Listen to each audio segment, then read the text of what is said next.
Real quick before we get into the video, I want to showcase you the Top Lane Academy, which is my new project to help you fast track your improvement in playing League of Legends. In here, you will get access to my daily coaching sessions, champion guides, an active Discord community of like-minded people, and soon also my courses. If you are interested in getting coached by me and other verified coaches like Chippy, for example, I highly recommend to check it out and to start working on improving your fundamentals. Now, alright guys, let's get into the video. Good morning, guys. Bro, I went to start my stream like 15 minutes ago. And just before I went online, you see I have my cup of coffee. It was completely filled to the brim. And I spilled it entirely over my keyboard and over my mouse pad, everything. So, yeah, that was a good morning. And then I went to make another coffee after I cleaned up my desk. And luckily I had a new mouse pad. I'm still using the same keyboard that has some coffee left in it. I gotta get a new one. And so whilst I was doing that, I turned on to make a new coffee, and the coffee machine started getting smoke out of the side. I started making the weirdest noise ever. So that was an interesting morning. But yeah, morning to all of you. The fact that I was watching one of your videos before you went live is funny to me. Yo, good to see you, Manny. Manny. Hey, boss, I forgot. Is this a +1 stream? As per usual. Yo, Edge. Alright, guys, what do we want to start the day with? What do we want to start the day with? I haven't played a game of Mordekaiser. I haven't played a game of Kayle yet, so I'll play one game of Kayle. Got on this band. We have to blind pick. Usually I try to swap my mid laner here, but let's blind pick Kayle for one game. See what we can end up with. I've seen multiple setups for Kayle. I've seen Rageblade being rushed by Kayle 1v9, so I might want to try that for one game. And the setup that I'm running pretty much every game right now is this, where you go Celerity, Gatling Storm, and you just go for full scaling. Bro, it's 6 AM here, no shit, it's 2:40 AM here too. So you guys are all NA homies, eh? This matchup, I believe, is pretty good for me. And that is because it is very hard for Mordekaiser to try and punish me pre-level 6. And after level 6, I can keep my range relatively easily. And they have no engage onto me. There's two ways to counter Kayle, either outranging her or having a lot of engage onto her. So, as long as I pretty much don't get cooked by a Viego stun or Mordekaiser E, it's very hard for them to try and stop me down in this game. Oh, what the hell is that? Is it Jack's top Mordekaiser mid? Yo, Johnny, I'm doing good, man. Good to see you. L2 Army. Thank you for 1.5 years of your support, brother mans. But yeah, that was my morning. New badge, so let's go here. LETSGO. 11:42 here. Chris, what time zone are you then? You're an hour ahead of me. It's 10:42 for me. So you're an hour ahead. You must be like East European or somewhere past that, right? Okay, well, so what I see in the draft here is that we have double AP soul laners, which is completely fine, but it might open Jack for more AP options. We got an 80 jungle, so it's good in that regard. We have damage split, and then our 80 carry and support are also kind of split damage. Grease, I see. Yo, Jessix, thank you for the 60. So crazy. Bada bang, boom, pow bang. Thank you for the 60, brother. There is multiple Kayle setups that I've seen. And if you guys know Kayle 1v9, it's the guy that we raided yesterday. He always goes Rageblade into full AD. And so I've kind of wanted to try that. Right? Why range top? Well, I'll let you know that I'm actually a melee champion to level 6. Leo Harry, they are the prime. Top diff. New UI, holy yes sir, Rudzy. Just catching up on the weekend beginner climb. Good to have you back. And poor Piggy. Poor Piggy? It says Emperor. Just called me a poor Piggy. GG. Hey Alois, what's up? Can you play Kayn top sometime? Not really a champion that I would generally recommend or play myself. Actually, do I want D-Ring or D-Blade in this matchup? I think D-Ring allows me. Holy shit. My. Okay. I think my mouse feels very strange on this new mouse pad, and that's because I've spilled coffee over my mouse. It's not very happy right now, the sensor. Shit. Okay, the sensitivity feels a little odd, but we'll get used to it. Are you still playing Mesa? Yes. I'm thinking of D-Ring, D-Blade. This guy's going D-Blade, the Jax is. I think I will go D-Blade. Just so I have a little bit more ID. And the items are... So usually, I've been going Nasus Tooth. What I want to try today is going Rageblade. Because Vamp Scepter, or Pickaxe rather, is a way better component than these components. So I don't think Blasting Wands is as strong as a Pickaxe will be. And after level 6, I get a lot more wave clear potential. Because I can control the wave better when I have 25 flat AD. Also, this guy's playing D-Blade Grasp. And we have... I mean, both genres are pretty good at skirmishing in the early game, right? Okay. We are around Emerald and more here. Yeah, Dominator, I think Vladimir is very fine. I think he's very versatile in the builds that you can run on him, so in that regard, I really like him. But does he have W stop by Wukong? He does, so my jungle is going to be a little bit delayed here in this clear. Okay. I'm going to have to get used a little bit to the, what's it called? To the sensitivity, but that'll be fine. My goal is to try and get pushed in here, and my jungle is pathing top, so that's beneficial for me. I just want to try and last at the latest frames. And again, just get myself pushed in. Not look for anything aggressive too much. Jax is a way stronger level 1 champion than I am, right? And if I don't lose too much HP, I'm going to be able to plant the bounce in a safe manner too. This will probably die, unfortunately. I will use my E onto him, because you see he's playing with a D blade, and so he's more prone to getting poked down. I won't poke him out that much, but I've done use... Okay, perhaps I should use it on the last hit either way. He's gonna hit level 2 if he kills the caster. He won't. From the melee, he will. Melee gives more XP, so I cannot really go for this melee, unless he walks back for that melee, right? So there, I'm just very cautious to be wary of his level up timer, and make sure I don't walk up. Now, what I'm gonna try and do here is hold the wave with my body for a little bit to delay it crashing. So that the third wave of his will also kind of go outside of my turret. And it's completely fine to lose a little bit of my HP here. But you see now, because I held it for about 1.5 seconds, it's outside the turret range now, which makes his third wave be outside the turret range too. And so now I don't have to walk up for every last hit too far. I'm super close to my turret, so he can punish me and I can kind of farm for free here, as you can see.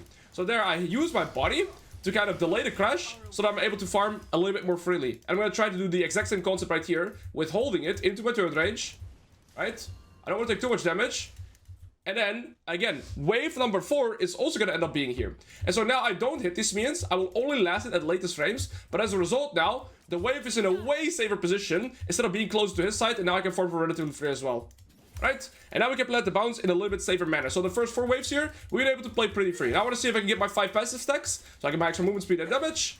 And now I will play for the level 4 faster than him. I'm going to pot up relatively early here. Now, why do I pot up at this HP? If he wants to contest me, he needs to start putting my HP down pretty fast right now. The higher HP I am, the higher HP I am, the easier I can get the bounce. I'm going to E him to keep him a little bit lower. And again, full priority on the wave here. If I get this bounce in, we're going to be in a super good spot. Right? Because the Kayle's weakest position is when she's forced to walk up for last hit. I'm just going to W get out. Again, this is why I use my potion to be as high HP as I can be. And now we get the wave in. And right now, I can pretty much say that I will scale to level 6 for pretty much free right now. Because we get the first bounce in, which is the hardest position, right? And now, the wave is going to start bouncing back into me. I am not going to be forced to walk up for last hits anymore. And as a result, if he's slow pushing into me, I can just chill here, right? I don't have to forcefully walk up for last hits because the wave is coming towards me.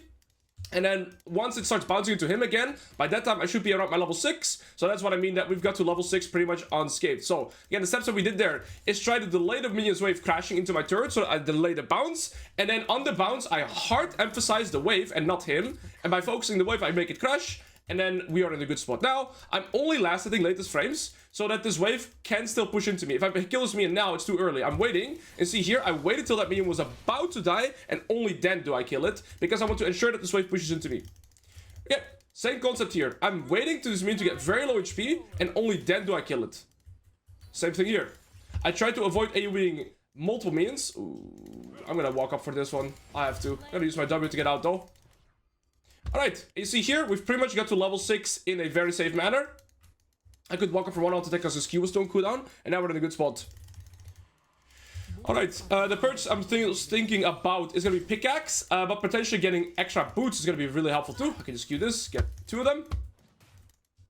And again, the reason I want pickaxe so I have more wave control, and this wave is going to give me level 6 exactly, but so will he. So I got to be a little bit cautious, because the wave that comes in at minute 5, so this wave, grants you level 6 if you lose 0 XP. So he's actually gonna get 6 here, and after taking this trade, see, I gotta be a little bit cautious now, but after this full wave, I'll hit my level 6 as well. And so now all I'm really thinking about is how do I set up my reset. He might be looking to reset as well.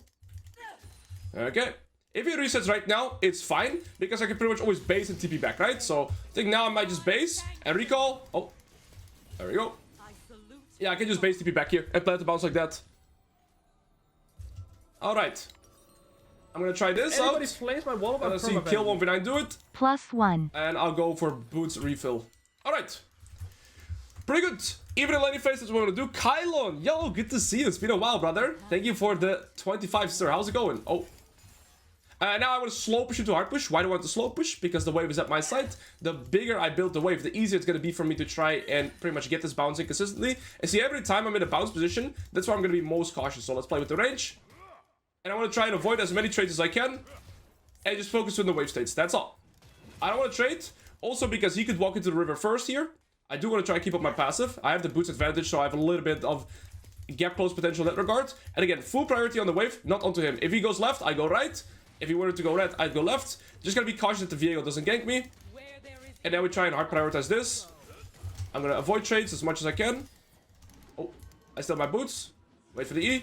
Beautiful, give a level 7. Okay, Viego is on the void grubs. So now, with my jungler being bot side, potentially invading his bot side, I'm just gonna put my ward down here. I mean, he might not have smite. Oh. Well. He's level 6, my jungler's level 4, and still bot side. So Viego is gonna be right here and pick my team. Now this wave, I see that he has 1 potion, I have 1 potion. I'm gonna pot up. The reason I pot up is just to be as high HP as I can to contest this wave if he jumps onto me. But he should also hit level 7 relatively soon. And we're just gonna go and farm even now. The goal that I would want to get on my base is probably Boots of Swiftness or, what's it called? Recurve Bow. So that's what I'm thinking about here.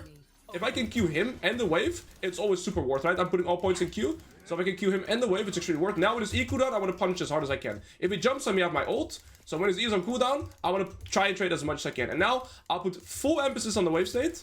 Try to recall. This is what pickaxe helped me do, right? So when I have 4 points in Q, I can actually one-shot the caster. That is again why I prefer pickaxe over the blasting wand. And then same idea. Hard push. Oh my days. I might have to flash. Okay. Right. I think we're fine. Because I'm too close to my turret. Okay. Well, I got this guy's flash. And I got this guy's flash. And I got my reset in. Because I was focusing so much on the wave state. The thing is, Jax could freeze this. But he has to set up his own reset too. So there's not really a big point for him freezing that. I'm going to prioritize tier 2 boots. Now, I really like tier 2 boots on Kayle as a mentality thing.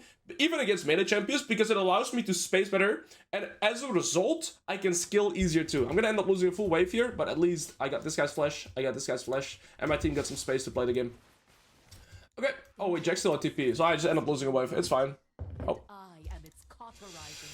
Okay, Viego's bot side. He has way more items on my jungler. Shoot back off, and okay, he has Sheen and a Phage. So I just I can have a lot more movement speed, but he has a lot more fighting power, right? So if he jumps onto me, I'm dumping him back instantly, and I just want to kite. Now I gotta be cautious because his Qs will come back up. No E though, so now we can play again. And I hard emphasize on the wave.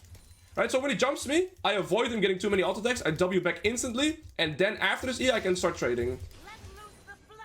Okay, if he goes for the last hit, that's where I try to Q on. Okay. And same thing, he's gonna jump me here potentially, and I will instantly W back, right? And then trade back.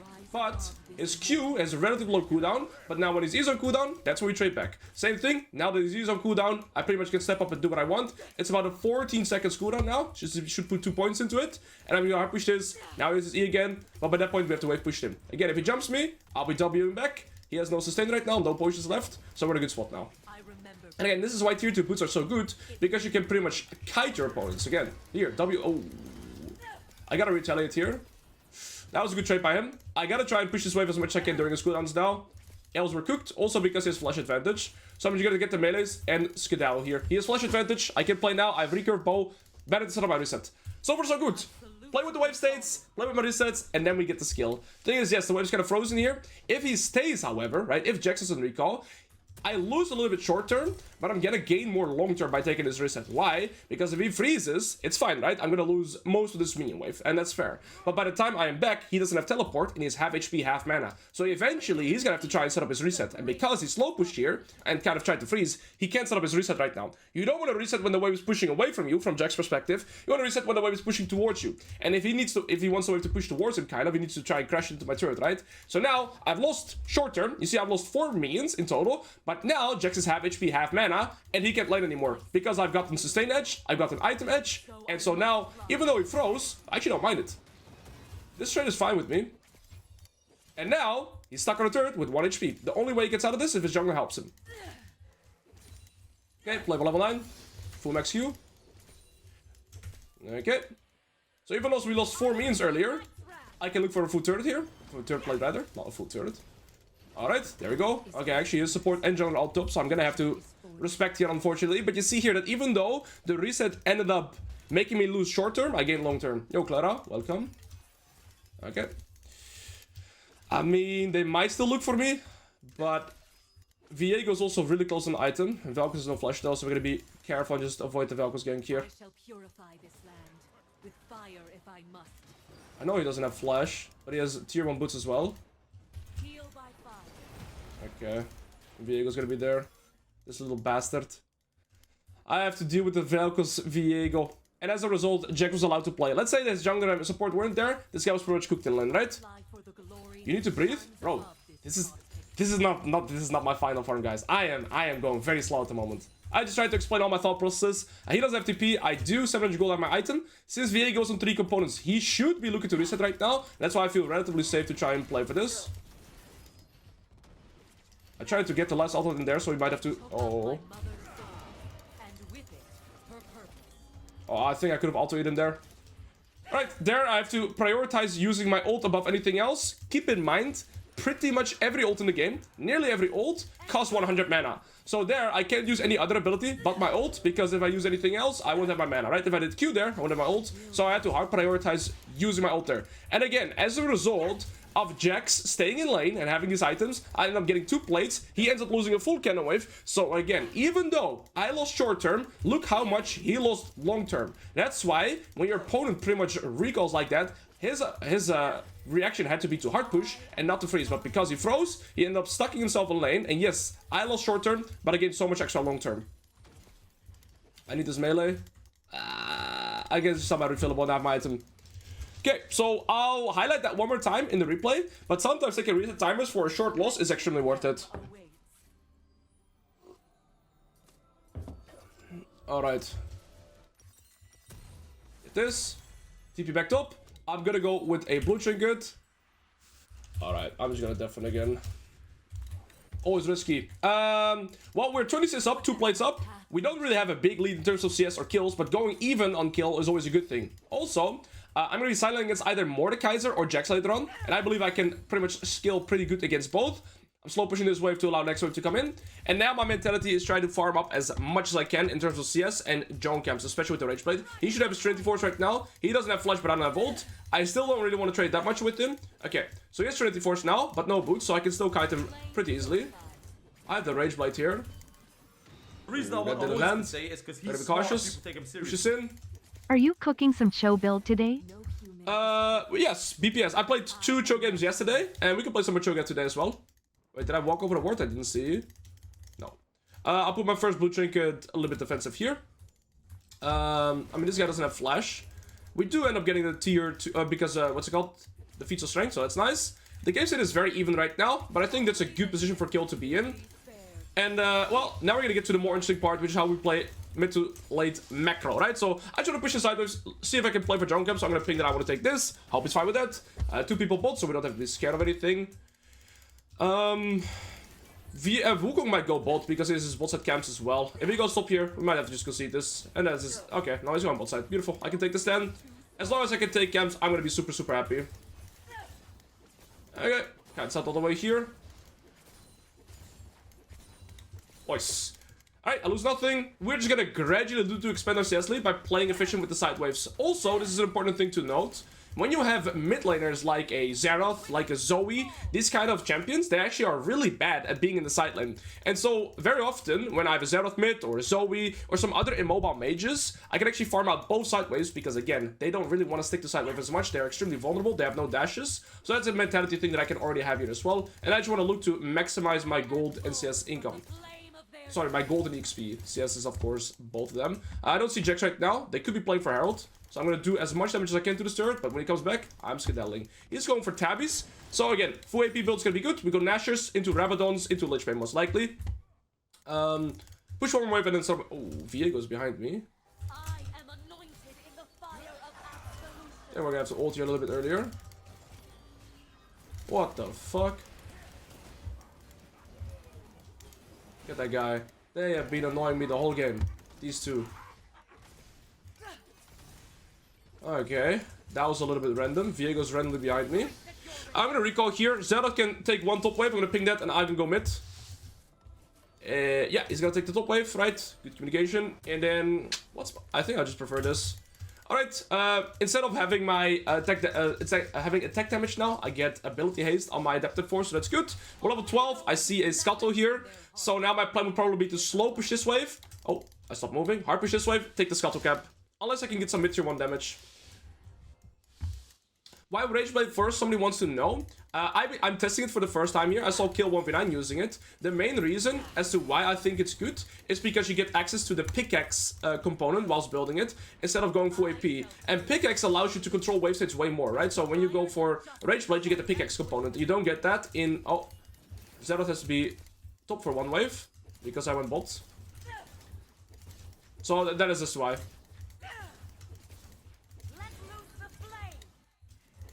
Okay. This guy's walking up. I don't know if his ult, he has no flash, but he's playing with phase rush. Wukong is on a reset. So I'm just gonna collect this and see if I can go to the other side.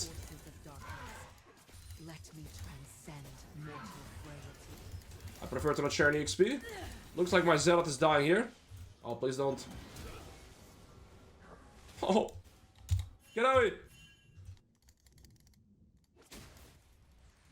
What the fuck is going on here? Okay, I'm gonna take the wave. Thank you. Alright, Jack should be recalling. I'm gonna try and cancel his, or delay his base as much as I can. 2 people mid. The more I delay it... oh, he's still here? What? What? Why did he just run? I thought... Well, that's my first kill. Beautiful. We're 10 cents per minute though. All my look is to gain gold EXP income. And then now we finally get the top tier 1. We've had to play against a lot of Viego Valkos gang, but we've been able to avoid all of them. See, I see now that the bot wave is slowly pushing out. They're all bot side though. So I see 3 people bots, right? And I saw their Mordekaiser mid, so there's no people around top side right now. Beautiful. We can keep pushing this out and pressure the tier 2. If they were to come top lane right now, if enemy team was coming to top lane, I would probably TP bot and make sure this wave crashes into the tier 2 as well. But now we can just play for this for free. And then keep expanding our lead by playing side waves. I see mid waves pushing in. Okay, perfect. Looks like Kog'Maw wants to push out the bot wave, so I don't have to. So I'll push out one more top wave.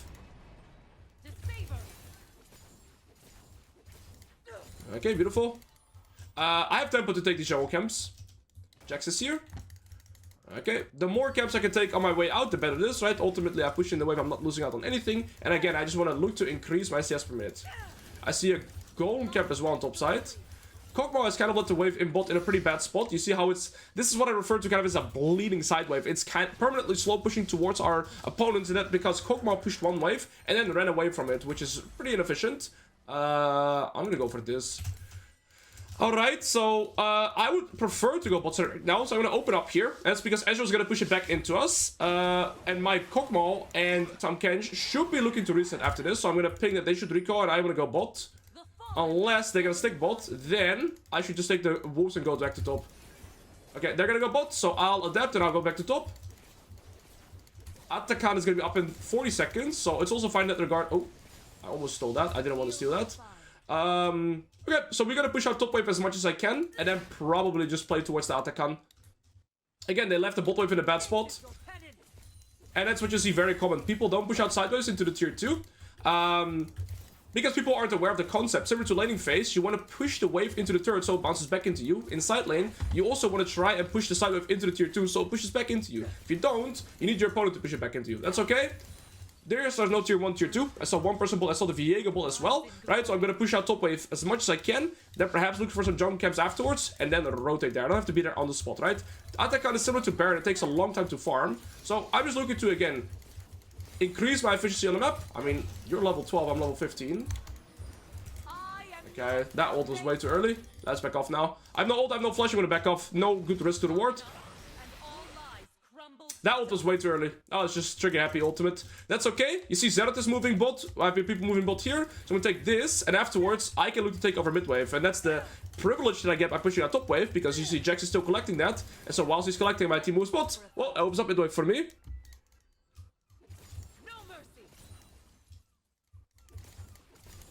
And again, when I don't have flash ult, I don't want to be proactive. I see an opening here to move mid. I'll happily look for that. Viego is my biggest fear, but I have a mid wave here. Viego was 1 HP, so it's probably on base. Okay. Hello, guys. Jax has 6 drops, so he could be looking for the top tier 2 to like cross map that, or look to rotate it to me. Unsure here.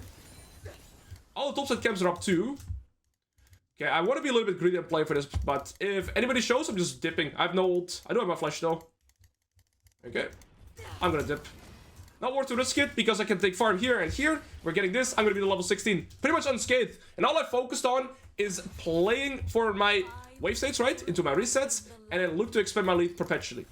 I haven't really looked to skirmish. I've gotten 1 kill. I've avoided the ganks. That's how you should be playing kill. Now, of course, the more you play kill, the more aggressive you can start playing in certain scenarios too. But I just wanted to showcase the game state, but that you don't need kills on kill. You just need to play to wave states, resets, and get ahead through that. Also, I got ganked multiple times by their support jungle. They aren't the best ganking junglers, right? Let's say this was like, I don't know, Rakan, Vi, it'd be way harder. Vel'Koz, Viego's not that hard, but you get the point. Okay, now I want to play to bot side. Because the next neutral is going to be, oh, I mean, it's going to be these. But I can play for a bot tier 2 turret as well. And so now I want to be bot. I win sideline extremely hard against Mordekaiser. Even though he's relatively strong, he's 2 items, I'm almost 3. Right, I'm 2 levels above this guy, 3 levels above this guy. And so now I'm just really, really strong by getting my resources. To this world, no matter the cost. You feel like it's harder to get tilted if you go full education mode? Yes. I also don't really care about the outcome of the game as long as it's educational in the most regards. When I go for like a full high elo climb, then I care a lot more about the outcome of the game. Okay, 2 items here, 2 here, 2 here. We're 2, 2, and 1.5. So Wukong is maybe on the recall soon too. And now I just want to play for the bot tier 2. Okay, I mean Vel'Koz on level 9. Alright, when you're 16, you can start playing aggressive. Look at my range. Oh, I misclicked like 5 times there. That's really awkward. Again, I spilled coffee on my mouse this morning, so it's a little bit tricky. But yeah, I mean, now I'm level 16 to a level 9 Vel'Koz because he's been roaming so much. Gonna stack up my rage plate. Alright, we have this all together. My team can keep sieging here. I go to mid wave. We can take Dragon on exit here. I'm gonna go for the mid tier 2. And now the game is just pretty much over, right? Level 16. First time I'm actively looking for the skirmish. And yeah. Neither me or Jax has really participated in the fights, but I've been farming way more than he has. Jerome, thank you for the 29, man. What's up, my guy? I'm doing pretty good, besides the fact that I spilled coffee all over my setup, so I struggle a little bit, but that's okay. I have a new mouse and a new keyboard that I'm gonna connect after the stream, and then it'll be fine. I didn't want to do it before the stream, because I'm not used to it at all, but to be fair, perhaps with new setup over... Oh wait, we're just ending the game. I wasn't paying attention. Alright, I'm going to showcase 2 important moments of this game that pretty much allow me to get to level 6 safely and then expand my lead through the lane safely as well. And all ties down to prime manners, right? So it ties down to wave manipulation, playing around reset timers in 2 different manners. So if you give me a second, I can showcase you exactly how to get to level 6 pretty much unscathed. And then so here also, when you see, right, this guy's 10 kills, I only had 2 kills, but I don't, and this is the importance that I tell nearly every student, okay? The biggest resource income in the game is always going to be CS and jungle camps, right? Gold is the most important stat in the game and XP, and kills is not the best way to get that, right? Turrets, sidewaves, jungle camp are most reliable, so start seeing the game through that lens instead of only seeing that you can get fed by playing for kills, right? This guy 10 kills, I have more gold. So that's a good way to showcase that. And whilst we're going to queue up, I'm going to showcase you guys the most important moments of this game to get to my level 6 in a free manner. So, first things first, when you're playing kill, the hardest position to always play out, if you've ever played kill for yourself, is the bounce. Pretty much when your wave is going to start pushing towards your opponent. Now, why is this the hardest position to play out? Because, I'm going to move this here. Because when you're playing out the bounce, right, you're going to be forced to walk up for last hits. So you either get last hits or you get nothing. So what I'm going to do is try to delay the bounce as much as I can. So take a look at this.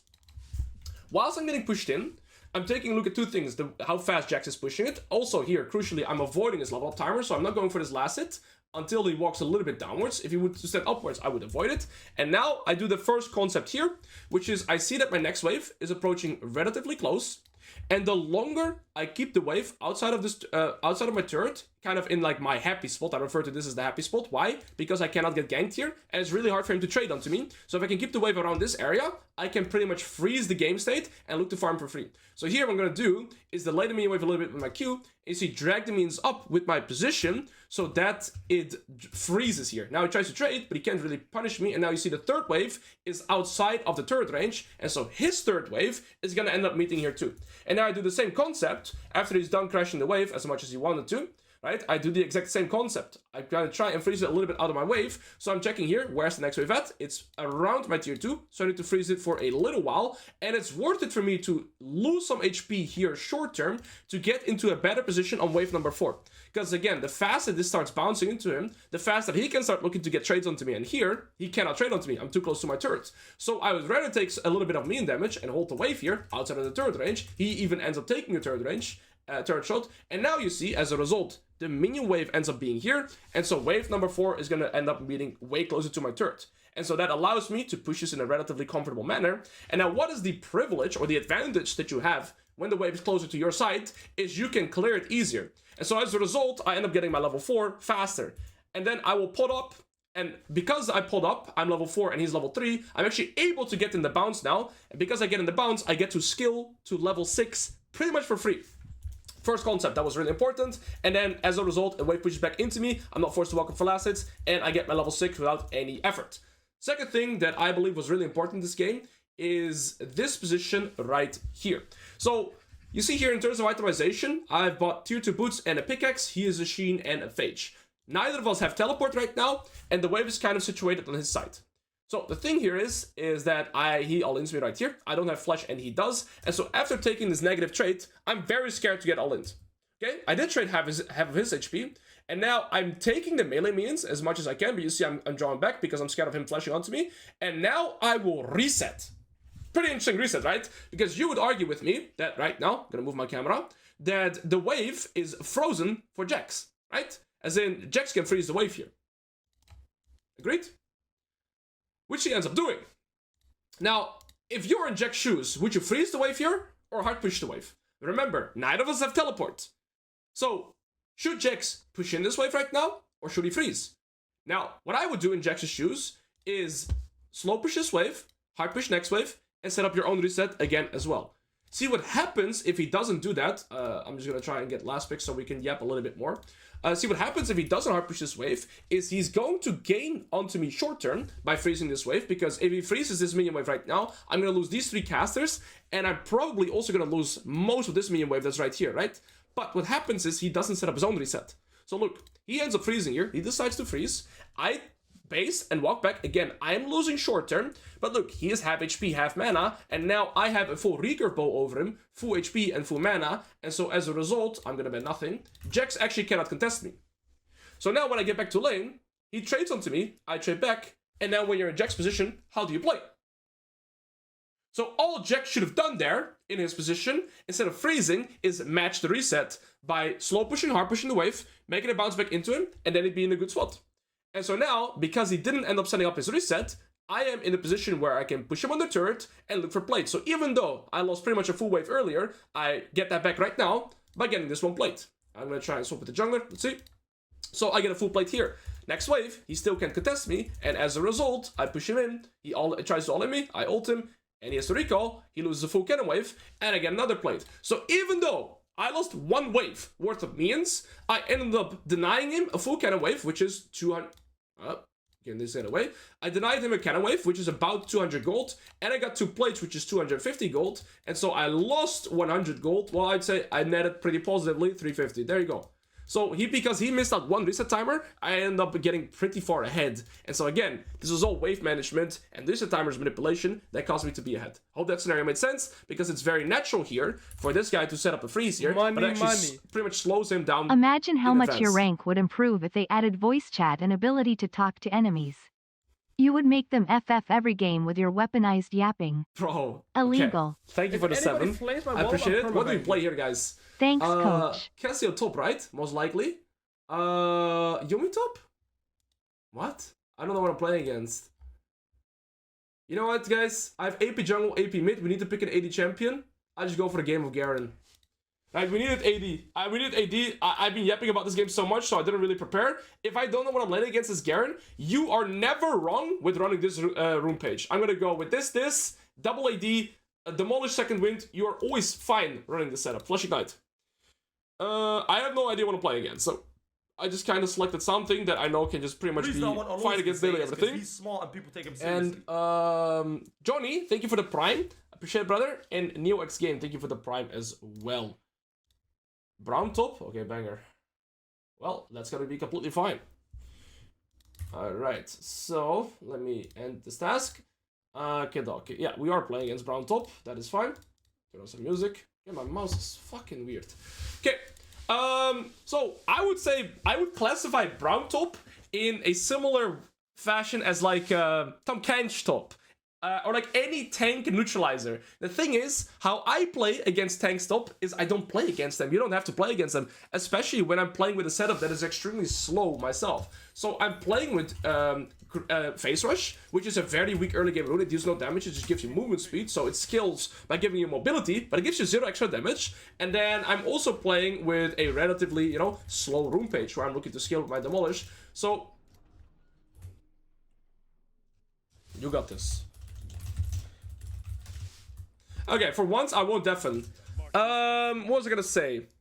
I want to say something. So basically, in this matchup, guys, I am not looking to kill the Braum, okay? I'm looking to maximize my own gold and XP income. And the best way to do that, to pretty much avoid laning, is by proxy farming pretty much permanently. So what I want to do is I want to take my ward down right here, and I want to figure out where enemy Rengar is starting. And that's well, and because if I know where enemy Rengar is starting, I also know where I can pretty much look to proxy in the early game. I might face check him here, he's not here. Okay. And my goal right here is to look to start proxy farming as early as possible. Very often Rengar will start on the rep buff because he likes to go from rep buff and jump into Krugs. So most likely he's pathing top. And if Amumu starts top side, he's going to path into bot. So I'm going to be weak sided. But Braum and Rengar don't have a very easy time killing a Garen champion, right? Neither of them have get close potential, at least not that easy. So we should be fine. I want to try and just look for priority. So with Garen, you can go E start or you can go Q start. I like to go E start in the matchups when I'm pretty much not that scared of them. If I'm, let's say, against an Urgot, Darius, Trundle, Olaf type champion, Q start is better because you get look for priority anyways. Against Braum, I mean, he's looking to push her aggressively, but he's not that strong in the early game, right? So I'm just gonna not look to prioritize on him. I'm prioritizing on the wave, and look, I E him. And the wave. He steps away from me, so I don't E him. But now, how does he match this priority, right? So I don't use my E to pretty much look to kill him. I use it to gain priority. Beautiful. Now we just last it. Very easy. Next melee, I get my level 2. So because I get my level 2 faster, I can pretty much not get punished here. And again, I'm not really looking to interact with him at all. It looks like my Amumu is pathing bot and enemy jungle is pathing top. I know that because Rengar has not shown on the blue buff yet. And now I'll push this in as fast as possible. Okay. Now by pushing this in, it opens up the proxy attempt for me. If he slows me here with a Q, I can use my Q to remove the slow. Perfect. And now we did second wave crash, and I was still proxy farming, even with the Rengar pathing top here. Because the third wave here is relatively easy to try and proxy farm for me. Okay. Now I'm gonna decide, do I want to proxy farm the next wave, yes or no? It's a little bit risky because Rengar is there, but if the Rengar ends up ganking me, I can slow him down an extreme amount. I need 2 E rotations to end up getting this full wave, but if Rengar walks all the way to me to try and stop me from proxying here, he might not even kill me, but he is guaranteed to delay his clear by an insane amount. So I pretty much set up a trap for him here. Oh, I should not be taking turret shots though. I'm gonna put up here as well. I've done a pretty poor jump with my E here, so it's gonna be a little bit harder. I'm gonna definitely lose some more HP. Okay, we're gonna be about half HP here.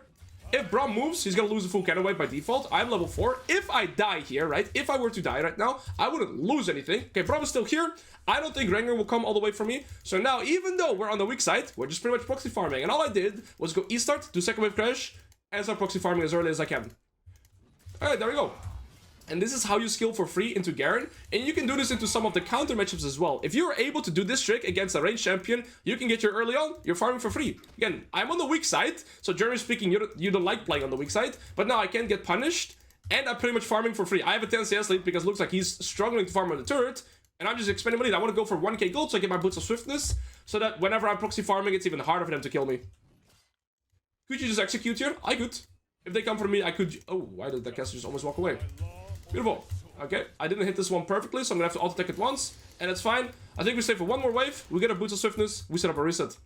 It's super stupid, right, this kind of gameplay, but it works, especially against, like, Rengar, Braum-type champions. I don't know, if they had, like, an Amumu, right, if the Rengar was an Amumu, it'd be a little bit trickier for me. And now the Rengar is resetting, and he's going bot set for sure. How do I know that? Because Rengar path bot to top, so I know Rengar is bot set right now. This is a cannon wave. Okay, we're waiting for the casters.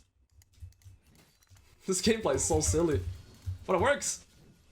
And I think it's very replicable as well, right? And it's not like this required any skill, this just required intention over anything else. You guys can do this too. Alright.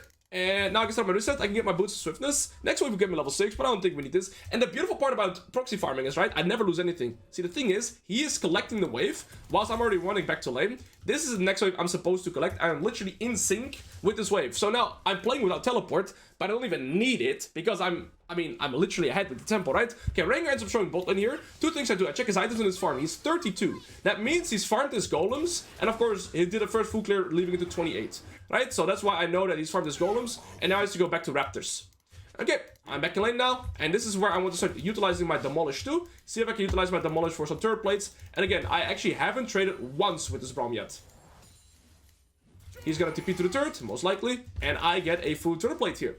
And so I am not interacting with him, but I'm gradually getting a lead. Beautiful. This is how I play against those kind of neutralizing top lane champions. There's my plate. Try and deny that. This is where the boots of swiftness ends up helping a lot. If he stuns me, my E against... No, it doesn't get cancelled. Nice. I don't care about him doing this, because he can't kill me. That's what the thing a tank does. And so I just ignored him. He lost the full wave, lost the plate. And again, I am gaining a lead. Rengar will end up coming here now. I'm just going to assume he has no flash. He has a shutdown. I'm just going to wait here. I'm not losing out on the wave. Come here, Rengar. Hoe bist du? Rengar, where are you? Oh, he's there.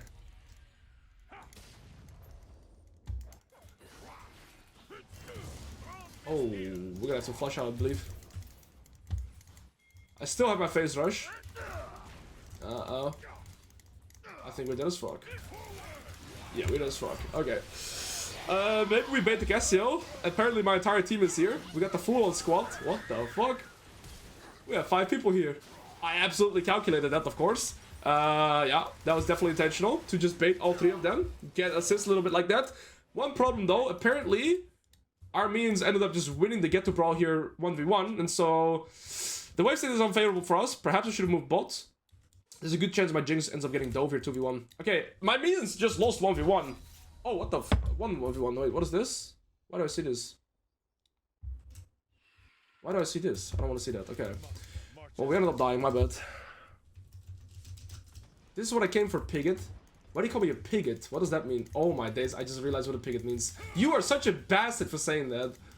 Can't call me a... Oh, bro, shut up! Alright, again, this guy is ultra tanky. I can't look to kill him. But what I can look to do is utilize my demolish to look for plates. Oh my days. Amumu, ich brauche dir. W here. Q. Skedaddling.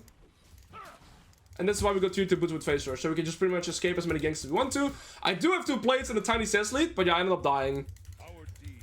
Thank you, I'm learning so much. Gateman 3, let's go, brother. Now again, I don't need to kill this guy.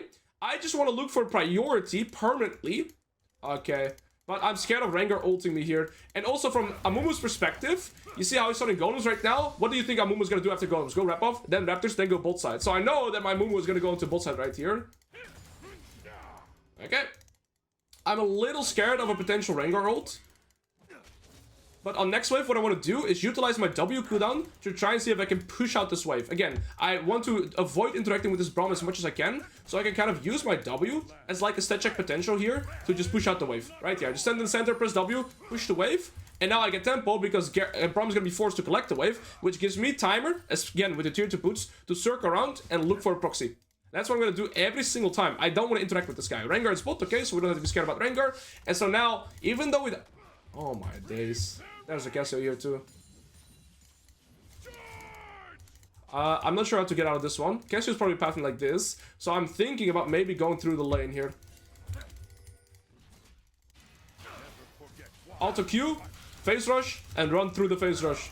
There we go. And we can run through the lane because there's a wave. And look, Cassio's losing a wave. I didn't die.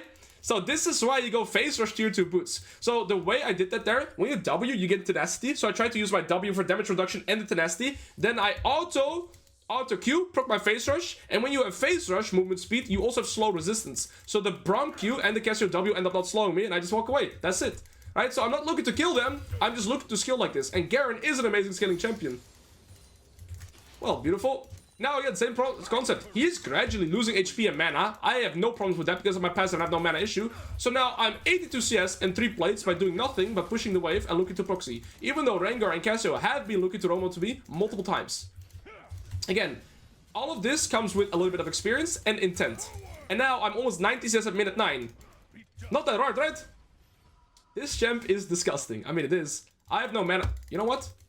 I've had enough of your shit now. One more like that and I actually can kill him too. I don't have to, but I could. He has no ball plating, no shield right now. I have no phase rush. W here for a third shot.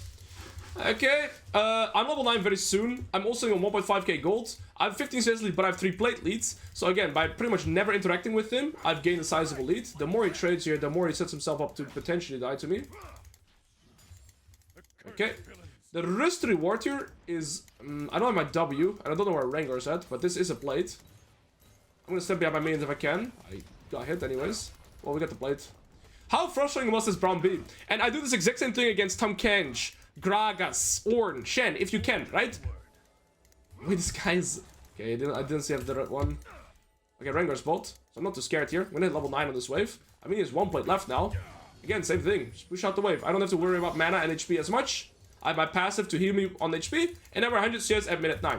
Okay, if I do one small trade and get his bone plating, I potentially put him into execution range. There's bone plating there. I'm gonna preserve my W. To be fair, I can also just hit the turret. He might hit level 9 relatively soon, so I'm a little scared of that. Goodbye, Jinx. Okay, well, she traded one. I don't have to kill him here. I think I just play for the wave, play for the turret. Again, don't need kills to expand my lead here. If I get this full turret, I'll have my stride breaker too, and then we can start expanding a lead across the rest of the map.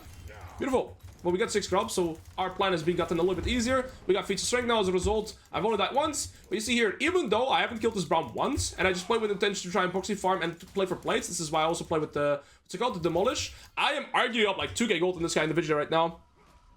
If we don't want to interact with our laner, should we go TP instead of Ignite? You can in matchups that are way harder. Against Braum, I wasn't that scared. And also, I never needed Ignite this TP this matchup because I pretty much got priority every single time. Now, when top wave is pushed out this far, what I like to do is open up through mid lane first and then kind of decide what I want to do afterwards. I could just collect the mid wave, be a little bit of a bastard, but then it would hurt my team. So I'm just going to move, guard this dragon. And I have tempo right now by taking out the top tier 1. I don't have to be there right now. Braum is TPing. I can match this. See, because I was walking through mid lane. And so now, because I walked through mid lane, I'm actually in time to answer this play. And I'm not losing anything on top lane because the wave is pushing back towards me. And what's up, guys? I open up mid lane. Yeah, boy is here. Wow! Outplayed. Whoa! I'm gonna stay here because this wave is gradually gonna come back towards me. So yeah, because we open up the mid lane, sometimes you just end up pushing the mid wave, sometimes you just find a jungler, sometimes you answer to a bot lane play. But again, the most important thing as a concept is once you get the top tier 1, you have tempo through top wave, which allows you to open up mid and allows you to potentially impact the map. Here, I end up going bot, get 2 kills, get the wave in, get the turret, happy days.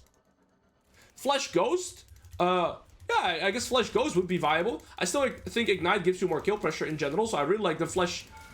Oh, Flash Ignite, ooh. Watch this outplay, okay, you guys ready? 9! There we go, 2 buttons. Wow, my mechanics there. I pressed, believe it or not, I pressed Alt, Q, and right click on the Ashe. Insane. Insane mechanics by me there. You wouldn't believe it. Alright, I'm gonna try and do as much damage on this turret here because I have tempo, and this is a very important concept, right? Even though I'm on a reset here, if you have tempo in the mid to late, try to maximize turret damage whenever you can, also overtaking the drone camp, because now next time, if I get tempo one more time with my demolish, I would actually get the full tier 2 turret. Actually, I might just get it because of the 6 grubs. Maybe I just get it all the way. 6 grubs is so... No, I don't get it yet. But you see the point here, right? If I would have done the camp first, I wouldn't gain tempo in this tier 2 turret, but now I've got it down so much so that next time I'm there, I'm guaranteed to get this. Super important concept. So whenever you have tempo in the mid to late, you want to expand it by playing for turrets. Yeah. Thank you. Bye. Okay. In terms of itemization, Phantom Dance is generally speaking good when you're playing against a lot of squishy range champions. So I see 4 squishy range. I think in that regard, I'll go for Phantom Dancer. If I needed more anti-heal, I'm gonna go to bot lane here. If I needed more anti-heal, I would probably I would go for this, of course, more reminder. Also, I'm ahead of the curve right now in terms of gold XP, so going defensive is also an option, but I think Phantom Dance is fine for now. So, when you go into mid game, right, what a lot of people do is they start playing their macro around kills. I'm gonna still expand my lead through side waves into turrets and then into junk camps as well. But whilst the wave is pushing towards me, Ashe is pushing it towards me, I can just take this junk camp without losing anything, right? So, collect this wave first. Take a look at this. I'm 124 right now. I was. Look how much farm I can get in a minute sometimes. So now I got one camp. I'm gonna get the side wave. I'm gonna push out another side wave. And let's see how much I can just maximize my gold and XP income by playing for these resources actively, right? I also see that the mid wave is collecting here, but somebody else should probably collect it in my team. I see Raptors is spawning. Oh, they're buffed. Oh, beautiful. I never had to interact with this guy. I end up getting 3 kills here, but most important, I got into a good position to scale consistently.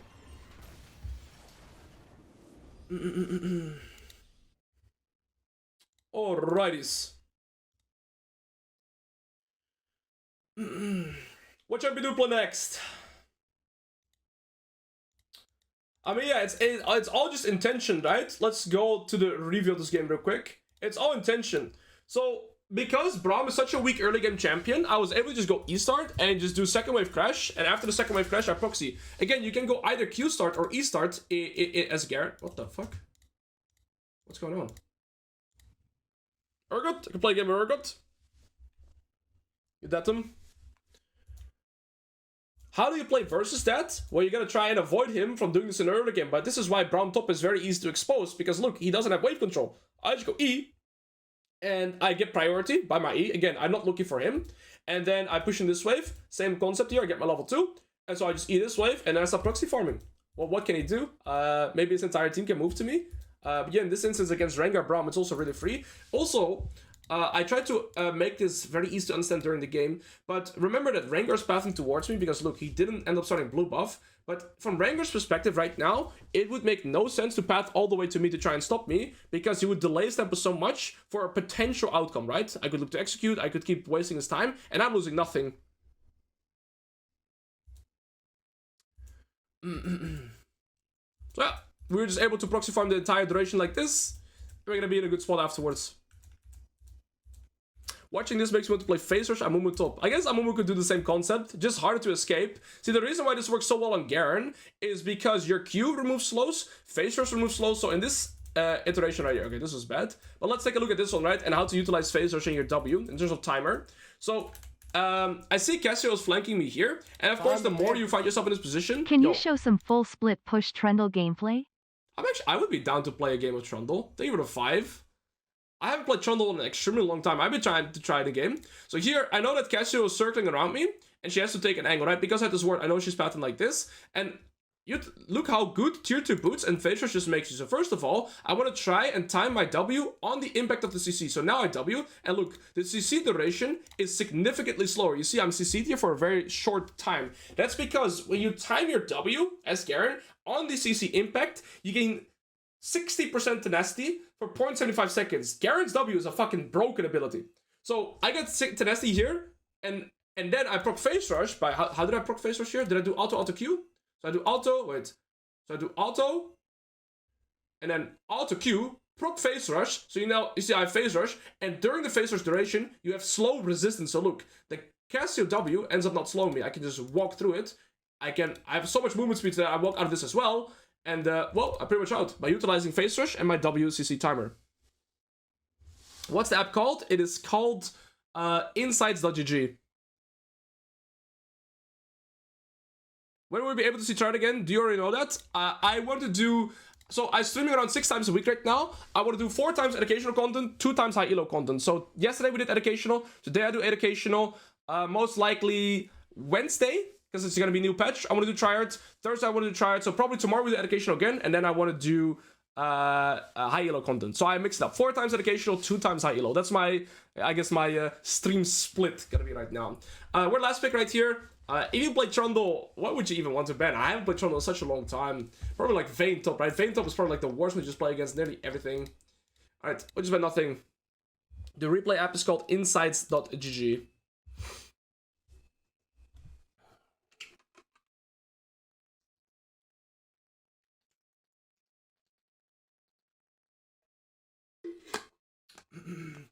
Okay, all want to see Trundle? Alright, what do Trundle players even do right now? Guys, this is a very important thing that you can utilize as well. See, if I am unsure about a setup of X champion, right? What I do is I go to deep low, and this site has many functions. By the way, I used to work with them. Right now I'm not affiliated, but I still do this. So whenever I want to search information about a one trick, what I do is I just type in Trundle here. Oh, mistyped it. And then I go to OTPs, and then pretty much I find all the Trundle OTPs, and I can just check their open G like this, right? So I can just pretty much compare them and kind of see what they're running. And then of course I will filter to ranked solo, and then I want to filter my Trundle, and now I just kind of see their setup. So it looks like he's just going Ravenous Hydra, Blade King every game, and in terms of runes he's running this. So now I can just copy paste. Where you go, Lethal Temple. Alright, and he takes this. Attack speed, very simplistic. There you go. In terms of summoners, I don't own Trundle. Oh guys, you got scammed. Unfortunate. We're playing against Camille Vi. I think the best champion here, then, we haven't played it once yet, is gonna be Mordekaiser. Also because I have AD here. Here, we're gonna have double AP soul lane, but that's fine. Mordekaiser is an amazing champion into Camille. After 6, you can play. And I can also pretty much never die to the Camille Vi gang, so we're gonna go over for this. Then we have to switch to Conquer. I'll go Triumph. Electri is fine. Last Stand, I think the entire Rupage is fine. Yep. We just only have to switch this. I think second win is still fine against Camille. And still Flash Ignite. I'm already playing Flash TP. In this game, I could even consider going Ghost TP. We do have range backline here. I think going Ghost is fine. I want to try the Ghost TP. I've seen a lot of Mordekaiser players run this, so... Yeah, you guys gotta get scanned there. Sorry, I don't know Trundle, so yeah, that's an issue. A little bit of trolling there, I guess, on my side, eh? Alright, Mordekaiser is an amazing beginner top lane champion too. And so there's that. Is there anything else to talk about this other review? I think no. Flash on D is crazy work. I actually saw a statistic regarding this. I saw a statistic. Let me pull it up. Let me pull up that you are weird and not me. Most people play Flash on D on EU, I think. Wait. That was like the statistic thing. I'm gonna find it real quick though. I saw a stat. Flash on D is weird, huh? Yeah. Call me weird all you want. Just give me a second. You just give me a second. Where is it? I liked it, right? Did I not like it? Fuck, man. What is it?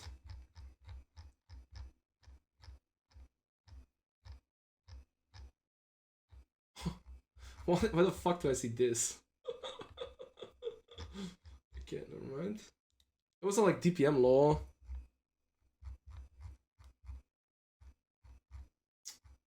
I gotta find it though. I'm sorry guys, sorry for black screen right now.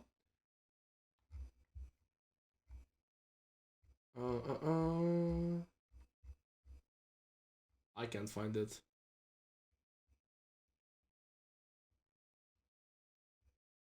There was the statistics.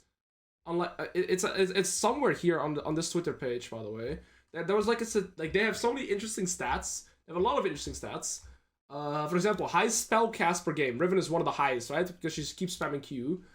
But there's also one where they showcase like how many people run Flash on like where. Even Elo, like region based too. Okay, here it shouldn't be. But where did I see it? I know I saw it. I know I'm not schizo, generally. Alois is a very successful I can't find player. it. Where is my sub badge in chat lol? I see it. King Nate, thank you for the 15. Good to see you, brother. Cloud Soul still the most broken soul in the game. I can't find it. Oh, it's somewhere here. Maybe somebody else can find it. I can't find it for now. I remember seeing it though. Alright, all good. Let's go into the full educational Mordekaiser game. So we're playing here with Xin Zhao, Vi, both very strong early game skirmishing junglers. In terms of 2v2 top side, I still favor them because I think it's easier for them to execute. And the way this matchup plays out, and a lot of Mordekaiser matches play out, is that you can kind of contest. Oh, you found it? Thank you, Felix. You didn't have to send 200 for that. Okay, I can't read that. That's way too much. I'll check out later. But both junglers here are strong early game junglers, like Vi and Xin Zhao can both fight. After level 6, I would always favor us because I can just ult somebody and I just pretty much win the 1v1. What's really beneficial for me as well is to have double 80 topside, so Tabis definitely goes up for me in priority too. Itemization, most likely Riley's first, and then we go from there. What's important to note as well is that this Camille's playing with Ignite Teleport, and Camille has one way to dash, and that's her E. If she ever uses her E, she is pretty much committed into an all-in with me because she has no flash to get out of me, right? And after level 6, this is gonna get way harder for her. Now, she can contest me in this matchup, level 1 to level 5, but after level 6, this matchup becomes extremely one-sided because her ult is pretty much a gank setup, right? And my ult puts them into Brazil, I steal their stats, and, well, I can pretty much 1v1 them. So I'm not too scared of getting ganked by their combo. This is also why Mordekaiser is so good against Camille. And my job is to try and see if I can get priority in early game. That's why I go Doran's Ring. And we're just going to eco into the Riles. Let's go. Now, what a lot of Mordekaiser players do, what I've shown, is that they allow themselves to get pushed in. I don't want to do that. I want to contest priority. I don't see the Camille here, so I'm going to get the priority for free. And she's playing Deep Blade, so if she had Deep Blade, she's more prone to get poked by me, right? She has Deep Blade and Bone Plating, a more aggressive setup. But because I have the priority now, I get my level 2 faster. And as a result, she can't really punish me in the first wave. So I'm just going to do a second wave crash for 2 reasons. I can just... well, my jump is pathing bot, and I can pretty much get a war timer too. I'm going to wait till she goes for the last hits, and that's where I time my E. Beautiful. I have my level 2 first, so I get a beautiful level up timer trade there. She walked to the last hit. I wait with my E on the last hit, and now the wave is going to bounce. After doing the second wave crash, you see my Jarvan's pathing to bot, so I'm going to be playing on the weak side, and enemy Vi, by the looks of it, is coming into top side. So, what? Oh, what the fuck? What the fuck? Why when I press 4, it goes to Cassio? I can't ward. Am I an idiot? When I press 4, it goes to Cassio. What did I do to get there? Huh. I misclicked something. It should be F4, right? But I have it on 4. I'm gonna move my keys here. Anyways, what's happening? Okay, so she's level 3. I gotta respect her. But Vi is gonna come into top side, and Zin is pathing to bot side. So I pretty much have to respect here. I'm gonna hit my level 3 here, though. Her bone plating. Gonna kite out that bone plating. If we have an extended fight, I win because of Conqueror, but I do have to respect her Ignite. And also, she has the wave advantage right now. But either way, the wave is on my side right now, which means I'm not gankable, which is perfect, because now my Sinzao is bot, and Vi's gonna be top side, and I'm not gankable, right? That's why I did the second wave crash, to make it bounce into me, to be safe on the weak side. As Rusha, thank you for the prime. Okay. See here, Vi's top side, Sinzao is bot side. I'm not gankable here though, so that's why we're gonna be in a good spot. She's level 4, I had level 4, and I just want to keep the wave state here. Again, I'm playing without flash, I don't want to be gankable, and so this is all me and wave manipulation. Okay. Just looking for last hits right here. My kind of mentality when I'm weak-sided is going even is pretty much completely fine, because I'm not supposed to be trying to go ahead, right? I'm playing weak side. Oh man. Every time I press a ward, I'm gonna be moving to Cassio. I gotta fix my settings after this. I have no idea what I pressed and why I did this, but it didn't do this last game either. What a weird bug. Okay, all good. Now Vi should pretty much consider going bot side again. That guy is good. Okay. And I'm gonna hard prioritize with having 8 Conqueror stacks and having my W stacked up to push that to wave. Nothing else. By pushing that to wave, I set up my reset, and we're gonna be in a fine spot afterwards because it will bounce to me. Beautiful. Even though they would to potentially look for the gank on me here, I have focus on the wave, so I'm out. I'm gonna E here. Oh, I may have failed that. Yeah, I failed my E, and so I will die. Yikes! That's on me. I should have just I should just ghosted perhaps earlier, and I misplaced my E. That's ended up costing me. I did get Vi's flash, but to be fair, I should have been able to get out there. Even though they did kill me, Camille ended up losing full waves. So in that regard, it's not the end of the world, right? Vi's gonna go bot side, Sinzao's gonna go back top side, but it does suck that I ended up dying. Camille got the kill. I should have lived there. Just out, they were the tier 1. I was a little bit distracted with the settings too. Okay, I lost 2 melees, so I'm gonna need 2 melees extra to get my level 6. Also, the first thing I do is check her items. I see that she does not have potions. So, she's very vulnerable now to take trades with me. I bought... Oh, I lost the cannon. That's okay. I bought 2 potions, she didn't buy any, so any equal HP trade that we do right now is extremely beneficial for me, because I have sustained through my W, I have sustained with my 2 potions, and so now by doing that trade, she's gonna be cooked. Do 1 more of those, and she cannot play the lane anymore. Gonna make sure this wave keeps pushing into me, and then we're gonna be in a good spot. Alright. Same thing, I want to trade even HP here. Oh, she doesn't have flash. Might even be a kill. Okay, there was a way for her to live there, and that is by walking into her own minion wave. If she walked into her own minion wave, she would live there, because Mordekaiser Q deals more damage to isolated targets, but when you're in somebody else kind of similar to Kha'Zix's Q, it deals less damage, right? So read this with me. Mordekaiser smash to the ground, dealing this damage increased with this if it only hits a single enemy, and a lot of people don't know this. So if she would have walked into her minions there, she wouldn't have died, but because she walked away from her minions, she ended up dying to that Q, because of pretty much, how much is that? 30% increased damage.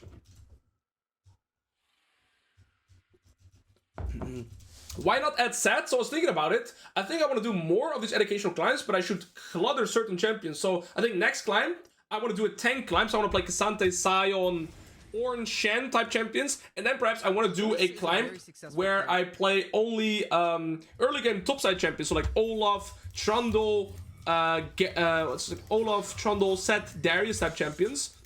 So I think I want to do it like that. Alright, fix trinket. I mean, I guess I have to restore to defaults, right? And that'll be fixed. Yeah. No, it's still... Wait, look. Still when I press 4, it does this. What the fuck? Oh, Camille's roaming. I wasn't paying attention. I mean, it is what it is. Next game it should be fixed. Okay, she ends up dying. Okay, I'm a little bit distracted with all the settings. Holy shit, my cash is surfing that. I'm gonna freeze here. I don't think I can gain a lot more by pushing. I would potentially get this plate, but I've already decided to freeze. I'm already a little bit late with pushing now. One trick I can do here, though, while you're freezing, is drag the minions wave a little bit more to the center. Okay, I'm not being able to do that. That's okay, though. The thing is, if Camille ends up coming back here, she's very close to my turret, right? So I can run her down the entire landing phase, especially with my ult. And reminder that she's playing without flash, so if she ever wastes her E, she's pretty much instantly dead. I think it might be her coffee keyboard. Actually, could be the... Yeah, probably is, actually. It probably is. After the stream, I'm gonna get a new keyboard, get a new mouse, and fix it. But yeah, I pretty much threw coffee all over my stuff. Yeah, the longer I freeze here, the more the Camille is losing. Generally speaking, I don't recommend freezing past, let's say, benchmark minute 9. But here it's still extremely good, right? I've already denied her full minion wave. I'm gonna deny her full cannon wave here too. And if she comes in, I can look to kill her as well. So we're denying her enough here. I'm gonna step forward in front of the minion wave so I don't risk... Bro, what the fuck is this? I mean, there is coffee in my keyboard and I don't like it. I can't put down my fucking trinket. I've never had this. By the way, I've looked settings that when I log into a game, I always have the same settings, so it's just fucking bugged. I can't put it down because it locates the fucking Cassiopeia. I can't put my trinket down. What the fuck is that, bro? I've never had that. Look at this. I put my trinket down. Look at a Cassiopeia. I can't put a trinket down. I guess we're trinketless this game. It is what it is, man. I've never had that. Don't know how to fucking fix it. It is what it is. I know I push because Camille wants to roam. That's why we just do it like this. You can click. Yeah. I auto-path to her. Wait, maybe I'll do it like this. Yeah, now I can. Now I can. Look. Yeah, now I can. Okay. You see how my Q does very little damage when she's in the minion wave too? It's okay. I just hard push now though. And that's because I have Rylai's in my base. So I'm gonna hard push this. Take in one plate. Recall, get Rylai's and boots, and start expanding my lead from that position. Sorry, I was just a little bit distracted. Let's get back to the game state. Alright, so and now Camille has to collect this wave and hard push next wave to try and get it to bounce into me. It's a cannon wave too, so it's a bit harder. If she cancels me, I can look to E into ult. Okay, no, we get it in. And now we're gonna look to start expanding a lead. Now, because we're ahead, I also want to start thinking about itemization. They have AP here, and the rest is AD. So I still think Tabi's is really good, but Boots of Swiftness is also an extremely good item on Mordekaiser because we are an immobile champion. So Boots of Swiftness is pretty much always good. I think next up, it's a little tricky here. I can opt for a lot. I think Riftmaker is decent. Gets me pretty tanky too. I don't think I need Liangis because they're not going to be that tanky. They're mostly squishy, so I think Riftmaker gives me better stack check potential.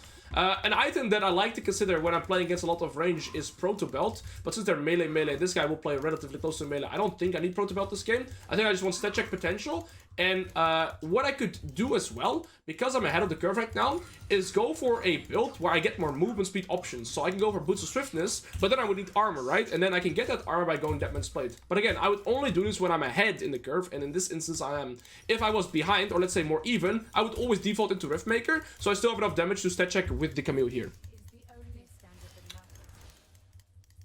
Can you carry with Sion? Yes, but it is a lot harder. But the next climb I want to do is probably going to be a tank climb. So like Cassante, Sion, these type of champions. I haven't really done a tank climb yet, so I think it'll be good in that regard too. Okay. I just want to perma push in this guy and look to Q him onto the last hit. So when he goes for last hits, that's when I Q. I can just W the turret shot. I'm going to be fine. Every time she goes for last hits, that's when I want to time my Q. Wait for the passive shoot, wait for last hit, and Q on her face. You see here again, when it's isolated target, it deals a lot more damage. And every time she goes for last hits, that's when I time my ability. Good luck trading against that. So she has to choose, get last hits or get nothing. I keep my W up here, take a little bit of damage, and then sustain. And I'm gonna perma push in. I think you've all found yourself in a spot before where you're pretty much playing against a Mordekaiser that will perma push you in. And yeah, we need to expect that again. When she goes for last hits, that's when I time my Q, and otherwise I'm just gonna hit the plate. Wait for her passive shoot to wear out. Wait till she goes for the cannon. And that's where we go. Alright, so you're looking for her to wait for her to walk up. Wait for it to, she goes for a minion. That's when we time it. See, it's guaranteed every time because she has to pretty much keep walking left, right to try and get the minion. Alright. Get this in. Look for another plate. Look to expand it that way. Their main weak condition in this game is going to be Riven, and this guy right there, AP damage is actually really behind in the game. She has her pass, so we're going to respect that. Okay. I could just ult her, by the way. That's the thing I learned as well. Okay, never mind. I should have just ulted her straight up, by the way. If I ult her, she would have been dead. I'm such an idiot. I forgot about this. When you're pushing a turret, what you can always do is just ult the opponent, and then they are pretty much stuck there. But I forgot about this. I remember actually Twitch chat learning me that. Okay, she's gonna TP. I think it's my job when I have 1200 gold to match that. I'll go with some swiftness, and then I'm gonna loot to expand my lead. Build a little bit more AP too. What do you even do against this ship? Mordekaiser my permanent? Yeah, at this point there's very little to be done. I'm gonna get a pink ward 2, because the thing is, if this Vi Camille gank me right now, they can't do anything because I'll just ult one of them, right? So I still win. Oh my days, I can't put down the pink ward, guys. I have to do this. There we go. Okay, get this out again. Fuck it, I'm not buying wards anymore. Okay, I'm just gonna keep hard pushing. My game plan is very linear right now. Usually I'd slow push to hard push to gain tempo on the wave and not risk dying to a potential gank, but I would actually want the Vi to gank me because I can win the 2v1. Again, wait till she goes for last hits. That's where I time my abilities. W for the turret shot. Fuck my passive. Wait till she goes for last hits. That's when I press my Q, okay? She sidestepped it this time. Same thing. I'm gonna keep hard pushing. Look to pressure this Camille on every last hit she goes for. And if I get ganked, I'm most likely gonna try and ultimate the Camille. But if Vi ends up overextending, I can look to go for that guy as well. Wait till she goes for last hits. That's when I Q. Okay, good sidestep by her. Beautiful. Every time she goes for last hits, we do that. Okay. Well, my bot lane is winning extremely hard too. So, I mean, we're just in a blessed position this game. There's not much to be done. Okay. Vi is also getting me 0 times, so it's been a realistically very easy game because Vi has also never looked to punish me. And playing this matchup in complete isolation for Camille is absolute horror, right? Because every last hit she's going for is like a mini game, and I'm just perma pushing in the wave, never getting punished. So it's also, I mean, everything is also kind of just way harder for her here because she's not getting a single bit of jungle assistance. Okay. I'm gonna try and keep pressuring on every single last hit. Her staying now kind of showcases me that I think they want to look for me, but I will get level 11 on this wave, so it's even harder for them to try and pretty much take me down here. And alternatively, they could look for the grubs, which I don't want to give for free, so I'm gonna move in there, use one of my potions that I haven't used in a very long time, and look to go for here instead. Okay. I think Mordekaiser is one of the few champions I can actually... No, I'm gonna lose so much HP. I'm gonna prioritize the turret instead. No, this will take too long. If I get this third turret, we can also still get feats of strength. This guy has 10 meta stacks, my guy. This guy doesn't have TP, so we can just probably push it in. I mean, it's very simplistic. You just literally right-click the means and press Q. Not that hard. And again, all with intent. I'm not gonna move here. She's gonna get the second objective, but I'm gonna get the first turret, so I think it's fine. Okay. And now we can move here. Potentially contest to steal the last one. Okay. Well, that's fine with me. Yeah, it's been a really simplistic game because my whole team is winning, so I haven't really had to do much. What do I want for item? I think I'll go Riftmaker into Deadman's Plate, and then maybe some magic resist option. Riftmaker 2 AP items, I'm gonna have enough damage to always kill them if they fight me, and then just go for the defensive stats because I'm pretty far out of the curve.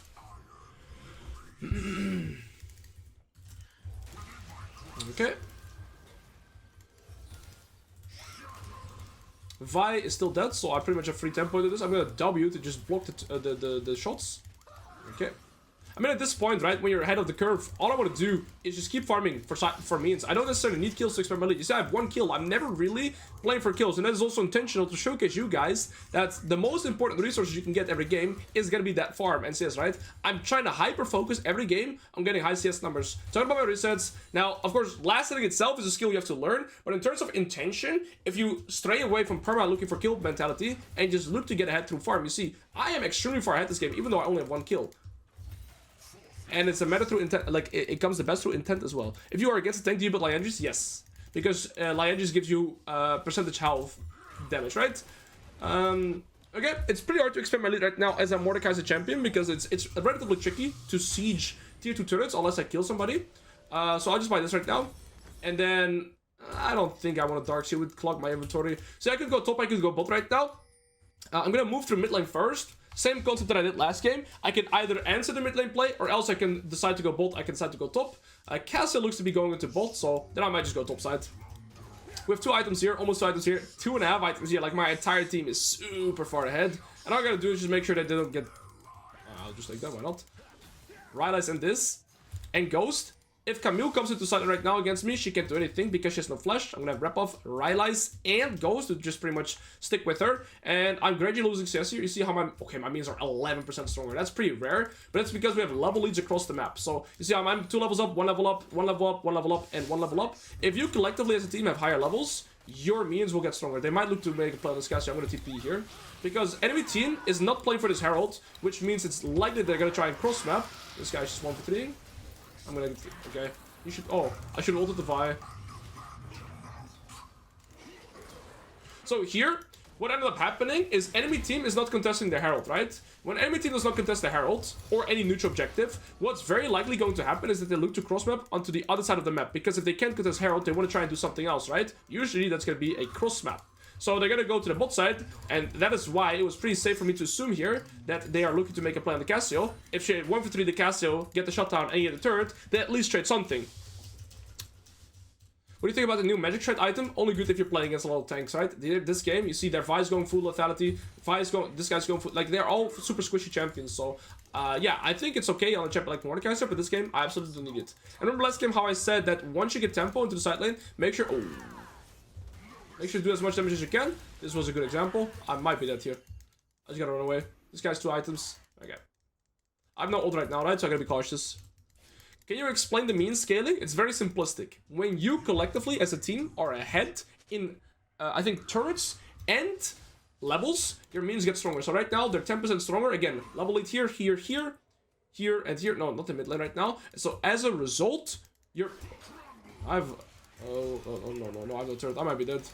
That's the problem with Mordekaiser. Oh, okay, we trade 1. I didn't see this guy's 2 items as well. That's on me. I have no ghost and no ult there, so I'm super vulnerable. Plus, I was sitting on a lot of gold. What do you go like? I'm just on Mortar? Mostly against tank champions. So when you're playing against tanks, I think Riftmaker is completely fine here. Gives me more health, makes me tankier, and now I want to go Deadman's Blade. The reason I got Deadman's is because with these 2 items, I believe that I have more than enough damage to kill any of these. Again, they're all squishy, no resistances or HP anywhere. So I have Boots of Sweetness and Deadman's Blade. I'm gonna get my armor through that, and it's gonna be really... I will sit on Chain Vest, I guess. And it's gonna be way harder for them to look to kill me. Any immobile champion in the game, so like a Darius, Mordekaiser, Garen, these type of champions, they can only get mobility through movement speed, right? So that's why I really value movement speed items in them as well.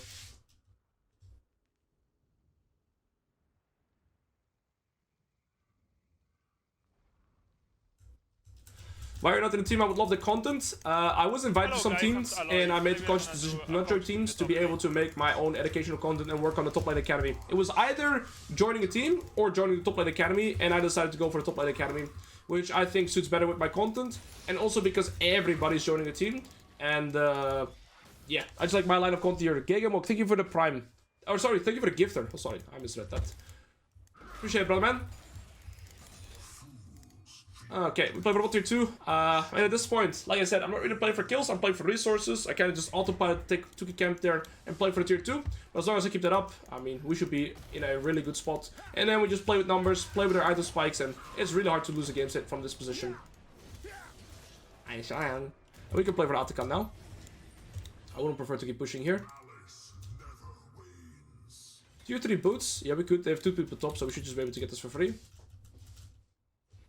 I guess you should be able to run top. I guess just 3 items. I mean, my entire team is so fed. I think he's out for leash. He gets 5 already.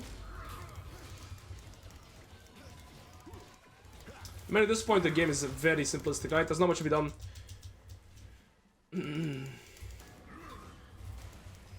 The Elo right now is Emerald. We're gonna start getting close to Diamond relatively soon as well. I have a TP all the way here, which might be a good angle. Again, you see here how they are not playing for the Atakan, so they're trying to cross map onto the Casio, but this Casio has 3 items, so they just can't even cross map onto their 1v3. What do you think about Nard current season? I think he's alright. I've just never been a big fan of Gnar in a solo queue environment. The way that I always describe Gnar is that he's a jack of all trades, master of none. He's like good poke in lane, right? Because he's a range champion, but not really good poke. He's good engage, but it's not consistent. He's good disengage. He's decent team fighting, decent split pushing, right? So this champion can kind of do everything, but he doesn't really excel at something. How did I get that? Goodbye, Majestex.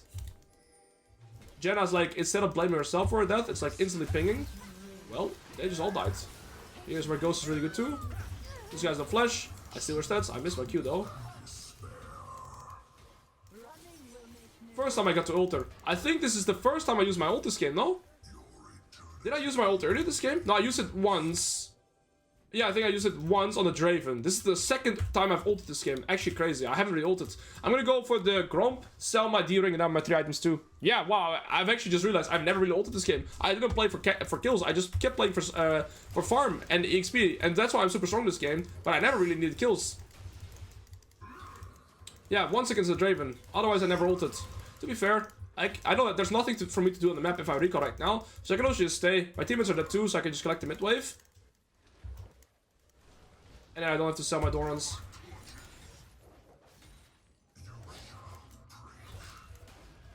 Okay. Boys. Take one more wave, reset, play with my Deadmans. I mean, it's gonna be 2 minutes for this, 2.5 minutes for this. There's no tier 2 turrets on the map, so I just farm for jungle camp side wave still, and then wait for the neutrals to come up, right? I'm still expanding my lead. The most preferred camps to take would be enemy jungle camps, because then, of course, I make myself stronger and their jungler weaker, but this is still completely fine.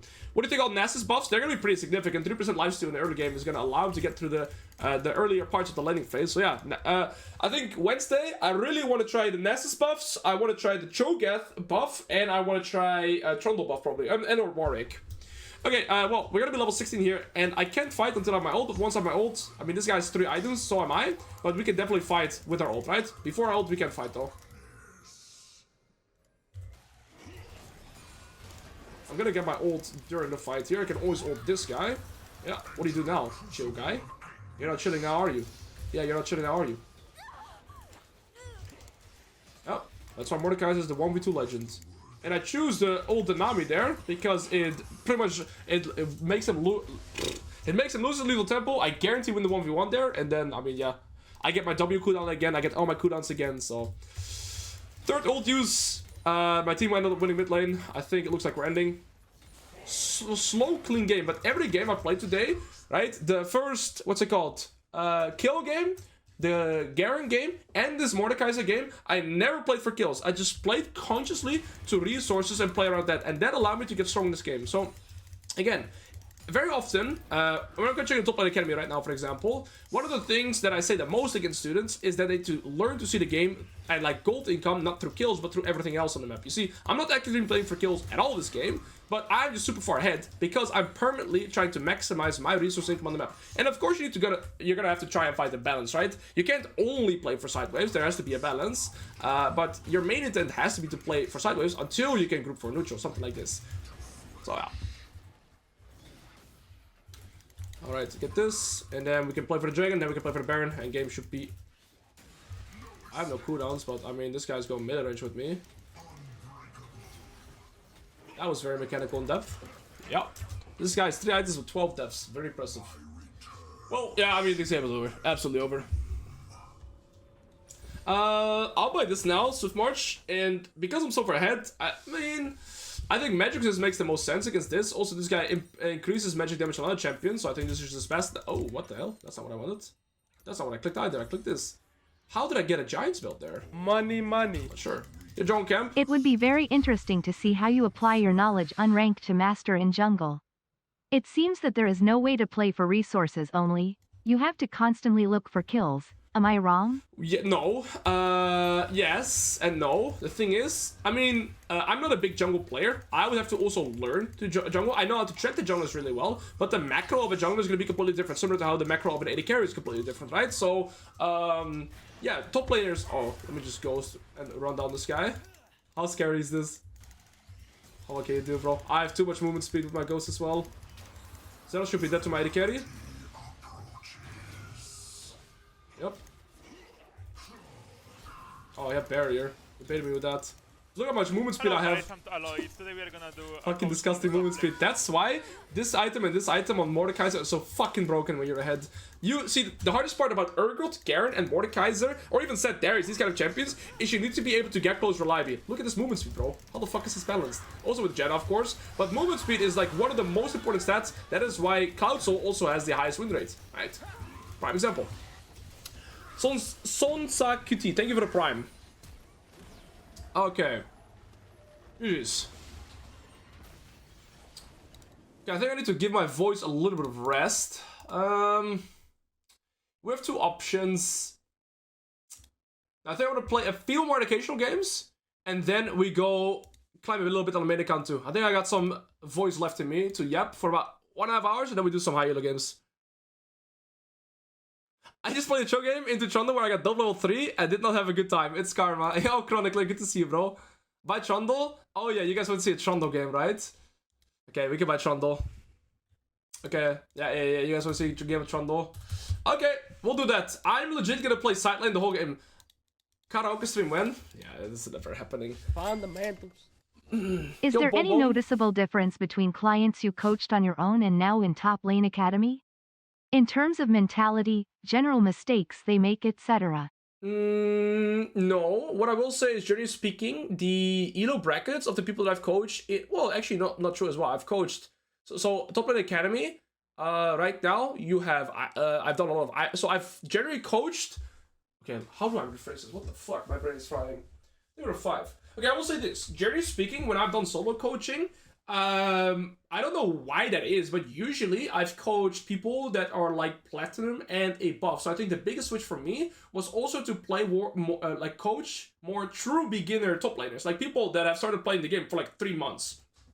Usually, I wouldn't have, most people that I've coached were already kind of established players, and then we're like, okay, now I want to speed up my progression curve, I should get coaching. In Top Lane Academy, it's also extremely good for like true beginners that haven't really gotten any past prior experience with League of Legends, because you help them every step of the way with champion guides. You can ask any questions, doesn't matter regarding the question it is. So I think in terms of coaching, depending on the individual, if they're already established or not, I can sometimes pretty much give them the most simplistic goal settings, right? Like literally things that I'm explaining sometimes here. And I feel like it has also increased my general understanding of how to coach true beginners top laner too, is give them very easy, direct steps. Like usually the way it works with Top Lane Academy is you get a coaching every 1 to 2 weeks. So the other day I coached a top laner that was Iron, and he had played the game for about 4 months. And the goals that I gave him at the end were very simplistic. I wanted him, every time he went to the laning phase, pretty much decide like what kind of damage they're dealing, right? AP or AD. Think about I can't recall the entire session, but basically I depending on the individual, it just depends on how I coach. So if they're more true beginner, I go way more simplistic, and if they are really more established, I can pretty much go more in depth depending on the elo they have as well. Yeah.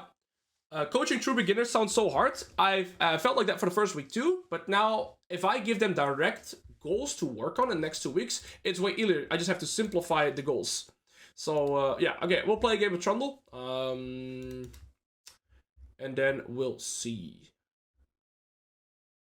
Oh, this guy's a Trundle jungle main, by the way. I just noticed this guy mains jungle on Trundle. What the fuck? So I have to go to this guy that mains top, John Smith.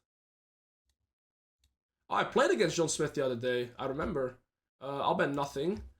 Didn't I play against this guy? Yeah, I did. Fundamentals. If you watch replays of high elo junglers, they have an average of 6 centiseconds per meter, and they constantly skip camps for the sake of fighting. As a result, they fall down and farm compared to laners in a mid-game. Yeah. Why is that? Is it wrong? No, they can't farm sideways. Sideways belong to the AD carries, mid laners, and top laners. They only have jungle camps. So yes, you're bound to start dropping in CS absolutely as a jungler. I think this setup is completely fine. I will play a game of Trundle. Okay, I'm not too well known on Trundle, but I know my intent is literally just perma farm, and you go Ravenous Hydra and Bloodrun King, and yeah, I'm gonna try and utilize my absolute early game strength. The thing is, as Trundle though, you really want to play like a Bast in the first waves, and that's gonna be your main goal.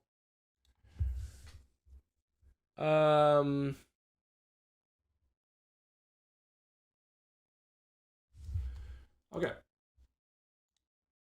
I'm playing as a Sett as well. Oh no, we're not. Okay, they're full melee, by the way. I think that's beautiful for Trundle. What kind of build path does this guy go? Revenant's Hydra, Blade Rune King, and then we go like Hole Breaker, full side lane, right? Like your identity as Trundle is you play side lane for the entire fucking game. That's gonna be our idea. Sometimes true beginners are easier to teach because they haven't gotten plenty of bad habits and hard to get rid of. Yes and no. I just think when you coach beginners in top lane, you just go way less in detail and give them way more generalizing concepts that they can start working toward. By the way, they are counterpicking themselves everywhere. Like, I destroy this guy, and I destroy this guy, and I destroy this guy because of my... Yes, by the way, I need Little Temple, not PTA. That was a misclick.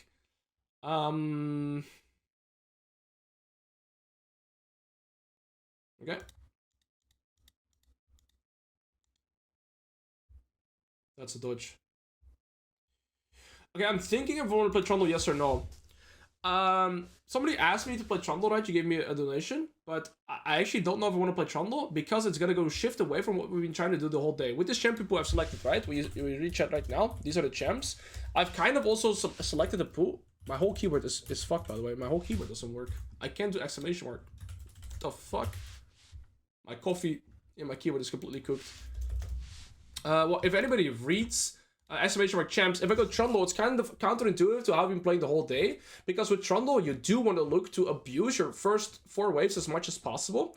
Whereas with the other champions like Garen, Urgot actually as well, Mordekaiser, Mundo, Kayle, Cho'Gath, Nasus, Yorick, you're just trying to skill. So that's why I've been playing these champions as well, because I'm showcasing you guys that you don't need to get ahead through kills, but playing for farming and those intentions to get ahead more reliably. Yes, I've coached Vlad top players. I think there are 1 or 2 Vlad top players in the TLA. I've coached them. The VODs are on there too. Can you please read my bits message? I'm sorry, Gotti. Hi, Alois. I'm annoyed that you always say that there's no itemization against max out true damage in your videos, but it's not true. You can build shields like Statax, Fumble, Winter Spirit, Visage for healing in your kit and shields. Redemption, Sunlit Sky, anything with heals and shields. Okay, fair enough. But, okay, heals and shields are fine, but it's like, okay, shields counter true damage. Fair enough. Fair enough. You're right.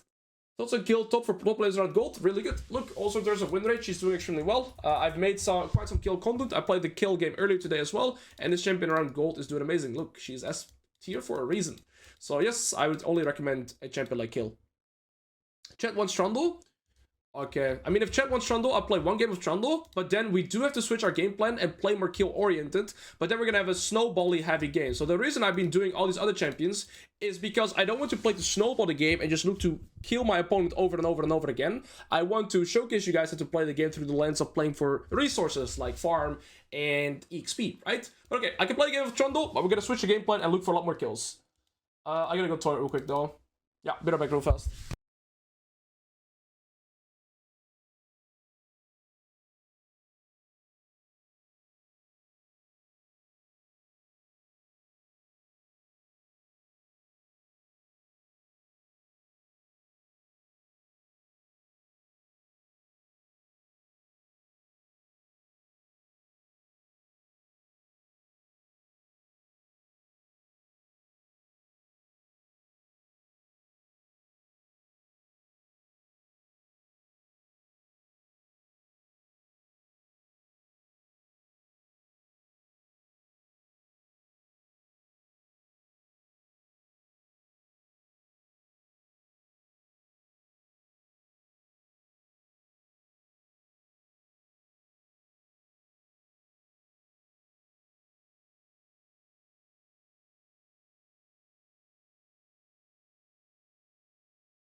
Alrighties. I mean, Trundle's an identity is gonna be completely different. Oh, I need to close my door. 1 second. Alright.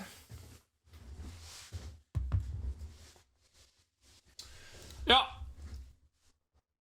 Ugh. I'm a little tired.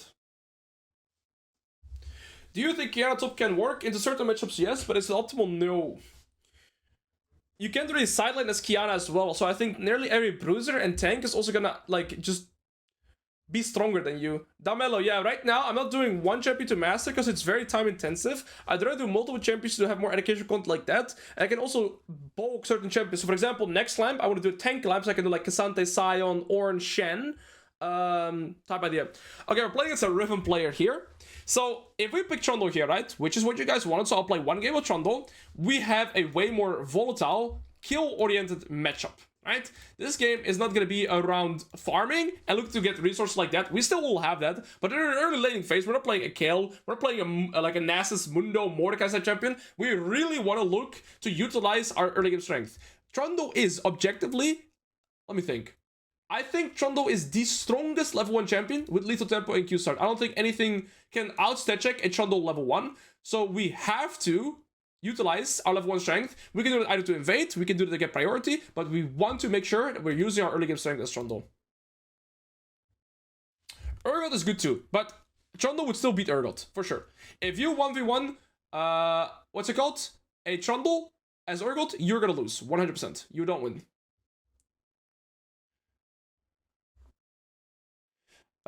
Hey Alois, your fundamentals are giving me plus 300 AP, good shit, but I still struggle with getting the farm. Can you give me some mid to game macro for control mages? Well, it also depends on how you play at the side of Darius. Darius is up there too, but Darius will still lose to Trundle, because Trundle will just kill him too fast. See, the thing is, you can do auto Q, your Q is 106 extra damage, and then you gain 20 AD for 5 seconds, and your enemy loses 10 AD. Do you see how crazy this ability is, by the way? So when I Q, I deal 106 damage, then I gain 20 damage, 20 AD, that's 2 long swords, and I remove 10 damage from them. So kind of 3 long swords. Now, Darius gains 30 extra AD from his passive. I gain 30 extra AD from my Q. Good luck stat checking that. There's no champion that can stat check this. Auto Q with lethal tempo, 3.5 second cooldown. No. Trundle beats every champion level 1. Nobody can beat him.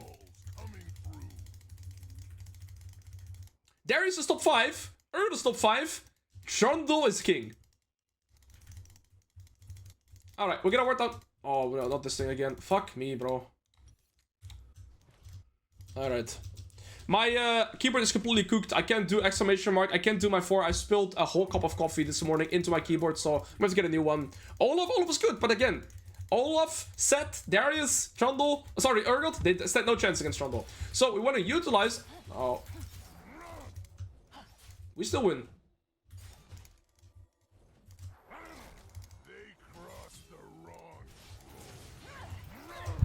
That's Trundle, bro. That's Trundle. I mean, what else is there to say?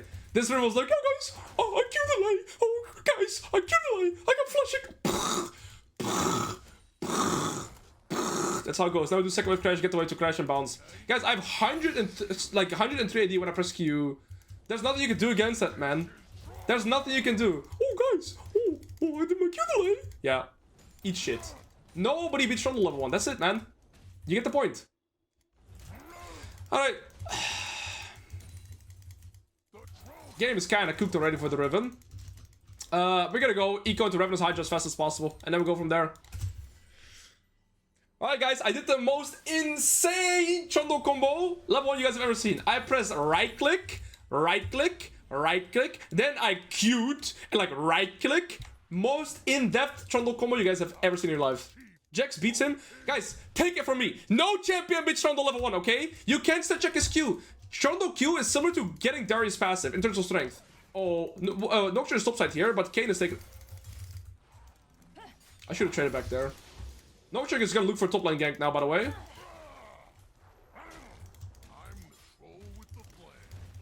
She had no cooldowns on her W and Q.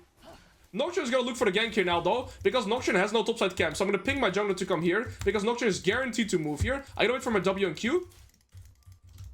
But Nocturne has no camps, right? So if I'm Nocturne here, I want to look for the gank. Where is the closest one to gank? It's definitely gonna be topside. Try to see if I can sniff him out. Got a Q here to get my extra AD, right? I get 20 AD. Slow first. Wait for the cane damage. Okay. I wanted to wait with my E because I knew that she would still have flash. Alright, now I still have my flash. I'm gonna ward here. I mean, this... Goodbye, Cannon, but I mean, the Riven's game is over. I have 2 options here. I could freeze this and recall, which I believe is best. I can also stay, though. I'm a little bit lower on HP, but it might give Riven the feeling that she can stat check me. She can't. So I think I can just stay here. 600 gold is kind of an awkward reset to go on of as well. And now I just gotta gradually set up my reset again. But 600 gold, I can't really get anything. How are you guys saying -1 when we killed the Riven, by the way? You fucking pigs. Nah, you guys are pigs. Alright, I mean, the thing is, right, when you're a Trundle, the thing is, a lot of Trundle... Okay, so this is a Trundle Warwick player specific, by the way. I've seen Trundle and Warwick players be most guilty of this. Once they are ahead, they lose their brain. We're gonna make sure that we don't lose our brain, okay? So when I get... I'm gonna hit level 5 here. Okay. I think Punisher cooldown's a little bit better than that. I'm gonna start looking to set up my reset, play for Tiamat, and then keep expanding my lead, okay? What Trundle players usually do is they get ahead, and then they lose their brain, and they start inting. We gotta be not a Trundle player like that. So I'm gonna play for my reset here over anything else. I did utilize my W, so I gotta be careful for that. Oh.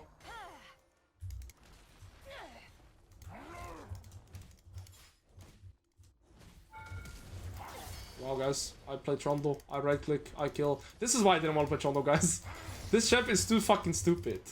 She used Q, W into me, so she had no escape anymore. I still have my flash. Yeah, I feel bad for this Riven now because I'm playing a champion that would just stat check here. She decided to level 1-5 me. That's her mistake, right? But after that, the game became hard. Then she's also weak-sided because my jungler invaded her top side. And then she was already 0-2, and now she used her abilities into me. She's just dead. She's completely gone. Also, this is super important though. I've been in this position as Riven against a Trundle multiple times. Now, this is still going to be the educational part. Listen up. I never have to kill this Riven again to keep expanding my lead. In terms of gold right now, I am about 1k gold up in items, right? She has double longsword. I spent 1.2, so yes, I'm about 1k gold up in items. If I farm even for the... Is this guy gonna freeze it? Oh no. Oh no. So if I farm even for the rest of the game, I'm gonna be 1k gold ahead. But because I have that lead, and a level lead as well, I should be able to expand my...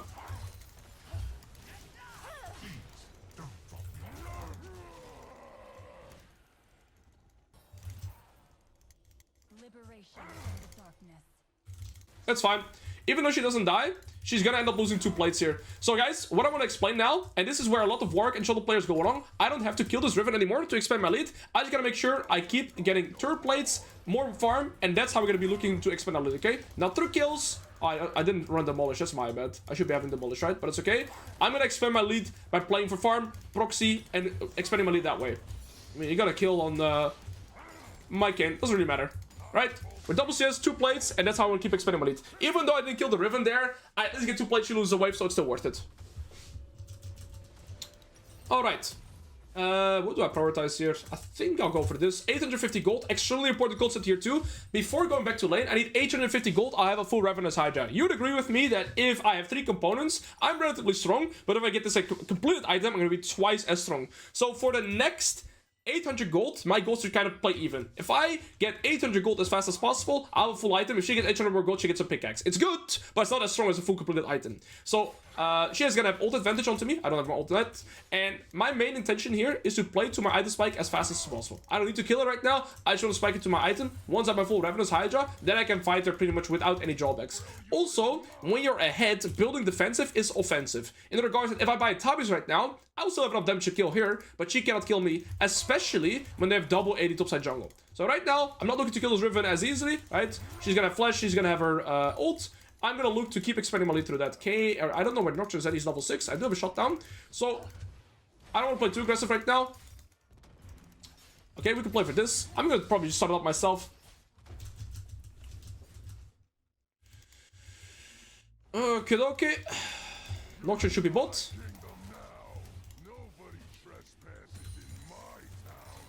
Yeah, it's crazy my sustain with my WA. She doesn't win here. She's stuck there. No, you can't go there, buddy. I might be inting here. This is where I'm losing my lead, maybe. Okay, now we're fine. She didn't have flash, I'm assuming. Okay. The second the fight is over, you see how I also run away. Like, I have nothing anymore there. I've used my buttons. I thought Nocturne was ulting bot. I had just assumed it was bot, but it's actually not there. We still have sustain through our kit here, even because also Vamp Scepter, D-Blade. And I think our W also gives us some sustain, right? Maybe not. No, 25% increase healing. We do get sustained through that. Okay, we can recall now. We saw refillable. We have it. Refillable sells for 60 gold. Did we lose a plate though? No, I don't think we will. Perfect. We sell this by right-clicking it, buying the Revenant's Hydra, TPing back. And now we've sped up our position to this Hydra.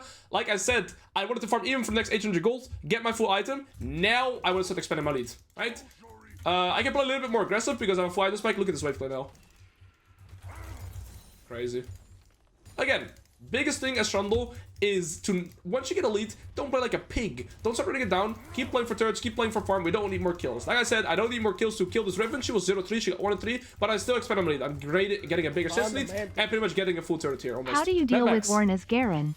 I seem to always love versus him. Okay. I'm platinum. Go back into my vault that I just played earlier. I played against Braum. What I did against Braum, you should be able to replicate against Ornn as well. You don't have to kill him. You don't have to lane against him. You just perma push in the wave and you proxy farm and you play for plates. That's what you do against Ornn or any tanks. There's nothing this guy can do anymore. So what my intention is right now is to make sure I'm not trading equal resources. Equal resources would be, I get a wave, she gets a wave. I get a wave, she gets a wave. If I get a wave and I get a jungle camp and she gets the wave, I'm expanding my lead. If I get a wave and a plate and a jungle camp, I'm expanding my lead even more. I don't need to kill her to... Okay, King is coming top side, so I'm not going to take his farm. I wanted to take for the golden camp, but the King is coming top side, so I won't. Yeah. I could go Trinity Force, I could go Blade Rune King. I saw the Trundle main in Grandmaster mainly going for Blade Rune King, which I think is fine because we're going for a side lane build anyways. Equal outfits are good. I have a infinite sustain, she does not. Oh, you just used everything in my face. And I think I just did... Okay, okay. If Nocturne ulted me here, it would not even have been worth it. So luckily it was mid, I stay alive, now we get the full turret too. Minute 10, very early on. We just keep expanding our lead from here. Look at this life steal, bro. What the fuck? That's what I wanted to say. Equal outfits are good because I'm back to full HP on every single wave state, but yeah. Okay, hard push next wave, set up a reset. Do I want Boots of Swiftness or Tabis? I think Tabis are just smarter, right? I do really want movement speed, but I think I have enough utility. And my W gives me so much movement speed as well. Alright, reset, buy tier 2 boots. Mercs are also really good though, because undodgeable CC, undodgeable CC. This is greedy, but it gives me... I'm gonna go for this. I'm gonna go for this. With Trundle, I think you just go for a more greedy setup in general too. See, the thing is, I kind of need every boots. Also, when I look at the game state, enemy mid-jungle is their win condition, bot lane is kind of even, so it's me against their mid-jungle mainly, so I want to be avoiding them, I want to be playing away from them, but what I do have, and this is where a lot of people will panic, is I still win side lane against both Riven and against Katarina, even though she's 6-1, so I see my win condition here through side lane. I really need to start grouping up. Yesterday, I was coaching a silver student, and he was kind of in a similar position at this, but he started panicking really hard, and felt like he had to start making plays, because his teammates are losing super hard like this. I don't feel panicked at all right now. Why? Because I know that I can carry this game through side lane. So I'm keeping a similar game plan here. I'm just gonna keep farming up inside wave as much as I can, and then play with item spikes, play around my summoners, and once I find a good window, then maybe I'll meet their mid jungle, right? I'm still ahead with them in terms of EXP and farm, so that's what I'm gonna keep playing for. And I'm gonna avoid them until I feel like I either have numbers advantage, or I have item spike, or I have like summoners advantage. Until then, I just avoid them. I don't have to play with them right now, but I do know that I'm gonna win side lane against both Katarina and Riven later on. So I don't feel pressured at all right now. And literally, that game yesterday, he ended up losing because he felt so pressured that he started taking 2v1s permanently, and that's actually the only thing he should have been avoiding, and just kept expanding his lead. Okay, so now, Riven just got a wave, I got a Gromp and a Scuttle. Again, I'm not killing this Riven, but I am gradually expanding my lead every single time, right? And you see here, I'm not actively playing for kills. Now, there might be playing for the Dragon. There's no mid tier 1 turret, but what I could do is perhaps take over the mid wave here and look to snack plates here, because Riven still has to collect this wave. So there's going to be a skirmish going on here. I'm not going to match the skirmish or join the skirmish. I'm going to use the tempo of them taking this fight to take everything in mid lane. There we go. That's one plate for your boy. And the mid wave. 2 plates. If I move to that river fight, maybe I would get something. Maybe I get 1 kill. Maybe I get 2 kills. Maybe I get nothing insta die. If I stay mid lane right here, I just got a full wave and I got 4 plates. What's a guaranteed play? The mid wave play. That's why I will always go for this play, right? And so again, if I move there, maybe I get something. Here I'm guaranteed to get stuff.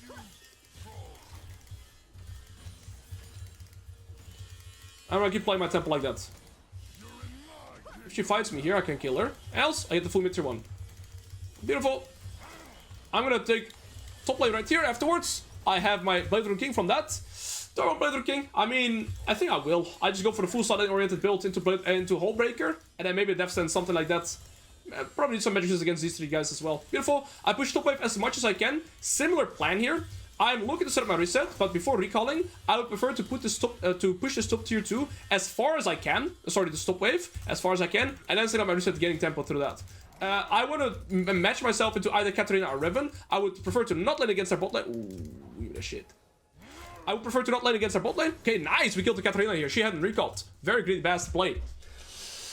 Okay, we get the bot tier 1. They got the Herald. Beautiful. I have my second item. And you see here, the only kill that I got, I think I killed Riven level 5, remember? Since then, I killed her once. And we're like 10 minutes later now. In the last 10 minutes, I've only gotten 1 kill. Yet I'm a full item above the Riven. Why? I got the top tier 1, I got the mid tier 1, and look at my CS. But this is through conscious effort, right? I am consciously not playing for kills, but looking to expand my lead through resources. And so I just feel confident in my position that if I keep playing like this, I'll be able to win through side lane and just getting so many resources that I'll be fine. What I have to be mindful though of is that I'm playing with my base HP and no resistances. I have a shit ton of damage, but no resistance or anything like that. So I'm gonna be wary of that. Even though I'm ahead of the curve right now, I'm extremely squishy. Alright, I push this out, try to get tempo, and I want to play for another wave. Alright, there's a mid lane skirmish going on. This guy has no boots. No grump. 3 people mid. Okay, Riven is there with Tabis. I have my flash come up as well. Okay, I want to try and play with this cannon wave now. Cannon wave is generally speaking going to be the wave where you can progress the most and easiest.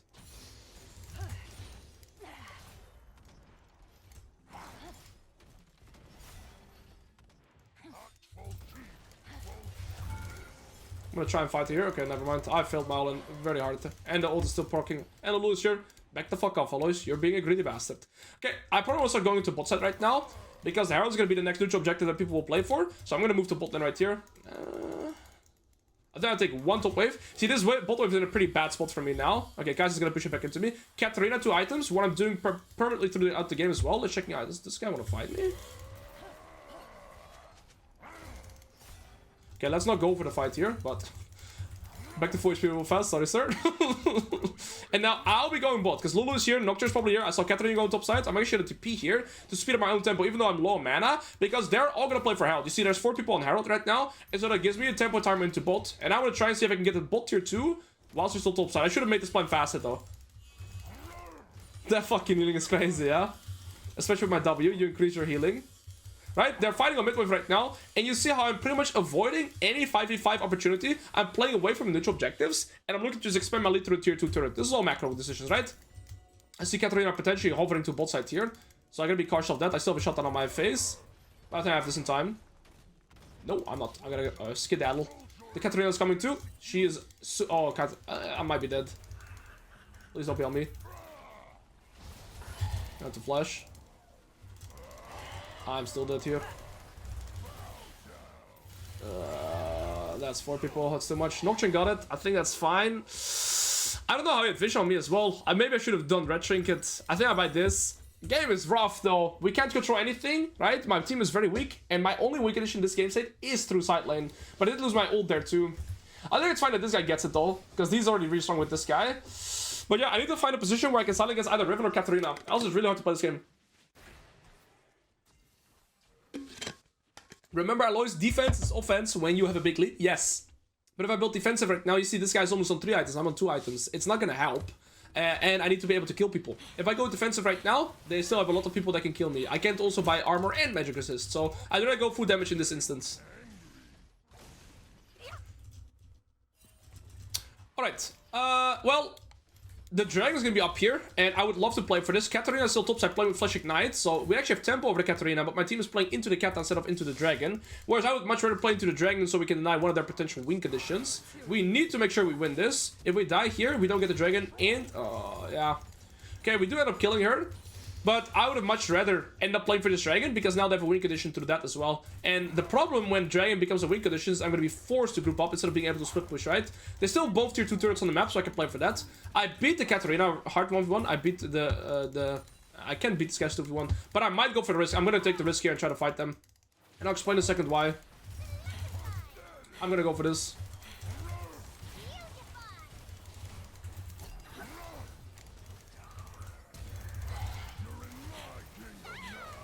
Okay, so the reason why I take the skirmish here, even though I know the risk to reward is pretty shit, is because if I press tab, the odds of us winning this game right now, I would say, is maybe 15 to 20% with how weak my teammates are compared to this. This guy's almost 3 items, 1.5, right? We're super far behind in this game, so 3 dragons as well. The risk to reward of winning at 2v1 is, I think, 40%, 50%. So I would rather take that risk, because at 2v1 I would have won. Unfortunately, Nocturne was there too. Without Nocturne, I would have 2v1 them, right? But the risk to reward that I'm taking at 2v1 is way higher than winning this game by just farming even. So I'm gonna be more prone to take risky fights with a potentially good outcome, which put me back into the game. Whereas if I'm ahead, I would avoid certain skirmishes, right? Skirmishes like that. But because I'm behind, I'm way more willing to take these risky skirmishes, because if I would have won that, I would get a way better fight with winning this game. I saw Katarina flash there, so that's massive. But now she's gonna be out. Little no ult and no flash right now though, so because of that we do end up killing the Katarina here. Okay, I can maybe get close here. Kaisa no flash ult as well from the earlier skirmish. Please let the W. No, how do you miss that? Nocturne ult's gonna come in a second, he's topside. Unfortunate. They do have people dead though. Somebody has to defend against Syndra, so now I need to make sure I get into bot wave as fast as possible. But I hope that reasoning makes sense, right? Because in terms of the game state, it's really hard to win this game right now, and so I'm way more prone to go for certain risky plays as long as they have a higher outcome than me like potentially winning this game. Alois, stop being a piggy. Simba solo bolo. Your mom is a piggy. Love you though. Riven just came back from base. Lulu, Kaisa, Riven could be here. Again, I'd rather take the risk here of taking the turret, because if I just farm even, we'll never win this game. Wait, the E takes damage? I should focus this guy with my ult, not the Kaisa. Katarina's here too. Goodbye. Does my E do damage? Why did I take turret aggro from using E? Really? It doesn't show any damage. 1 damage? Really? The E does like 1 true damage. Really? That's fucked! Wait, why did I not know that? Why do you guys all know that I don't know that? Okay, I guess you all knew that. Not shabby. Well, we get to tier 2. Sadly, there were 3, so we died. Syndra was fine, and then she just used her ability, so she's not fine now. We have 3 items. But yeah, it's hard to play this game state. We can only win through split pushing, nothing else. And I get an Atakan here. We're gonna have to somehow get this dragon. I think I still open up the top. The reason I open up top is because I can try and pressure this by the time the dragon is gonna be up. Because this is gonna be gone. And then next dragon is gonna be dragon. We need to get drag. Oh, please steal it. No. I mean, they're gonna get all the roses too. Mama. Maybe somebody takes this. Oh. Fucking Riven is there too. I have no ult. I am just griefing so hard. Now I lose everything. We lose the tier 2. I lose my life. I lose pressure into this. Now I'm just gonna group for 5v5. This step was so bad. I have flash and ult in 1 second. The risk to reward is terrible. No, this was the worst that I made this game. I get nothing for it and I end up losing so much more. And I lose the tempo as well now. Now we're gonna have to 5v5 for dragon. That was horrible. Horrible decision. Unless they grief here for a tier 3 turret. My team could win this maybe. We have Kayle ult. I see. No. Looks cooked. Well, scheisse, man. Alright, yeah, I mean, we're kind of gapped. And now they recon, they get the soul, and I'm gonna go deafen them. That's okay. The game is too hard to play. I made some mistakes as well, but not too many. Like, I'm 3 items against the full losing draft, right? I had to take risk as well. It was a hard game to... Holy, my keyboard is doing weird things. There's all the coffee in it. Is Sejuani top beginner, considered beginner top? I mean, I suppose she's relatively simplistic to play, but... Yeah, I don't know. I wouldn't recommend Sejuani to beginner top laners. That's not a -1, by the way. Also, I feel like Trundle feels very similar to Alois. Your gameplay is pretty limited. If your team is losing, you can only split push. You can't really team fight. That is an issue, right? This champion feels kind of similar to Alois in that regard. Okay, never mind. Just start -2, whatever. I mean, I can take this down pretty fast. I'm just gonna greed.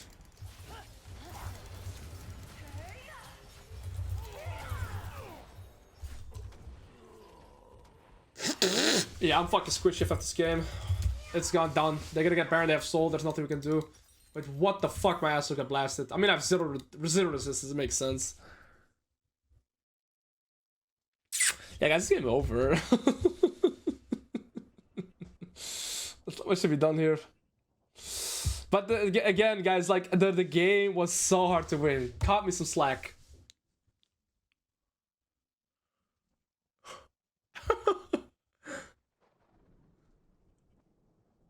Yeah, we're in theory here.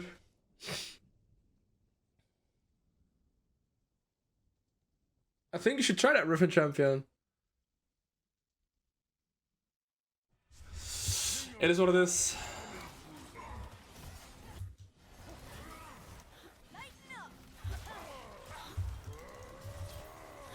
I don't have ult anything here.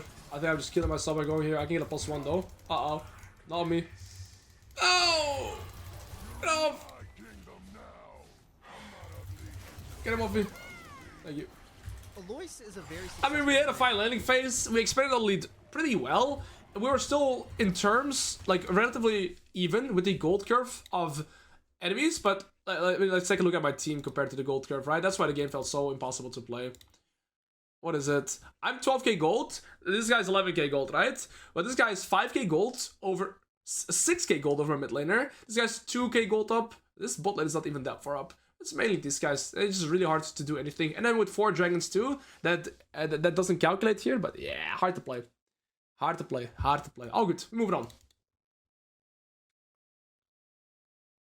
It happens, bro.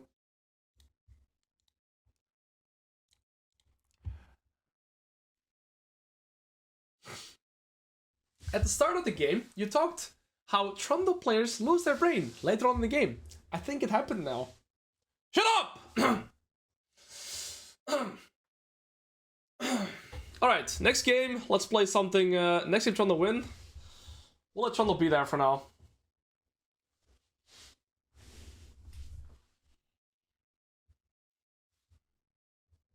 Would you agree that in these games, the weakest link loses and not the better player wins? I mean, that's very often going to be the case. Is Trundle good for climbing? I'm high iron. Sorry, high iron sounds so funny. I am sorry. I don't mean it in a condescending way, but when I read that and said it out loud, it was just funny. Yes, Trundle's a good champion to climb with. He's a very linear game plan, and his champion, like, it isn't super mechanically intensive. So yes, it's completely fine. But high iron just caught me off guard, bro. I am high iron. That one. Holy shit. Holy shit. One of the funniest things I heard. Oh my days. My god. His name is XX Epic Messi. No, sorry, XX Epic XX Messi XX. My fucking god. That guy's a legend. Oh. That was funny. I'm iron to this iron. No, it's like middle of the pack. Middle of the pack iron.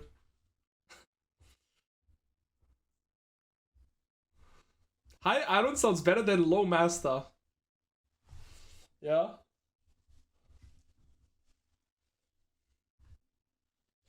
What should we do play next game, guys? I'll give you guys a poll. I'll do it regardless of the draft.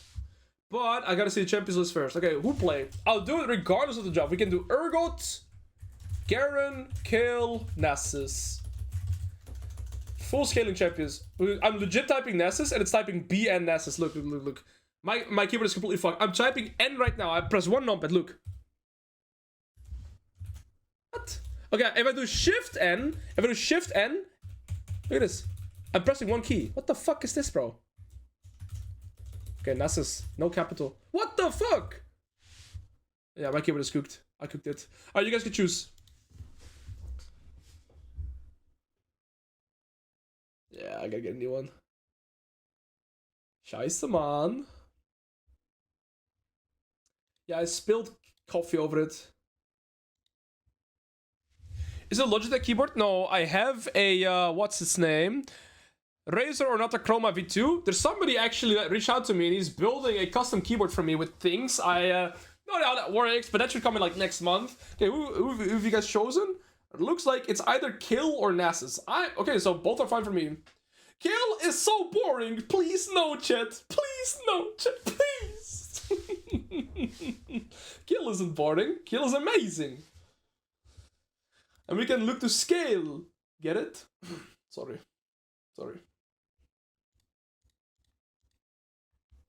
I would say. If I were to ban a champion a scale, probably Aurelia or something. Alright, Nasus ended up winning at the end. Wait, Nasus and Kayle get the exact same amount. No, wait, Nasus one more vote. Nasus has one more vote. Big. Alright, it's a Nasus game. This champion's gonna get buffed next patch too. Let's go. Kayle is literally a... How am I gonna read that? We scale. You guys know who Ostrovsky. Thank you for the prime, bro. That guy is good. Hello there. Yo. Love from Spain. I mostly watch you on YouTube, but I love your vids. Appreciate that, brother man. Thank you for coming by on Twitch. I am considering streaming on YouTube as well. I've set up for a while. I just need to set it up. I have no idea how to set it up, but I'm thinking of dual streaming. I'm thinking about that. No, Nas is not buffed yet. He's gonna get buffed. I mean, against Yorick, we get free scaling. Both of us are gonna be full scaling champions, which is fine.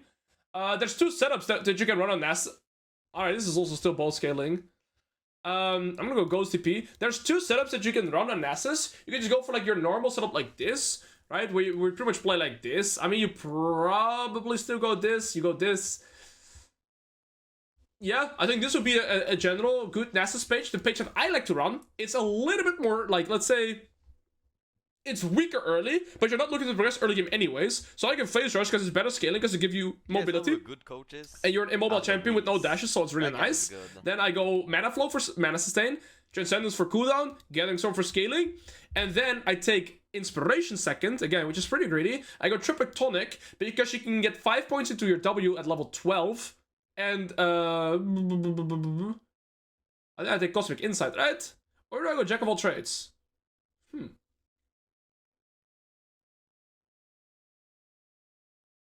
I get Ability Haste and a Dead Force, but this gives me lower ultimate cooldown and Summoner Spell Haste. Sorry, Item Haste and Summoner Spell Haste. I'll try Jack of all trades. Wait. Okay, and then we go Ability Haste, Adaptive Force, and this.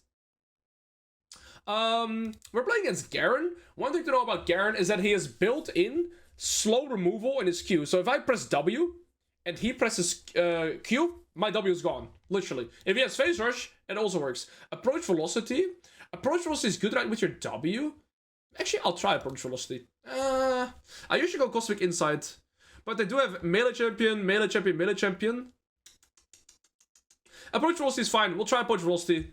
Okay, and again, my room page is literally catered to not fighting at all. Like, I'm not looking to trade. I'm looking to full scale with the setup. Nothing else. Yeah. So if this guy runs Phase Rush and Q, it's pretty much impossible for me to W him. But if he has Conqueror, then he has more kill pressure, but he doesn't have the Phase Rush to remove my slow. So there's that.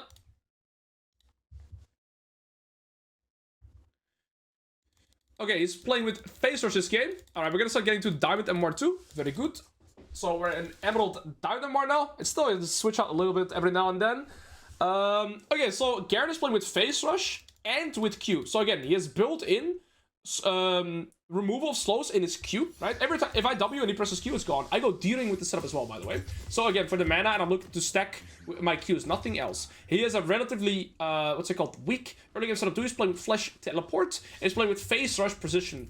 I could also play against the Garen that's playing Conqueror, D-Blade, Flash Ignite, way more aggressive, right? So the thing is, even though I'm playing the same matchup here, the setup is different. So again, he's going Phase Rush Teleport. I'm not scared of this guy at all. If he had Conqueror, Flash Ignite, D-Blade, I'm way more scared of him. Same matchup, different setup. So that's why checking up setup is really important. Then checking the early game top side 2v2. Bro, they have Lee Sin Garen. We have Hecarim Nasus. Two of the weakest early game skirmishing champions. We don't want to look for any 2v2 top side early. After level 6, we can start winning more reliably, right? Hecarim level 6 and Nasus level 6 spike very hard. So pre-6, we don't want a 2v2. Early game, we don't want to fight. And then, I mean, my literal goal is to just get pushed in and stack as much as I can. That's gonna be my goal. Alright. Also, what I was talking about, Phase Rush, read this with me, right? Hitting an enemy champion with 3 attacks or separate abilities, auto attacks count, will give you movement speed based on level and 75% slow resistance for 3 seconds. So for 3 seconds, I can't slow him. So my W timing is pretty much useless against Garen because he can remove my slow with Phase Rush and he can remove my slow with his Q. So Yeah, my W is pretty fucking useless here. Okay, we go Q start, and I'm just gonna try and see if I can get stacks. Again, neither of us are really strong in the game. He could look to proxy, but that's fine. You don't want to proxy against the Nasus, because I'll get 3 stacks. His Nasus good right now. It's pretty weak, but he's gonna get buffed next patch. I'm gonna prioritize, contest here a little bit. Okay, his Q start. Just kind of away. I can trade with him, right? Trade avoidant. You know, if you want to fight my minions, then I will Q you. I proc phasers there. Oh, yeah, we have this again. Fuck's sake. My trinkets don't work.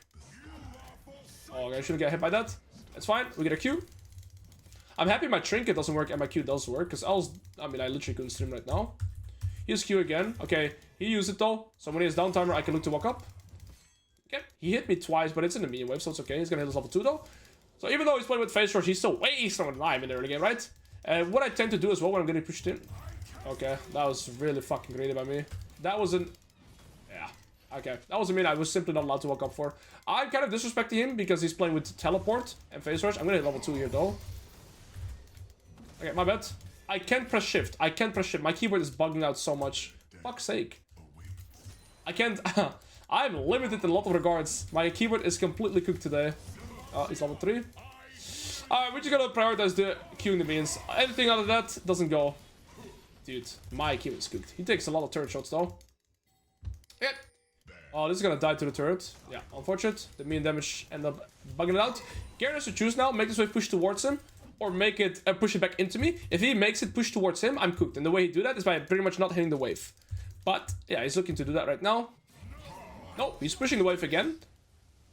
What you can do here is try to bait the Garen to kind of E me and the minions. So I'm going to try and bait that. So he pushes the wave back into me. And that makes it so I'm not going to be forced to walk off for last hits. Which is what I want. I probably can't Q this. I would lose too much HP. Yeah, unfortunate. I mean, maybe. No, I can get it. No, I can't. I'd lose too much HP. It's not worth it. Oh, and I still take the damage anyways. I'm such a fucking idiot. Okay, all good. Alright, wave's pushing it to me. I'm trying to get 900 gold on my recall. Then I'm relatively happy. I get neither. That is slightly depressing. I can't upgrade my W with Shift Q or Shift W. Yeah, my keyboard is completely cooked again. If you haven't heard me say it before, I spilled my coffee today, so...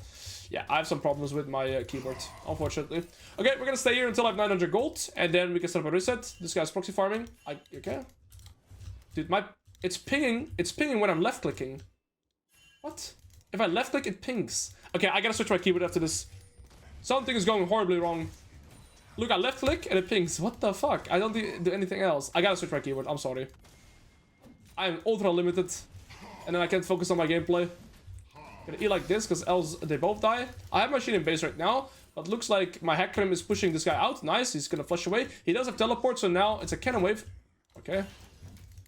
I left click there, so it pinged missing. Oh my days. The sticky keyboard because of all the coffee, yeah. I'm gonna prioritize the castles, because that's the fastest way to push in this wave here. This Garen is... Yeah, okay, he's TPing on the turret. I would have TP'd on the wave. I think I have enough time to queue the cannon here. Please, tell me I do. I'm such a greedy bastard to queue the caster. It is what it is. Honestly, that counts as a -1. He built anti-heal, which I actually really dislike here, because it's going to slow down his own item spikes as well. And yes, he gets some anti-heal now, but the thing is, it also denies his own item spike here, so I actually don't think it's good at all. Okay, I'm going to TP back, buy Sheen, or at least my right click works, spider fillable, and now we just keep stacking up. On this wave, I will get level 6 exactly, because I've lost 0 XP, but my goal is still to just keep stacking on.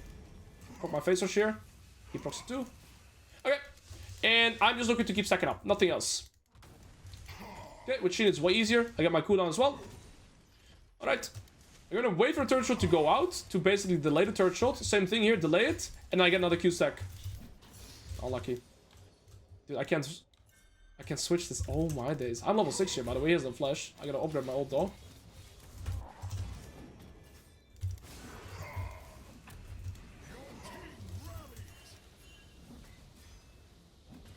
That was one of the lamest skills I've gotten. You see how my camera was switching away every time? When I press 3, it goes to my jungler. When I press 4, it goes... Okay.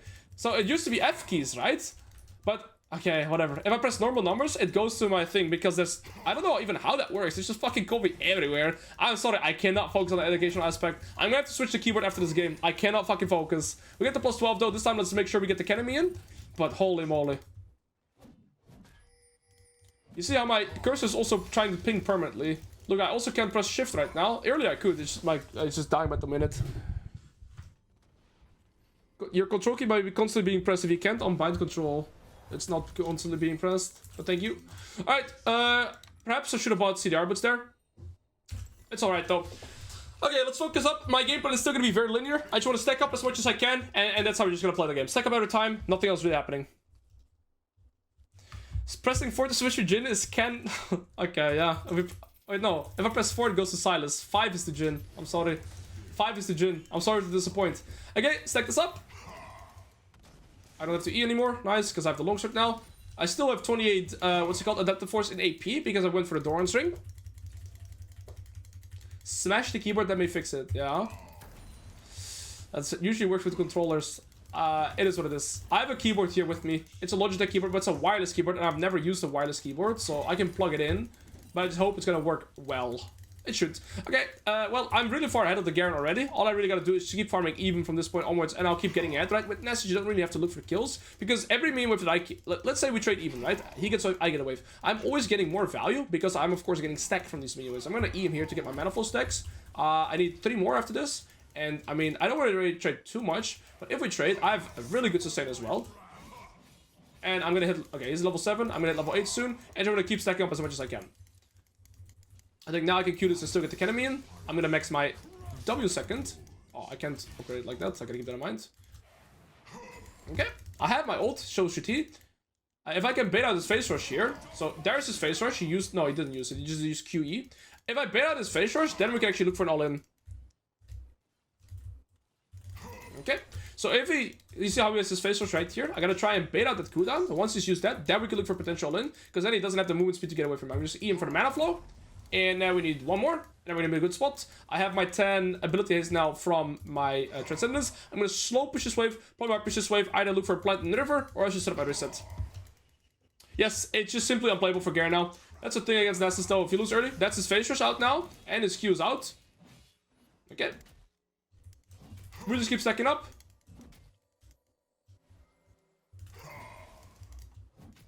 There could be a jungler gank coming up, because he's playing super aggressive. There's a jungler indeed. I'm gonna try and focus this guy with my phase rush. Oh, thank you, listen. Okay, we trade 1 for 1. I should have been more wary of the gank. I was really disrespectful there. Garen is level 7 with like half HP, no phase rush, and he walked into my face. That's a red flag, and that's why I knew this guy shouldn't normally play like that. Also, Listen should push this wave. He set up a slow push for him now, so he's gonna lose the entire cannon wave, and I'm gonna come back to a pretty big wave set here. So this is a pretty big mistake by Listen. And I think here I'll just get the CDR boots. I'll get this, and I'm gonna keep this slot open so I can get my potion here. I'm gonna be in a good spot. What else? We're in a fine spot, just mid lane losing pretty hard again, but he is even in CS, so in that regard, he's still like not all that far behind. Bot lane is slightly ahead. My jungler is farming a shit ton. He actually has higher assist than I do, and he's got the Katarina shut down, so my jungler is in an insanely good position in this game. And again, Lee Sin set up the slow push, so thank you so much for that. Alright, my shift actually worked there, but it switches my camera. Okay. My ult comes back faster than his, but he still has it. I think he, like, I heard the animation go off, but he actually didn't use it, right? And I have 38 ability haste, full points of Q now. We just take every single minion that we can. That's it. We don't have to do anything else. Again, if we farm even, it's a good thing for me, because I get more value for every move than he's getting. And next up is going to be Grubs. We can play for that. So I'm completely fine just trading even until I get my Trinity Force. And then, yeah, I mean, there's very little he can do here. We're in around Emerald Diamond Elo. I'm gonna trade with him here with my phase rush, because I get my ult now. He used phase rush, that's why I didn't want the ult. Beautiful. I also stayed back from the wave because now I have 15% lifesteal. So this trade is really good for me. And you see, this is why lifesteal on Nasus is so disgusting. I sustain through passive, I sustain through lifesteal. Oh, listen, I'm dying to the Akram here. That's pretty bad. Okay. Oh, I'm moving River to just guard the grubs, nothing else. I don't think I can get anything here. If I can get a grub, it's 12 stacks every time, by the way. Okay, Lucina has a full eclipse, so I gotta be wary of that. Okay, just get him off, this is enough. Again, here, before moving into the river, really important to check the items, right? But yeah, Lucina has a full cleaver, and now my Hackram finishes full, sorry, he had a full eclipse, this guy has a full cleaver now. But in the 1v1, Lucina had the full eclipse, Hackram only had components, so that's why I lost the 1v1. You see, I have 4 points into my W, that's because of the extra potion of skill, right? Lucina's showing mid, so I'm just gonna push this in now. I don't want to look to kill the Garen, but what I could potentially do is just hit this blade. and proxy farm one wave. Because Lee Sin... Okay, it's coming topside now. I get the plate. I might actually be cooked. I'm gonna ult right here and do as much damage as I can because Lee Sin is approaching me. Okay, and now we run away. Okay, Lee Sin is still mid. We get his flash. I get the wave. I get the plate. I sped up my lead. We might be cooked still, but with my tier 2 boots, I think we're just skedaddling. No, they're gonna go for grubs anyways. Okay, I need 1300 gold to get my item. I'm not sure if we should fight it. I don't have my ult. Hackram has ult, has item, so maybe it's fine. Focus Lee Sin. Again, Hackram has ult. That's why I was fine moving here. This guy's a giant shutdown. Okay, game over. I mean, game over now. I get the plus 12. I can get plus 12s here as well. We can get 6 grubs because the Hackram actually stole the first one. How much do I do? That's another plus 12. I got plus 24 and I get a shutdown. And again, another plus 12 right here. I mean, it's game over. I have 256 at minute 12. Usually, if you have around 400 at minute 20, you're doing decent. To have this stacks at this minute, it's stupid. Like, it's genuinely silly. My damage this game is gonna be completely, like, it's gonna be completely ridiculous. You get a moment like that, I got a splash early too, it's not gonna, like, it's gonna be completely over for him. I get my Trinity Force. Afterwards, I can just go full tank, right? I don't need any more damage because Trinity Force and all my stacks will be on my damage. Since I'm ahead of the curve, I also just, you know, really don't need any extra damage. I have 6 grubs. I can purple play side lane. I win side lane against Garen. I win side lane against Katarina. Neither of them outskill me either. So from this point onwards, it's only going to get worse for them. And now, as I was saying, I'm going to start building defensive because I'm ahead. Then I can still kill them. They cannot kill me, right? Because Lee Sin still deals a lot of damage to me. But once I'm at, what's it called? Frozen Heart. Good luck killing me. Like, literally, good luck killing me. And then we get some magic resist, and I just keep on stacking up. I have 53 ability haste. Every min I get, compared to that he gets, I get more value. And I can also do a little bit of trading right now. I want to see if I can potentially play for some plates as well. Scuttle and River for plus 12. I mean, look at my damage now with 34s. That's fair. Trading well is really good for me. Because I have lifesteal on the wave. So now waiting for that to roar F. Look at that. Nothing you can do anymore. Just trade equal health. And then look to go. If Lee Sin ganks me with my ult, I think I can 2v1. Unless I already have too much damage taken before. Plus 12. I will look for one plate and then for the scuttle. Phase rush here. No flash. That was one of the lamest skills I've gotten in a while. He couldn't proc phase rush, so he couldn't have movement speed and his Q was on cooldown. Oh, I didn't get the plate, but... I mean, to be honest, I get the full turret, right? GG. My game plan here, guys, is extremely linear. Kind of similar to Trundle last game, but it's going to be infinitely easy to execute. I'm never playing for kills. I have 6 grubs. My team is doing fine, at least my bot jungle. Only my mid lane is weak, but I win side lane against Katarina. All I'm going to do for the remainder of the game is open up to the side lane, farm the side waves, and take the turrets. Biggest gold income in the game is going to be turrets and side waves, right? So tier 2 turrets, for example, give 700 gold. This is my biggest objective for the remainder of the game. If I play with that, nobody can stop me. I mean, look how fast I take this with 6 grubs. It's unfair. Also, turret gives a stack.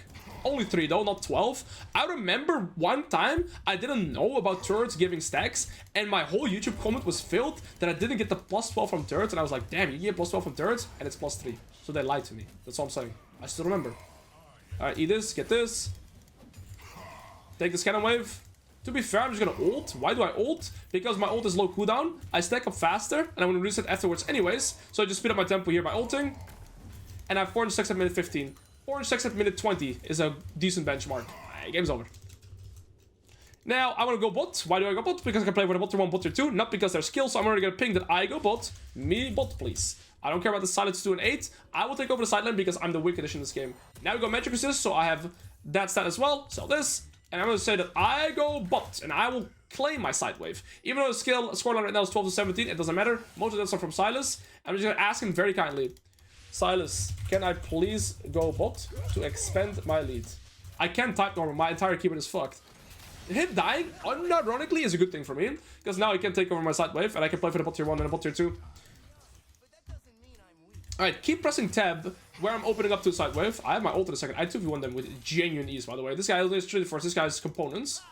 If these guys want to fight me, they have no idea what they're doing, I think. Alright. They have no idea what they're walking themselves into. They have no idea what they're doing here. This guy is hit by my 5-point W, by the way. He cannot move. Again, he can't move. And, well, I didn't want to play for kills. I wanted to play for the bot turret, but I ended up winning the game right there. And the reason why this skirmish is so easy is because I just got back from base. This guy was probably sitting on 1k gold. This guy was sitting on a lot of gold. Look at my damage. That's fair. Now we just lifesteal. Game's over. There's nothing they can do anymore. Nasus is a scaling champion, but with scaling champions, if they get ahead, it snowballs like twice as hard. Because now I'm like a champion that outskills everybody that's already ahead. What do you do against that? Like, and now they fought me off tempo because Lee Sin had these items pretty much after killing the Hecarim here at Grubs the other time. There's already a full Herald there. Oh, I have a 34 spike, machine spike. So yeah, this Lee Sin for sure had enough gold for Stunned Sky, but I had just spent all my gold in base, right? And I walked both with tempo. This guy, I'm fairly certain when we see him on the map, is gonna have his full Stunned Sky, and because he didn't have that during the skirmish, ultimately off tempo, we win. You see, he had a full Stunned Sky and even Tavis, almost Tavis. That's his mistake. That's why I also said keep pressing tab to check items before that skirmish, and I knew it was in a very good spot. I'm baiting this guy, by the way. Okay, he's landing everything. Razor still. Okay, I would just end the game. Game over for him. I kind of feel bad. Kind of feel bad, not entirely, but kind of a little bit. Okay, we're dead here though. That's pretty bad. At least it goes to the Katarina, and I'm already building magic resist. Not too worth. I don't even think this is worth to buy now at this point. You get 15 ability haste and a bit of extra movement speed. These boots are probably the worst upgrade out of anything in the game. And I thought this would be so broken, but when you're already at this point in the game, the 10 or the 15 extra ability haste is literally like not a... It doesn't make a difference. I mean, let's take it. The reason I take it is because now my W has a 6 seconds cooldown, and if I press my W, it lasts for 5 seconds. So what I could do here is pretty nasty, is I go for Sojin, and then I have even more basic ability haste, and then my W should have less than 5 seconds cooldown. So then I can pretty much chain my W and keep them, I guess, bound to my W. Right now, at this point in the game, where we've taken both tier 2 turrets on the map, there's not too much to play for besides side waves and jungle camps, so that will be my biggest priority. I'm gonna play jungle camps into side waves. Oh, the side waves pushing into me, so I can take the jungle camp first, and then I'll just join neutral objectives whenever I can. Tier 3s are an option, but they're not like a major option. Right? Tier 2 turrets are the main objective in the map. Tier 2s are not that important. Just mostly important that we take fights on our terms in terms of numbers. And also, if I push up the side wave, somebody has to collect, right? So if I push the side wave up to here, somebody has to collect, and I can force 4 or 5 fight opportunities. Okay, we're fine. I have 500 stacks already. We just keep stacking up. If I take enemy jungle camps, I also make him stronger. Make him weaker, myself stronger. So that's a good thing. And, well, yeah, we're in a good spot.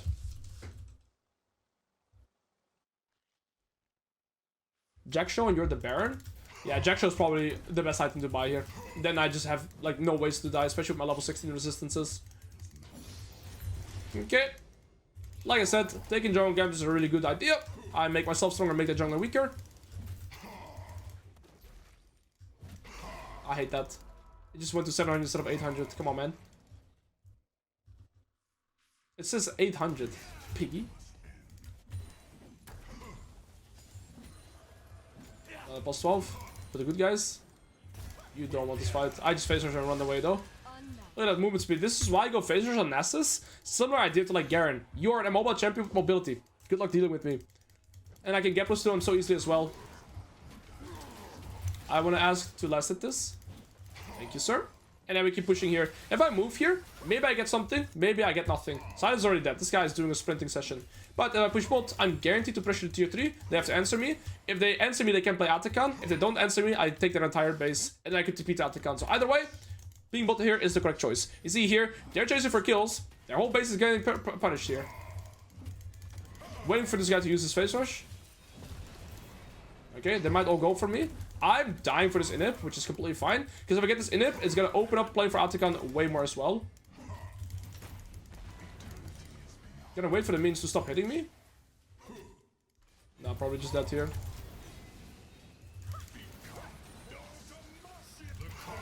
Yeah, I don't think we're gonna escape this one. That's it. But now, we've got to the bot inhib. And if you're able to break the inhibitor opposite to the neutral objectives you're gonna play for, you're always gonna have priority there, right? So this one is always gonna push in, and it makes it way easier to play for this. Also, Baron 3.5 minutes, I think it's fine. We can get both the Atakan and the Baron with this inhib. So I think it's fine. I'll build this, and probably Stark's last for the true damage.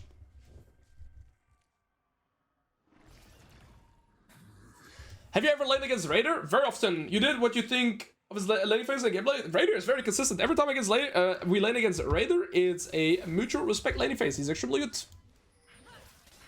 It's always a good joust laning against my boy Raider.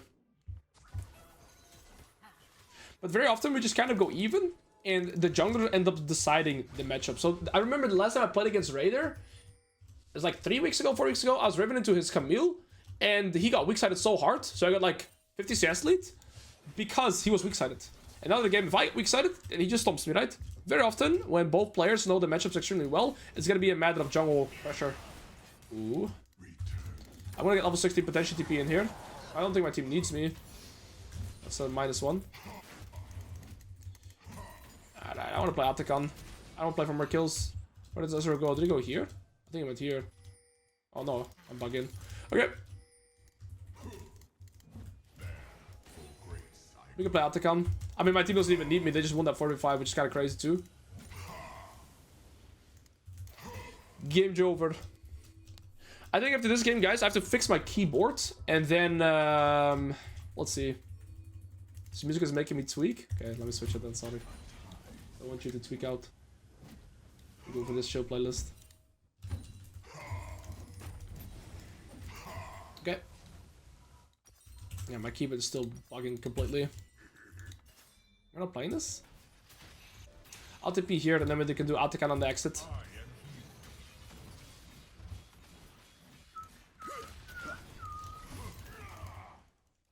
You see, I'm not playing for kills throughout the entire game state, right? Like, I'm legit just playing for sideways, and I'm gonna be 4 items soon. I'm only joining the skirmish that I absolutely have to.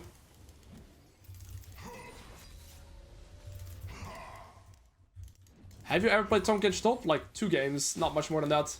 Alright, and then we just play Baron after. We still have the bot lane priority because of the inhib. I can kill this guy. And I was just getting started. Oh, might have to be a little cautious here. I have phase rush. I just skedaddle. I'm too tanky though. But I don't want to fight 5 people. Especially with Garen ult through damage. My ult is only 40 seconds cooldown, but it also lasts for quite a while, right? So now it's only 20 seconds at this point. This guy's perma W'd. She can't escape.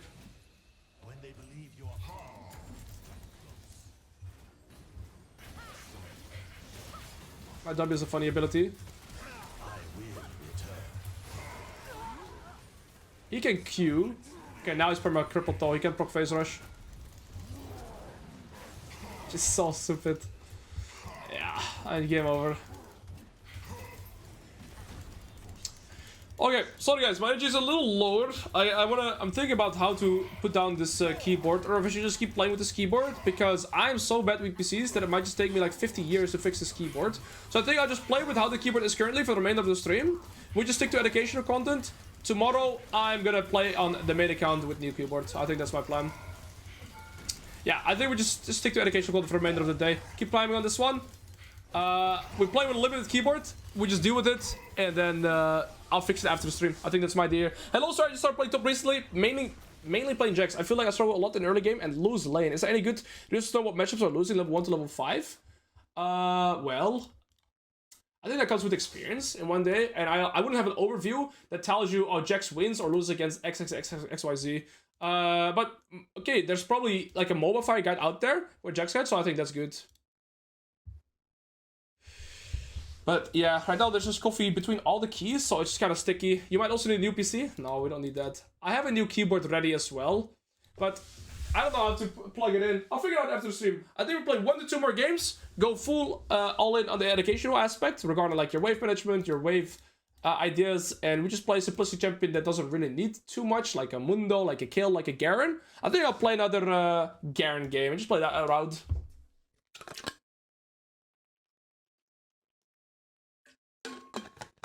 Great content, but unfortunately I don't play top. Do you know anybody that does the same for mid lane?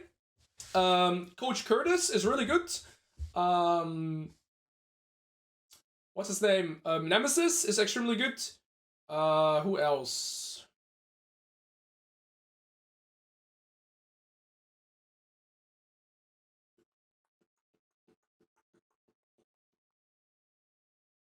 Who else is good mid lane education content? There's not too many. I would check out Coach Curtis. No way, I guess. And also, similar to how I can't... Mysterious. Mysterious is really good as well. I can't do exclamation mark, but if you type exclamation mark TLA, similar to how there's a top lane academy, there's also a mid lane academy, which with Coach Curtis and other good mid lane educational content creators. So there's that. I need to improve for real this season. Just failed achieving gold last season, and now I'm back in bronze. You got this, Sammy, local paper boy. The way that I would order your importance of goal setting, which is your name again, Sammy, I would focus on last setting as like a main core foundation. Then work on setting up a champion pool, and then once you have your champion pool, start working on your fundamentals. I can't decide between maining top, mid, and AD carry. Can you help me or choose for me? I am a top lane educational content creator. You're asking me what role I should play. What shall I say? The most non-biased opinion here, I think you should do top lane.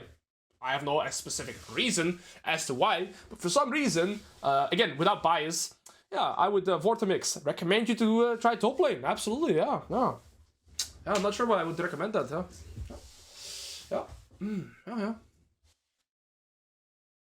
Yeah, no, top lane.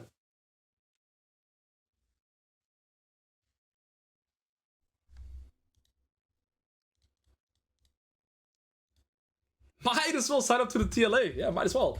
Holy shit. I'm gonna do Loldo. Loldale. Yeah, my cubit's completely cooked. Good to know. We played Nasus. That's not what I typed. I'm typing Nasus. Good. Male. Mana melee. Not a top laner. Hello Alois. New to League. I would love it if you could make a fun tier list for top lane. That's the only kind of tier list I'm interested in. Thank you, With so many champs, it's hard to know until I can get them all. Could you say why they are fun and why not? Thanks. Okay, so fun is a really subjective metric, I believe, right? Some people might find Garen fun, some people might hate Garen. I used to think Garen was the most boring champion in the game, and now I enjoy playing Garen. So fun, in my opinion, is a really hard concept for me, because I'm going to go off of my personal bias. Now, what I have done, and I have it on YouTube, is I've made multiple tier lists where I go over the strength and weaknesses of every champion. So what I would do instead, for example, is watch this game, this thing. There's a link there in chat. And I go over the strength and weaknesses of every champion. I think that would perhaps be a better idea for you. And then depending on what you find fun and what you enjoy, then in terms of like, let's say you have certain, how would I say this? Let's say you have a few criteria, what you want to look for. You can go based off that. Champions that I think are fun, let's say I think winning is fun. And if you're completely new, I would pick a champion that is relatively easy to pick up so you can understand the game. Champions I would recommend then is Garen, Mordekaiser, or Urgot. Perhaps fourth champion could be Cho'Gath. I think those four champions are really good.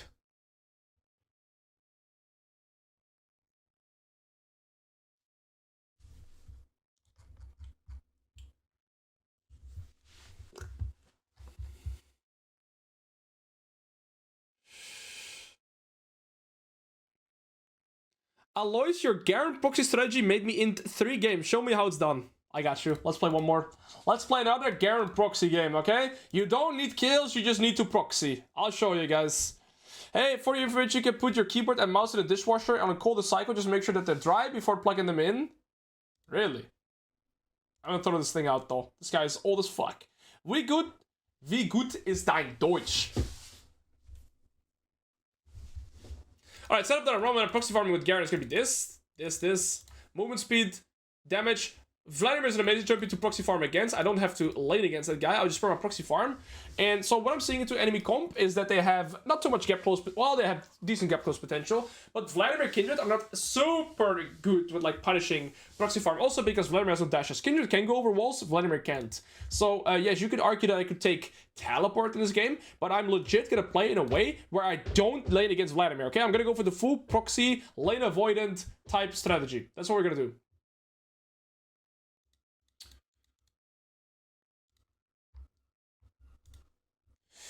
Alrighties.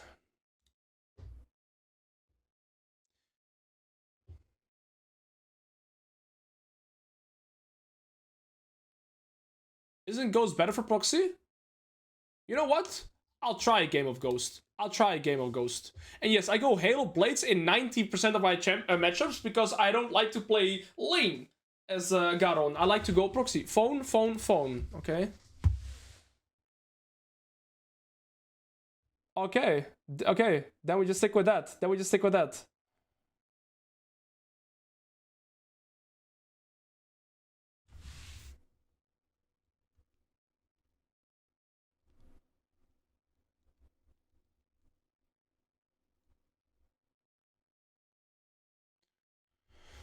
Okay. Alois is a very successful player. Hey Alois. Hello. Thanks to your educational content I got from long-time peak gold to first-time emerald in S14 with 70% win rate on Mundo only. Let's go! You're the GOAT. You're the GOAT. Well done, sir. Thank you, Kozen, for your prime. And well done on your achievements, sir. Well done. Keep it up. And thank you, Tizoran7, for your prime as well. I gotta quickly check out Tar.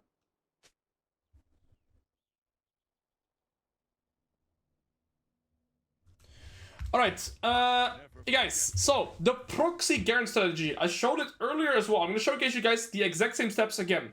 The thing is, what's very important is you gotta go E-start, okay? And the other part that I want to do is see where enemy jungle is starting his clear. Okay, Vladimir is there, he cute me in the ass, it's completely fine, I leave a little bit of blood.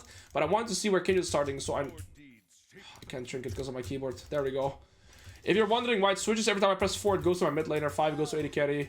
So instead of F keys, I have it on my numbers because my keyboard is completely cooked. I dropped coffee all over it. But that's okay. We're going to talk about proxy farming. Now, if I were to lane, very important, if I were to lane against like a Garen, Trundle, any super strong early game top lane champion, I couldn't do this, by the way. I can't do this as early on. This game, I can play against a Vladimir. Vladimir is a very weak early game champion. So what I'm going to do is go E-start, and I'm going to use my HP as a resource to get priority. I don't mind losing a little bit of HP to gain priority. It looks like my jungle's pathing top, enemy jungle's pathing bot, so enemy jungle is also pathing bot this game. It's going to make this plan easier to execute, and what I want to do is look for priority. Again, Vladimir might poke me, but look, I don't care. He hits me. I pressed the E, not fucking flash, by the way. I legit didn't flash. Fuck off. Well, that's gonna make proxy a little bit harder. Anyways, I don't have to worry about my flash anymore, I guess. I don't know, I'm a little triggered by that, like a tiny bit. And I lose my focus a little bit because I pressed E and not flash. But it's okay. We get priority. And again, using my HP as a resource. Looking to just push this in as fast as possible. I'll put my potion as well. I'm looking to start proxy farming as early as wave number 2 here. I'm fucking dead because I don't have flash, by the way. Yeah, Kenya's gonna look for my ass. I lost so much HP and I have no flash. I'm probably fucking dead here. I lost so much HP, I can't focus. Oh, we're gonna try it anyways. If Kenya comes here, then I just die, it is what it is. I'm gonna try and run away with Ghost. If Vladimir chases me, he loses the full wave. And Kindred has to go bot side. Okay, it looks like Kindred went bot. Nice. And then, so I can just proxy here. He might come after this wave, though. He could. It wouldn't have if your flash was on F. Sorry, that's what you sound like right now. I think Vladimir is coming for me. So I'm gonna trail this means with me here. So the wave is gonna crash. I'm gonna put Ghost as well. That's fine for me. I think this means kind of here. And now this wave is gonna crash. He can keep chasing. Nice flash, Alois and Aloink. Yeah, Christian, take your prime. Nice forehead. But you see, because I've chilled the minions, it's ended up crashing. And so it's gonna bounce into me as I reset. We didn't do it as easy here because the Vladimir was able to punish me. But it's okay. We go longsword refill. For some unknown reason, I don't have my flash this game. But yeah, the wave is still bouncing into me, so we're not losing not too much. We get a free reset in. And so instead of proxy farming all the way forward, we at least get a good reset in. We have longsword refill. Wave's pushing into me. Now I just collect and see if I can set up another proxy tempo opportunity. So we have to adapt here, right? Different scenario.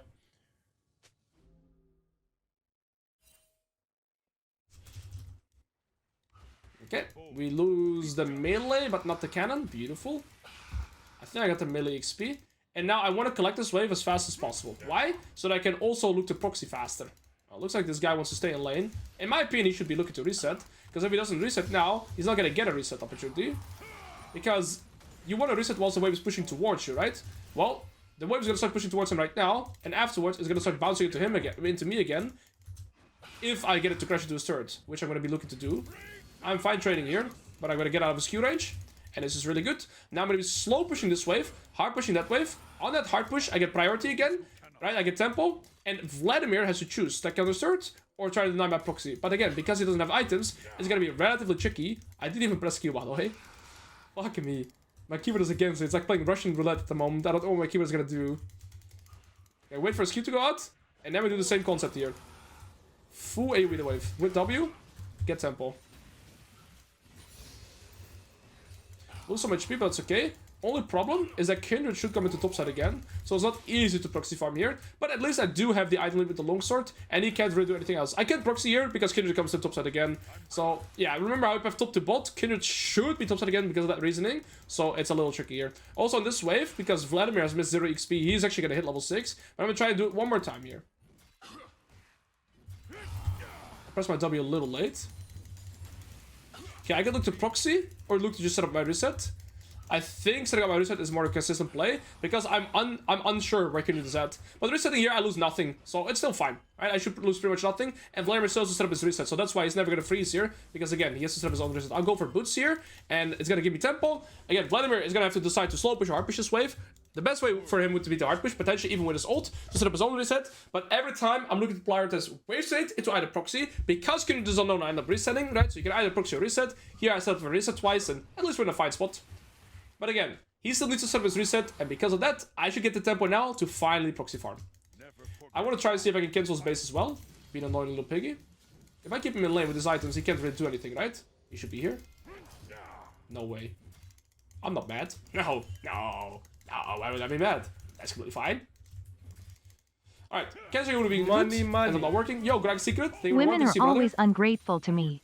I cook dinner, clean up the house, Shut up. but each time they shout, "How did you get in my house and help? Someone broke into my home." If anybody flames my wall, What are you saying? Mitch Hood, they were Prime. Good to see you, Greg Secret. Now we finally get a plate, and I want to start proxy farming, right? He has to go and collect the cannon wave. If he goes for me, he's losing the full cannon wave. Can you just show both sides so I finally get there? Oh, you said women are always ungrateful to me. Okay, well, fair enough. Maybe you should have cooked clean then. Alright guys, I got flash in a second, but if I press E, I'm very scared I'm gonna flash again. Guy in chat, yeah, if I use my E, I'm very scared that I might flash again. Please don't flash. Please don't flash. Oh my days! I pressed E, not fucking flash! I literally can't press E. I can't press E this game. Every time I press E, I fucking flash. Oh my... Wow, I want to flash this game. That's the way it's gonna work out. I don't need it, I guess. I'm mad. Dude! I need to fix my keyboard.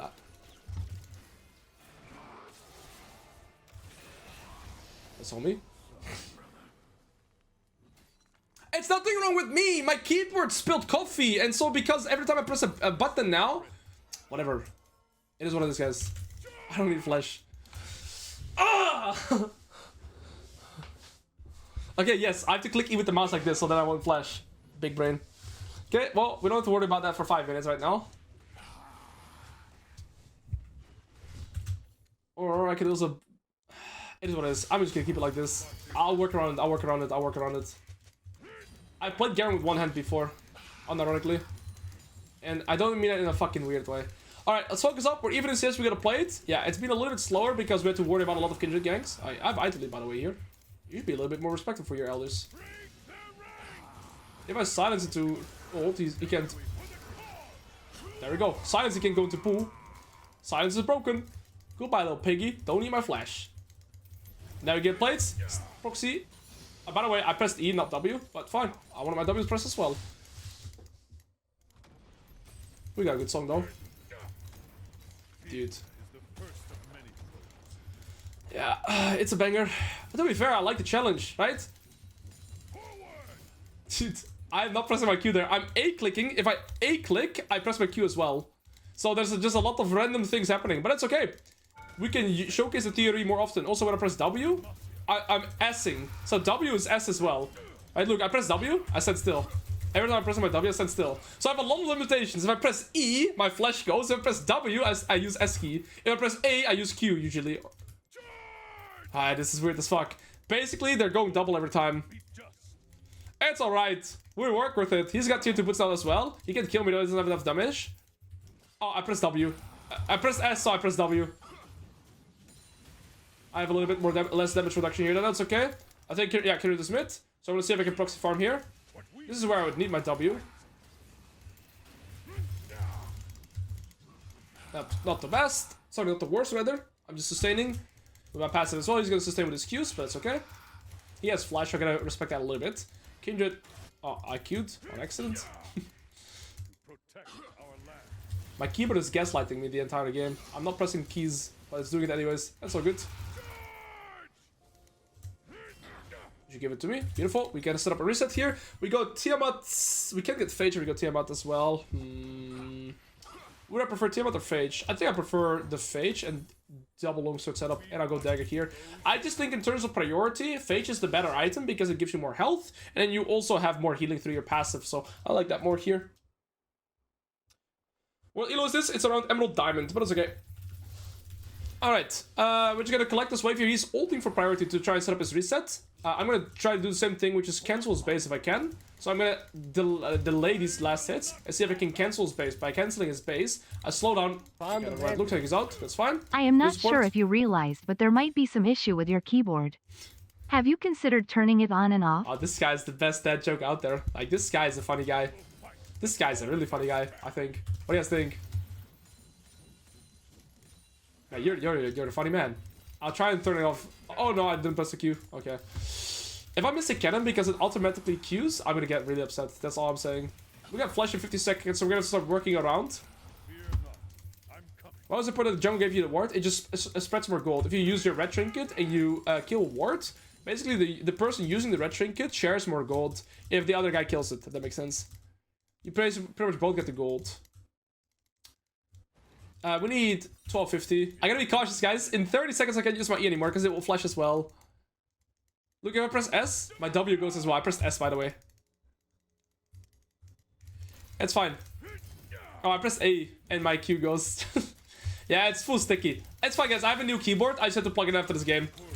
I could move here with tempo. Alternatively, I could look to punish Vladimir and play for the wave set. I have my Demolish again. Yeah, my Demolish come back up. So I think I just want to trade with him now.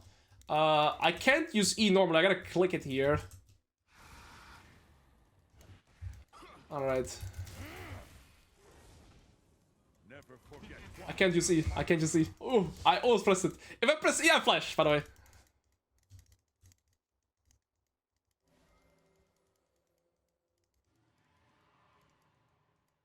I don't want to do it again. I feel scared. Okay.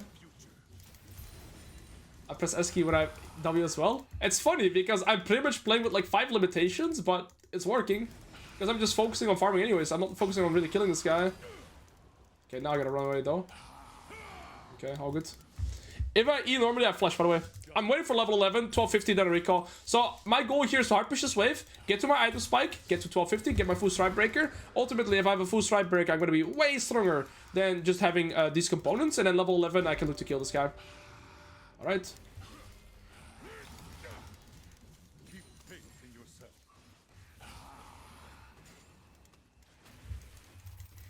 Alright, now he kind of beats me, right? But there we go.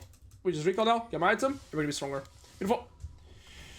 Okay, I might lose a full wave for that, but it is what it is. We solo our game, and we get more in advance. We don't need to go for full HP, because our passive will heal us. And next wave gets us level 11, that's when we are strong. Okay.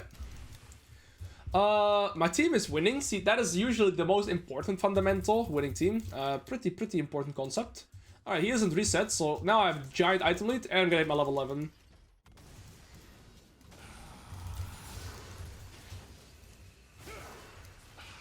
Dude, I press S key because I press W. Okay, all good. I can actually E flash at the same time. Oh! Okay, that was fucking stupid, Alois. Okay, I pressed E. Think I'd get close. Okay, never mind. Shut the fuck up. Shut the fuck up, Alois. You're a fucking pig. I played. Level 11 stride breaker. That's all I needed. Impressive. Like, my keyboard is literally working against me this game. And I got the first turret, solo bolo, CS lead. Why? Because I'm playing with, literally, all I've done, like, I haven't really looked to trade with this Vladimir the entire game. I've just looked to play wave states every single time. And, resets. That's it. Wave states into resets. I never look to fight him, right? That's the thing you gotta do as Garen. You don't gotta play for kills. Just play for tempo every time. We can press... That's fine. And now we kill him, get the tier 1, and get the tier 2. So that death right there by the Vladimir is not a 300 gold death, right? It's a, well, 2k gold death, give or take. I get the solo queue XP, I get the first tier 1, I get the tier 2, and now I just ran back from lane, and I got 2.3k gold. And this is because I was disciplined enough to recall and get my full item. Look, he had full item in base as well, but he didn't have the discipline to recall. Yesterday, I remember I coached a silver player, and he had 1300 gold when he needed 1300 gold for his Eclipse. He ended up staying on the map, waiting for his TP to get back, and as a result, he ended up dying. He ended up using Flash and dying, gave away shutdown, and then he ended up losing his lead completely. This game, you see, I got my discipline recall, level 11 Strikebreaker, 100 to 0 the guy, whilst completely misplaying in every, you know, regard, and we're still good. Alright. Dude, I need to play this for one game and one game only, because every time I A-click, look, I A-click right now, press A, and my Q goes. It's crazy. Lovely. Lovely. Oh. Oh. Plus one. Alright, I'm waiting for 1k gold, and then we pretty much set up a reset and start looking to play for the bot tier 2. To be fair, maybe I should already go to bot, because Nico's dead, this wave's pushed out. I'm gonna ping that I go bot, and I just play for the bot tier 2. I'll buy this. Also, Phantom Dancer is really good this game because they have 5 champions that are squishy and range. When you play against a lot of range and squishy, you can go Phantom Dancer. Yes, I do have a spare keyboard. I do. Okay. Beautiful. Money. Thank you, A. 500 APM Korean hack OTP Garen instant F insane W plus S combo 0 ping E plus flash cheat. Yep, that's me right now this game. Alright, well, 10 cents per minute. You forgot to add that. Did you say 10 cents per minute? No, you didn't say that. No, so you were almost right.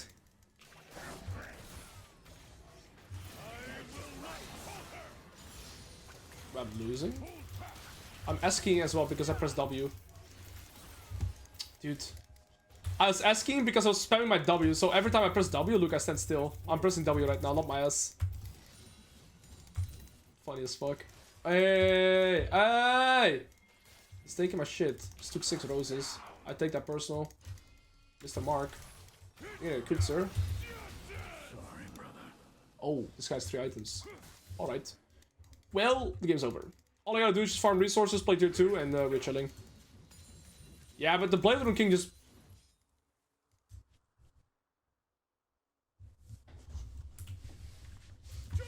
No signs. Vladimir King makes him too strong. In the isolated 1v1.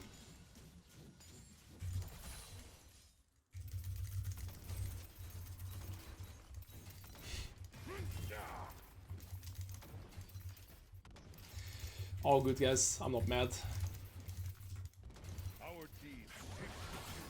We got both tier 2 turrets. We're in such an easy position now. I mean, there's nothing much happening on the map now. Just playing sideways into jungle camps and then just, you know, just casually winning the game like that. I can't press my keys. Like, it's okay. I don't know how to explain it, but every time I press W, I basically stand still because it's S keying, and when I press A click, it queues. So I have to think about. I know there's too much to think about. Like my movement there looked like Iron movement, not condescending to Iron players here, but like I was walking right clicking, like randomly standing still for like 3 seconds, looking around me. Pretty hard to play. It's fine. I think it's gonna be the last game that I play. I fixed my keyboard. Maybe I do some off-stream recordings, but it's also because I'm gonna be working on my courses. I'm updating my courses right now, so I'm gonna be working on that. So I think it's fine to keep it a little bit shorter this day. We did some good educational games, and then tomorrow. I get a new mouse and keyboard and everything is fixed. Your keyboard is putting up more of a fight than enemy team. That is crazy. They do have insane scaling, but I think we're gonna be fine. My whole team is winning. I had some pretty good teammates today as well.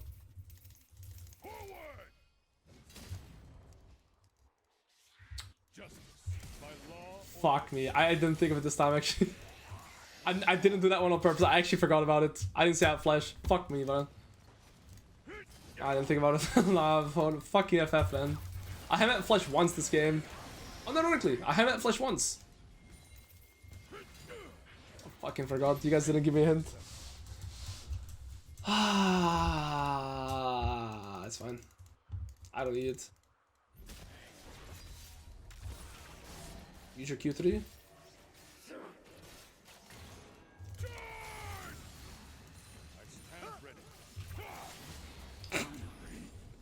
Lovely.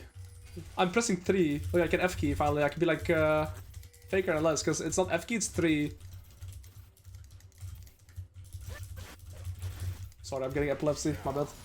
I never use F keys. That's one thing I've never learned to really do, and I also don't care about it because my map awareness is fine without F keying. But I guess I can't press this kind of shit.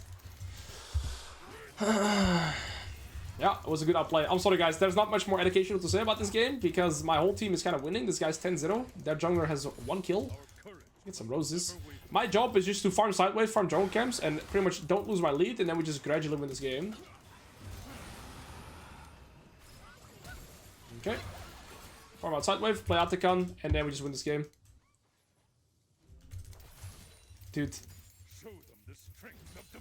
Alright, I can take this. When Kayle is alive, we play for this. I'm gonna reset, play Phantom Dancer again because they have 5 squishy champions, so I don't need more, how do you say this, like, armor penetration or anything like this. Movement speed and extra damage is really, really good, and that's what Phantom Dancer provides, right? It gives you movement speed and attack speed. Okay. So it's pretty bad to build that against like bruisers and tanks because you need more damage, but when they're squishy, I'll find them. I don't need extra damage. Thank you, sir. It is very unfortunate you spilled coffee on your keyboard. Parkinson's and the back alley unknown substances are catching up with you, esteemed elder. Press E to claim 2 minority group starter pack. Epic rarity. Oh, okay, stop standing still. Bro, I'm just copying your gameplay. I'm making it more like, how to say this? I'm making the gameplay more recognizable for you guys. In the regards that it's more like familiar, perhaps? Okay. We can still play for this. Dude, every time I press W, stand still. You see it too, right? Yeah, relatable. There we go. My brain's fried. My brain's actually fried. The amount of mental pressure that I need to utilize this game. Look, every time I A-click, I press Q. Every time I press W, I S-click. Like, basically, it always goes double. If I press E, I press flash. If I press Alt, do I ghost? Yeah, I do. Okay, well, we learned that as well. That's one I didn't have it today yet, yeah. I pressed Alt. It's fine, bro. We learned a lesson. 2 before we get gold, we're good, we get a reset. We didn't have summoners, we didn't really have our keys too, yet we're 10 per minute. And we're super far ahead this game, just by playing with, yeah, core mechanics in the game. Playing with farm over anything else. I can't really play for kills, I just look to not fight them, keep farming, and in that regard, it should be pretty replicable. Yo, Flex10, thank you for coming by and spreading so much positivity, man, I appreciate that. My goat. I play for soul in 50 seconds. I gotta be worried that in 80 seconds I press E, I'll flash as well. But yeah, other than that, we're in good spots. We're level 17 as well, just by permanently pushing out sideways and jungle camps, right? So we're able to get high resources. And yeah. Imagine if this is a massive mindfuck and Alois is just secretly gaslighting and killing at us. I would never be that consistent that every person as I stand still as well for seconds. Like, I can't do it that consistently.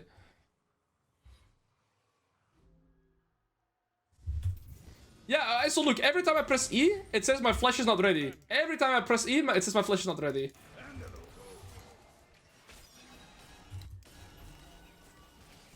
Look, when I press E, it says my flash is not ready. Look at this. I press E right now.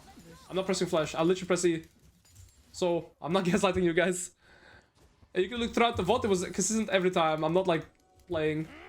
Oh, he sees me. He's rushing away. Can't be slowed. Money, money. 1 Riven game on a broken keyboard? No. Quick Q combo with a click should be insane. I will not do that. No. Because I A-click between every Q cast. So I need to Q auto, Q auto, Q auto. And when I A-click, I will Q. And when I Q, I will A. So I literally can't play them. It's like, no. No. No, I'm not doing that. It's not happening. Every time I press W, I stand still as well. And I press E, I press flash as well. No, I can't. I'm actually lucky to be playing Garen. I can't E right now because I'll flash. Look at this. Oh. I can't press E.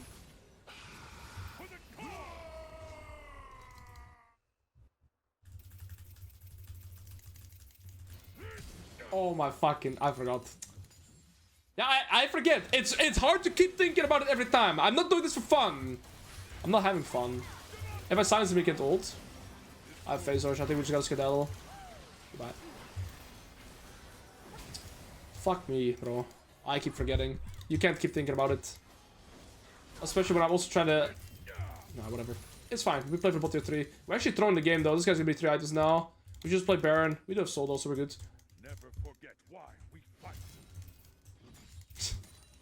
Oh my days. A little bit of overkill on that ult, eh? Yeah, I didn't want to E. Yeah. It's fine.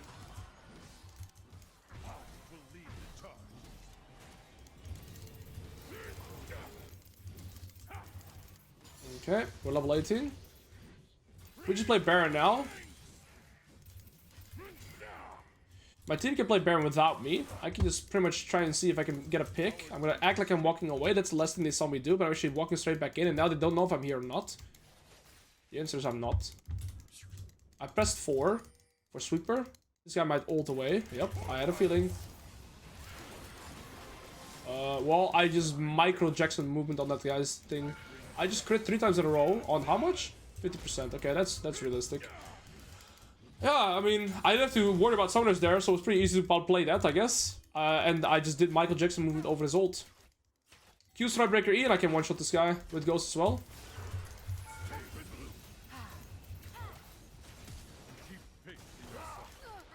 Outplayed. Dude, my movement looks legit full iron, but it's working. I'm sorry to iron players, I don't mean it in a condescending way, but like my normal movement would look infinitely different. I'm full limited by my keyboard. I'm also lucky that I have full winning team though. Else's game, I would just lose it. Alright, we get Baron, we get this, now the game is good.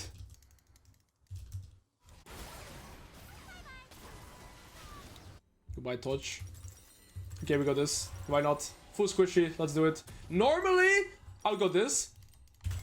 Mom didn't raise a bitch. The reason you would go damage plate here is because I'm 1 full item ahead of the curve, right? So I just have more defensive stats and I still have enough damage. But this, I kill them faster, but I also die faster. We go less item full as well. Money. How do y'all in chat decide on who to attack when drunk at night? I have trouble picking and need advice. Bro. Thanks. Hello guys, I'm Alois. Today Greg just decided to come back again and be a little bit schizo. Stally Green Skull, thank you for gifting Lost Still. Watch this outplay. You guys ready? Prepare yourself. The greatest outplay you've ever seen. You guys know who a good coach is? Alois. That was it. That guy is Cam Wessel, thank you for Prime as well. I noticed you got every tier 2 tower this game. What do you do when you solo kill laner but someone always defends the tier 2? Do you just trust your team does something in the opposite side? Yeah, if there's multiple people on your side, your team can do something on the opposite side, yes. Garen speaking. Dude, Garen's script animation is so satisfying. Dude. You see when I W, I stand still for a second? He was silenced, he can't ult. Dude, it's legit better to not use my W every time. Because I stand still when I press W. Alright, we end up being fine. All I have to do is just play for farm and find the isolated targets. My comp is also really How good much against subs do you want for one Riven game on a broken keyboard? No. I really don't want to sit through that. It's gonna be so disgusting to play. Every time I press E, I flash. Maybe it's content. Okay, nice. Nice. I don't know if I really want that, guys. I don't really think I want to do that. Like, it's genuinely not playable. Okay, I'll show you guys what I mean. I'll go into practice and show you guys how it looks like.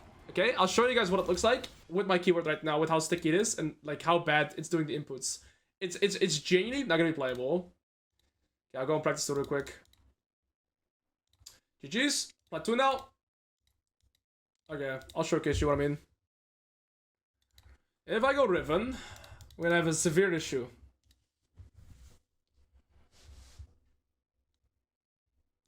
Just swap Flash and Ignite. No, I don't want to... Kayle, it's good. Thank you for 50 subs thing, but I don't want to take your guys' money for me to suffer for the game. Is that really what you guys want to see, bro? Look, why is my keyboard so sticky? Because I spilled coffee, you pig. Alright, take a look. So, already, if I press spacebar, I center my camera. If I press S, it also presses my W, generally speaking, right now. So, I get to be here. If I press A right now, it does my Q. You see, I'm A-clicking, and it does my Q. A-click is where you see this, right? So my A-click presses my Q. If I level up, let's say level 6. If I press Ignite right now, I'm gonna press Ignite on the target. So I'm gonna get this here, enemy dummy. I'm gonna press Ignite, okay? Look, but I also cast my ult. Even though I press Ignite. If I press E, I'll flash as well. If I press Q, or if I auto-attack, I Q. You see, I'm auto-attacking. I'm literally auto-attacking right now. So I'm gonna auto-attack, auto-attack, auto-attack. I'm gonna stand S, I'm gonna flash, and I use my E. You see, my flash and E are in the same key. Everything is sticky. If I ignite, I ult. I can't fucking play the game like this, by the way. This is what I had on Garen. So Garen is actually playable. But look, with Riven, you need to Q auto. I have to... when I Q auto on Riven, I A-click between every combo. Right? You have to A-click. But look, if I A-click, it's gonna Q every time. If I A-click in between. Right? So I can't auto-attack. Because if I A-click, I Q. So I literally can't play. If I press W, I stand still. If I A-click, it goes forward. You know what? I'll play one fucking game. Whatever you guys want. I'll do one game, but it's not gonna be educational. It's not gonna be educational. It's gonna be full fucking troll. I think I'm gonna grieve my entire team. Whatever. We'll play one game. I can't auto-attack. I can't press E. If I send W, I stand still. No, I can't. No, I can't. No, I can't. No, I can't do it. No, I can't do it. I can't do it, guys. I can't do it. Maybe... No, I can't do it. I can't do it. I feel bad for my team. I can't do anything. I'd rather go and get a new keyboard, fix everything, record some educational content, and work on updating my courses right now. I'm sorry. No, that was the sexiest thing I've ever seen in my life. We're queuing up. We're queuing up. Alright, Kina Clank give me 50. Apparently, I am scamming. Otherwise, I queue up all my days. Alright, we're queuing up. Alright, we're queuing up. I have to now. Kina Clan, thank you for the 50. That is fucking crazy, bro. That is fucking crazy. Alright, we're queuing up. We're playing a game with this. Alois is a very successful Why do you guys like to see me suffer, by the way? What's wrong with you guys? I like we gotta get that, like we gotta figure that one out too. Stalin, thank you for the 5. Kina Clan again, thank you for the 50. But can I understand the reason of you guys just wanted to see me suffer, by the way? Coaching in the top lane. Oh my days. Time to see Alois. Get it? Instead of Alois, Alois. The reason I want Alois to say is because he's smart and people take him seriously. We're league players. Fair enough. Yeah, fair enough. Yeah, fair enough. Content, bro. I'm gonna have to adapt. I'm gonna have to go like Ravenous Hydra and perma farm because I can't skirmish. And I have to play without A-click. I always A-click if you go to any of my VODs between every Q I press on Riven. I A-click. The reason I want Alois but if I A-click now, it's gonna what's it called? Proc my Q every time. If I press E, it's gonna proc my flash. If I press W, I stand still. It's gonna be S-key. So it's gonna be a banger. Holy moly. Thank you again for the 50, man. That is extremely kind. And thank you for the 5 as well. We might as well hover my champion. Flash Ignite. Dude, I should switch these around so I can at least use flash. To be fair, let's not play with flash. Let's play with something else. Do you have any tips for Lee Sin? I feel like this guy Gragas Secret always picks out the blind or disabled ones to tackle and mug. What is counterplay to IRL gank? What? I don't know, bro.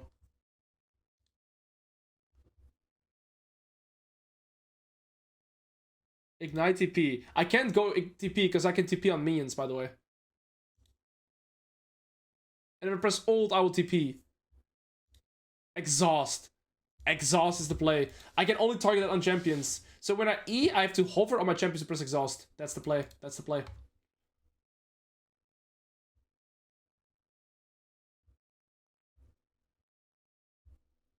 You should put your summoners on your mouse like M4 and M5. Bro, I'm gonna raw dog it like this and I'm gonna work around it. I feel like that is then it's actually the content. Sorry, I started beatboxing. Okay. It's gonna be so fucking troll.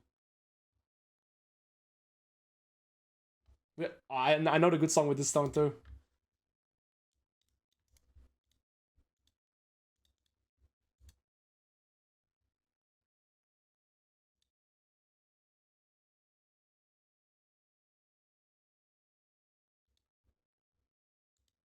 I showed you guys in practice too how it works, right?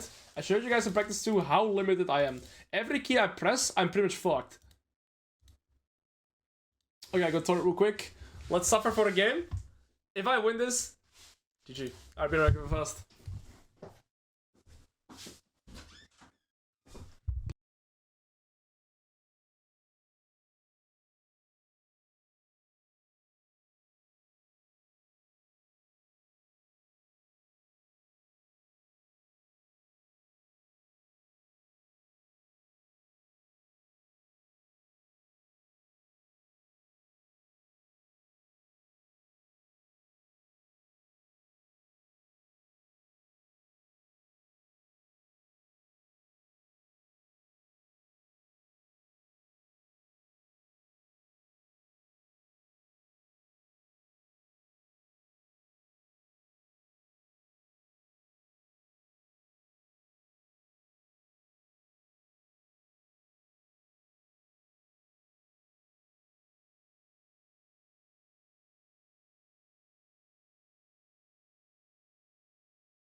Yeah, Poopy gets Sett as well. Well, guys, if you're just joining, basically, I am unable to press my buttons. Because every time I A-click, my Q goes out. If I press W, I press S, so yeah, it's gonna be fun. I have to play without A-click. I literally can't. I'm gonna try perma proxy. Alright, let's suffer. Of course I have to play against a fucking Sett as well. Money, money. What is broken can be reforged.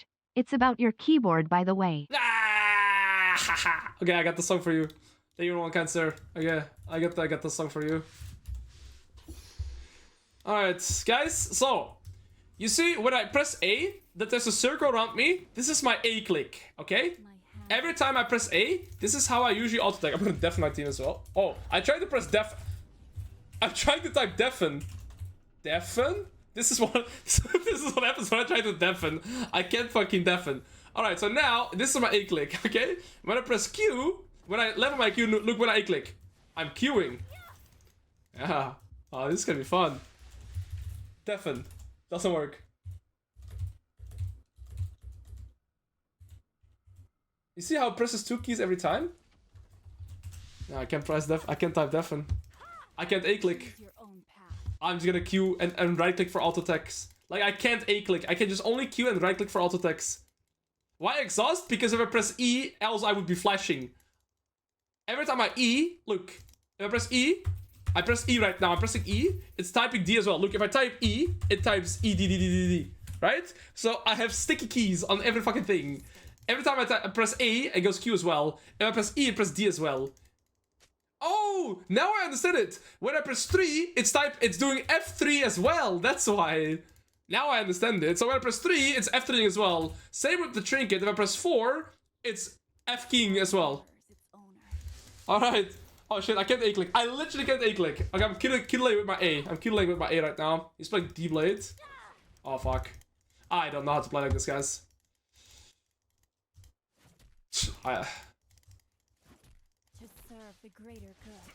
I can't A-click. Oh, it's W start. Because he's grit. People always hate being in the car when I'm driving. What do you mean, please let me go and I won't tell anyone you kidnapped me? Let's have a good drive. Weirdos making me feel bad about my driving skills.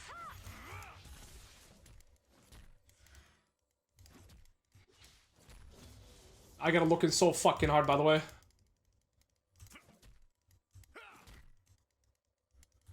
Yeah. By the way, I press 4, it's also F keying, so that's why you see my camera move away. I can't go for that.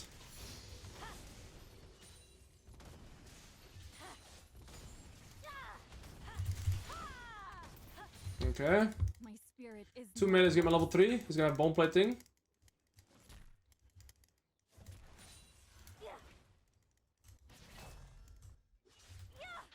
Gets bone plating. If I press E, I exhaust too, so I can't hover over him when I E. I gotta E like this.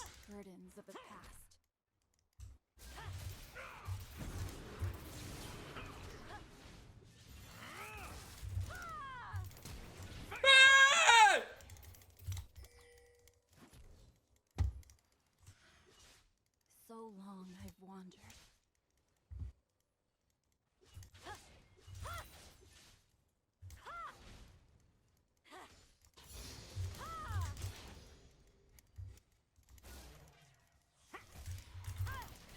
No! My hands are stained.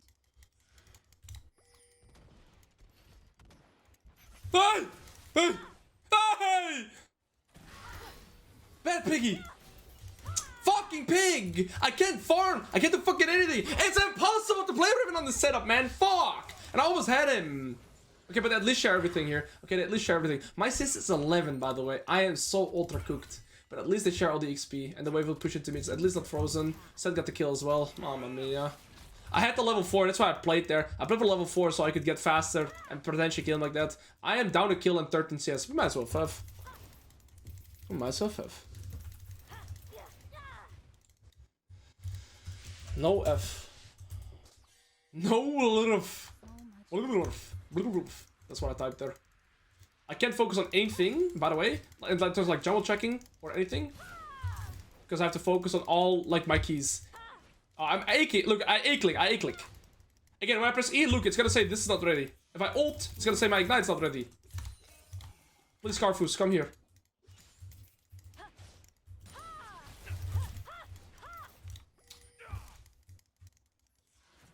It's literally like I'm first time Riven, feeling wise. I just need a gank, bro. Oh, he's level 5. My Carfus don't like me. Okay, I need to unbind my A-click. I need to unbind it. Dude, this is the freest gank ever, man. Look at this guy, no flash. Carfus. He's playing fully muted. I remember he deafened. So he's not seeing my pings. Yeah. This fucking guy, he can't see my pings. This side is dead, no flash.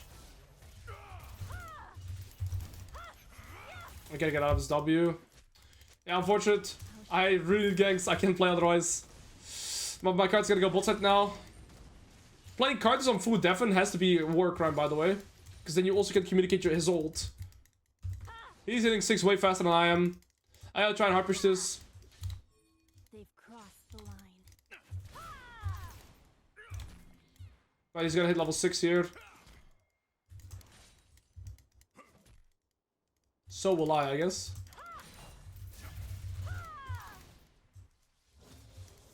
My spirit is not lost. That guy's dead.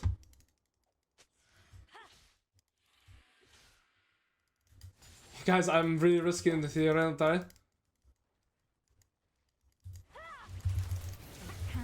Yes! Oh! Okay, the ult ignite came out instantly because my ult and ignite are the same button. Unironically, oh, what the fuck? Unironically, it helped me there. My ult and ignite came out at the same time. Beautiful. Absolutely calculate that. Ultimately. Yeah, beautiful. Not beautiful. That's all me. Ult ignite at the same time actually helped me. I'm starting to adapt. Okay, now we're even in CS. I got a recall there. Okay, this song is too much. It's too much, this song. I can't. I like these kids, but not this kid, so. Go next song. I'm just gonna go full damage. It is what it is. We're weak side here, but we can get punished. It's good. This guy's going. Damn it. No, he's going Tiamat. It's fine. Maybe I take a small one.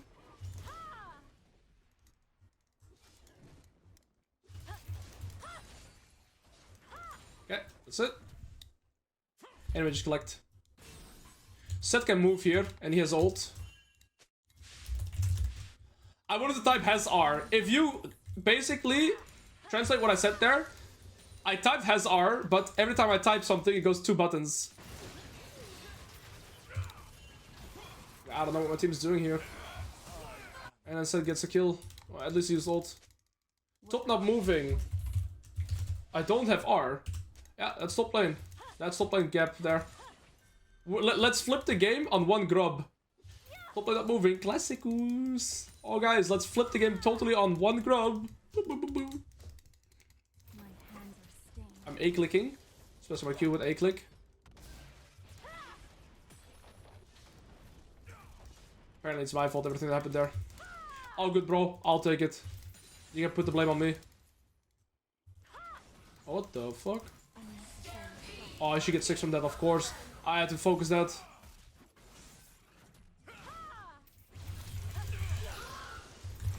Oh! Wait! No! Wait, I didn't even mean to exhaust. No! I didn't even mean to exhaust. It worked out perfect though. I don't even know what the fuck I pressed. I'm gonna keep it at $150. I'm gonna risk this. No, I shouldn't.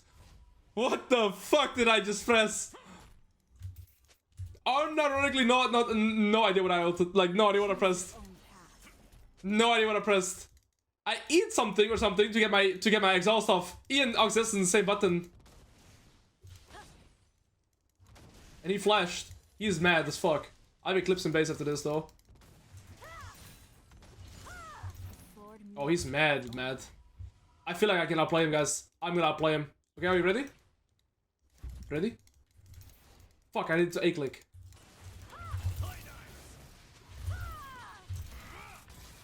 Please be dead. Scheiße, man. Close enough. I didn't Q it properly because I A-clicked. Oh! Calculate that. Oh, calculate that. Calculate that. I saw Card's result, obviously. I 1 HP because he's pretty much solo AP in the draft, which is really good for me. Oh, I tried to A-click again, but I'm spamming Q. That's legit first time Riven when you Q like that. Zero alt attacks. Again, that's because I'm A-clicking. Honestly, after how bad the early game went, I feel like we're doing fine. You could have fixed I just have the to really get keyboard. used to this. 100% there's like a droplet of coffee on a trace in the board. Open it up and clean like me in 2006 when I lost my veterinarian license after opening up a middle-aged man in northwestern Bro, Congo. how do you even come up with these things, Greg? A secret. I think your brain needs to get studied, and not like in a, not in a super positive manner. You know what I mean? You're good though. That is pretty unfortunate. Okay, we get Q delay. I need to not press my A though. Not press my A. I always do that automatically to buffer my auto attacks. We're not doing that. He has ult though. Q, W, auto E out. Q delay again. No A clicking. What conflict awaits? You saw my camera moved because when I press 4, I F key as well. So I'm pretty much faker at the moment. No A click allowed. No W. Dude, I'm trained like a beast. I'm getting used to it. Q delay again. No A click allowed. I'm playing with my clips. Oh, I A clicked. Might be cooked. No, I CC him. W auto Q, full burst, kill little piggy. Alright, now we full snowball. Hey, it's harder to expand my lead because I'm just pressing random keys every time, but... Oh my days, bro. We're doing it. This guy is perma here as well. Get the fuck out, man. Okay, their bot lane is pretty strong, and they're double AP there. So, their top side is 4AD. Sejuani is actually mainly physical damage. And then afterwards, we're gonna have to get matches for these two. So, I think I'll just go CDR boots. I'll go Sundet Sky, and then Death Sense and Maul. And we should be good. We have against everything. Why no A-click? Okay, when I press A, you see this is A right now, right? But look when my Q is here. When I A-click, I press Q. Because my numbers are sticky. So look, when I type Q, it types QA. When I type A, it types QA as well. So they're both tied to each other. When I do W, I S-click as well. You see I'm standing still after pressing W. So I pretty much double input every time. And I can't even type deafen. I don't think we should go for this. Me personally. Okay.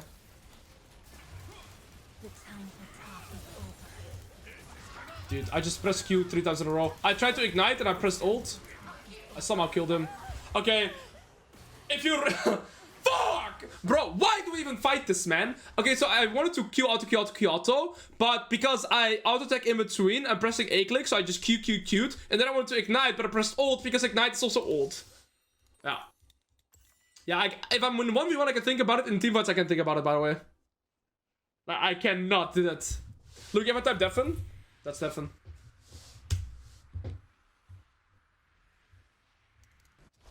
The risk to reward is so shit. He gets a full strike breaker now, and I lose like 5 plates to go for a skirmish for 1 grub again. It's like legit today. I saw a meme on TikTok where it's like you saw this guy staring like the Sett plankton or whatever, saying You're jungler where you don't throw the game with him on grubs. Legit this game, bro. I just died, lost my shutdown, lost all my summoners for a potential kill when the grub was already gone. Like, there was nothing to gain, and I lost 3 plates as well. And the full wave. Terrible, terrible, terrible fate. All good. What conflict awaits? Look, again, when I press 3, I have key as well. 4 as well. Oh. Oh. Okay, we get level 11 here in a second. So long I've wandered. No A clicking out anymore. W auto E out. Nice.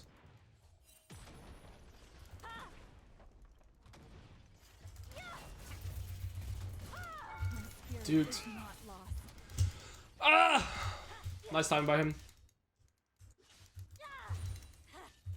I think we just recall. We're gonna die otherwise. I don't know if this guy's flash hit or ult, but I don't wanna risk it. Let's recall. Okay, my jungle is really strong. The rest of the game is kinda hard. Their Mel's really fed. I need a different song as well. I don't wanna listen to this White Ghost music. Oh, I'm A-clicking. My bad. This is fine. I need the music way softer. Alright. Well, we do have 2 dragons. We got 3 grubs. We're in a fine spot regarding that. My jungler is not looking to gank or anything, but he has 10 assists per minute, so yeah, it's alright here. To be fair, I'm still ahead to this guy, and I can beat the Sett inside lane, beat both Sett and Zed inside lane this game. Best tips to get out of emeralds: spill coffee on your keyboard, make your keyboard sync up, and then start playing game, apparently.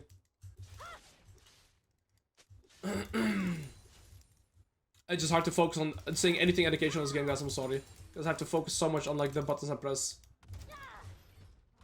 Let's let FF. All right, I can type deafen, but I can just do it like this. All right, this could be really good if they kill this guy. Also with card assault. Ooh. Is that 9 roses? Holy shit, what a stack. Okay, Sett took a bit of damage there, and no bomb plating now. I full Kayle. I can't A-click. I have Eclipse here. And that's why I win.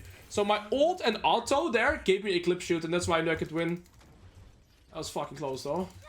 To be fair, I thought it would be way easier, especially after Kayle. It was still ridiculously close, because he also played it perfect.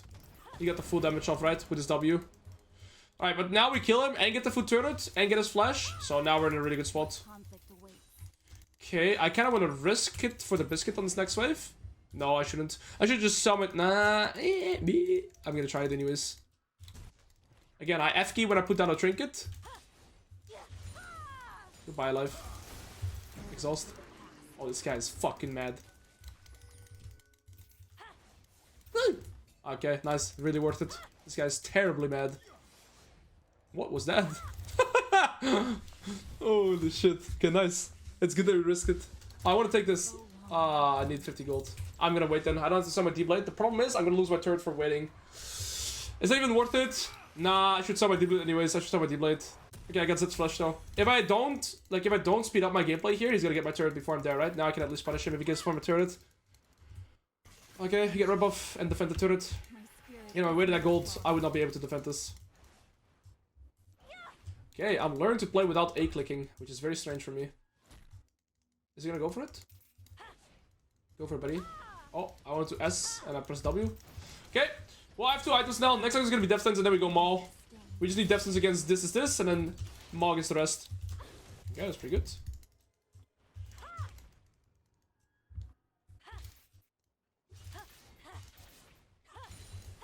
Wait, I found a way. If I Q and during the Q animation I A-click, I can actually do Q auto. Look, if I Q and then A... Never mind, I'm bugging. I can't. If you want to replicate the keyboard trick, choke slam a 50-ton barrel of crude oil on top of the keyboard while spilling the oil on top. Then plug it in lathered in military-grade dynamite powder. This will instantly get you to global elite in League. He's not happy with me stealing that. You say global and lead the league? Yeah. Well, to be fair, I have exceeded my own expectations here, playing like this with this fucking keyboard. But it's so hard for me to talk and say anything funny or be hyped because I have to look in so, like, my brain has to work overtime to think about the keys that I use. Thank you, Greg Secret, for the one again. Like, it's so fucking hard. To be fair, I can oversimplify it by just not using my Q. Sorry, not using A-click. But I'm so used to using A-click every time. Again here, when I press W, I stand still. I A-click, so I cute, but it's alright. Just teamfights is gonna be the hardest. I legit want to avoid teamfights and just keep playing side lane, because then I have more time to think about my, like, things. And it's less muscle memory that I have to worry with.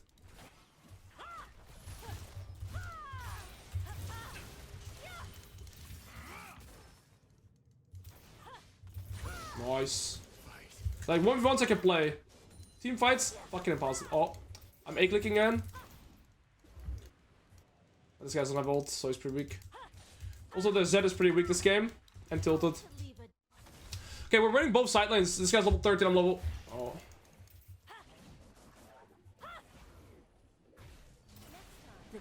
Why did my character move? Oh, because I... Oh, my days. Oh, my days. Sett, oh! Bye! I'll circle around! I'll get this bastard! No, I'm not! I'm skipping anyways! Get me the fuck out! Okay! Mid tier 1? Big. That's what my intention was. Now I'm dead. Okay, goodbye. No, we're still chilling.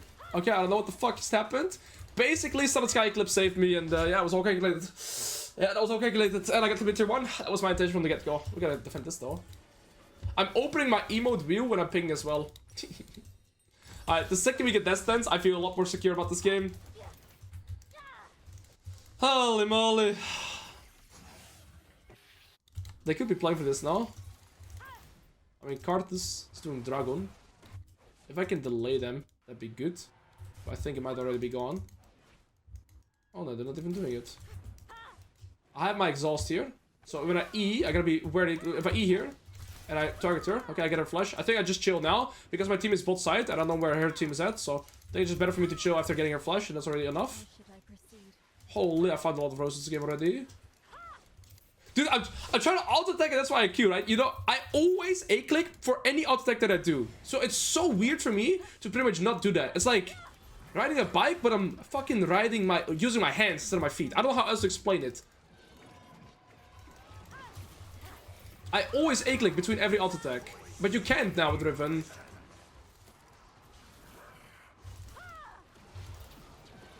Okay, but my jungle is ultra fat, so the game is instantly easy to play. I didn't get any ganks, but yeah, I just farmed like a shitstorm. I can play for the bot tier 1 still as well. Our entire team died though. We can't collect the roses. We get the sting, but we can't collect the roses. I feel like the roses are still the most important part. They might not expect me to do this sneaky play though. This guy's Saros though. But no flash. She might not anticipate me going here. She used her stun. Yeah, reflect this. Nice. And now I can tempo to bot. Although I'm very close to Death Stance. I need 1375. I'm gonna just eco to here. Because Sides can go here because he's on top side, which allows me to be here first, and I can go for the bot. Nice. And I can play bot tier 1. And I get to Death Stance ASAP. Hi, can maybe play Shen? I'm gonna do a tank climb afterwards. I want to play these champions right now, which are mainly like the beginner top lane champions. And afterwards, I want to probably do a top lane tank climb, yeah? Like Shen, Zac, Sion, Cassante, those kind of champions. So I do a tank climb as well. Okay, we play for the top bot tier 1, get my Death Stance, and I'm gonna go for Magic Resist. This guy doesn't have flash. And yeah, just Magic Resist against these two. Why could I A-click there?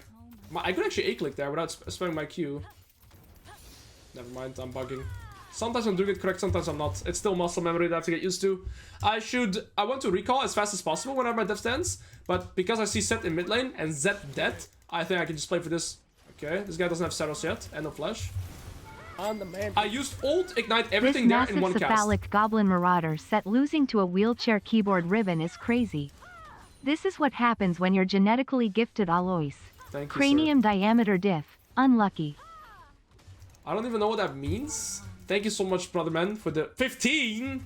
My fucking goat. By the way, guys, I just want to do a quick interruption there. Did you see that I pressed E ult and both of my summoners there? Like I pressed exhaust and ignite as well. That's because I pressed E and ult whilst hovering over her. So I pressed exhaust ignite as well. Fuck! I tried to A-click. Thank you for the 15. I don't know what that means, but yeah, I appreciate that, man. Alright, let me get the rep off and skedaddle. We're still in a good spot. I don't have good farm. But to be fair, I'm doing infinitely better than I would have anticipated. My spirit Wait. is not lost. Mom didn't raise no bitch, did she? She should raise the bitch. Hello guys, I'm Alois. Run the fuck away. I'm just in base. Feed Mr. Fatbot. Thank you for the tier 1. By the way, for the homies that just joined, again, every time I press A, I also press Q. If I press W, I also press S. If I press E, I also press flash. If I press ult, I also press ignite. So basically, every time I press a button, it presses 2. Look what happens when I type A, Q, when I press S, W. You see? So they're locked to each other. So when I press E, it also presses... You see here? I can type deafen, for example, because it types 2 every time. Basically, my keyboard is completely sticky because of coffee. I can't A, because then I Q as well. Look, right now I'm pressing A. You see the circle, right? When I A now, you see I'm pressing Q as well. I'm literally only pressing A. Somehow, we've done good for ourselves, though. And I haven't made it educational. The only educational part I'm doing is fucking trying to not lose my mind whilst pressing different abilities. Zett might go bot here. He's 2.5 items. Or they're looking to set up trap. Then I can flank here, because Sett is top. Then overextended here, Mel no flash. Q delay. That has nothing to do with my abilities. That's to do with my brain. Can I move? Nope, I cannot. They've used everything on me though. I have Death Stun, so I'm pretty fucking tanky. They've used Sett and Sejuani ult on me. We get the soul here in 5 seconds, so we don't have to go deep. This guy just cannot escape us. Does he reflect that? Ooh, he just gets one shot by this level 17 cartons. Holy shit, that guy's strong. Well, we're pretty much full HP again. I'm trying to A-click for the turret, but yeah, I'm just playing my Q instead. I'll tank it.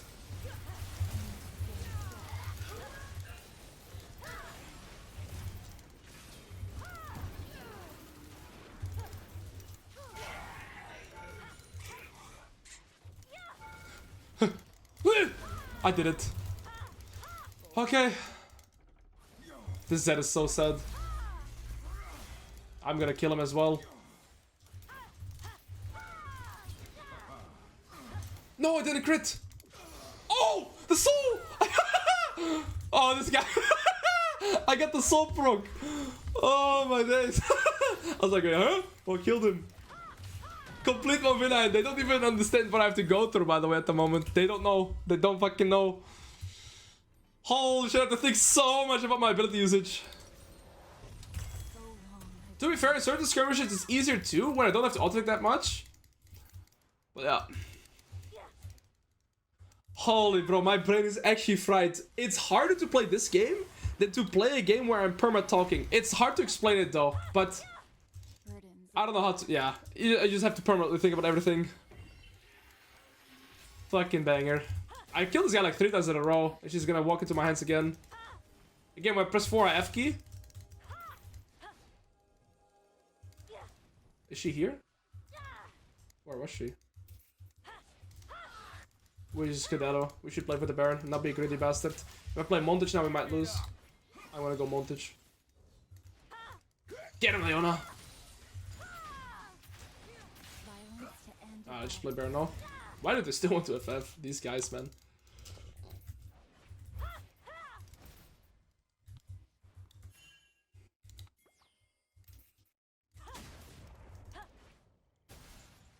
This guy's just holding them 1v4. What the fuck? Q without a single auto attack in between. It's like you still don't get used to it that fast. This guy's Zonya's. I didn't use it. I have card ult here. Oh, I already used my W. I think I can bait here. I have Cortisol with me. Cannot go unpunished. Wait! She she reflected the Leona E! She reflected the Leona E, so she eat the Leona. Fucking idiot. I was like, huh? Why is Mel flying towards us? And yeah, she reflected Leona E. Classic. Holy shit, this champion counters Mel really hard, no? Because she can't use Reflect. Choose your If you use Reflect and Leona E, she just basically Blitzcrank Qs herself. Where are you gonna go, you fat pig?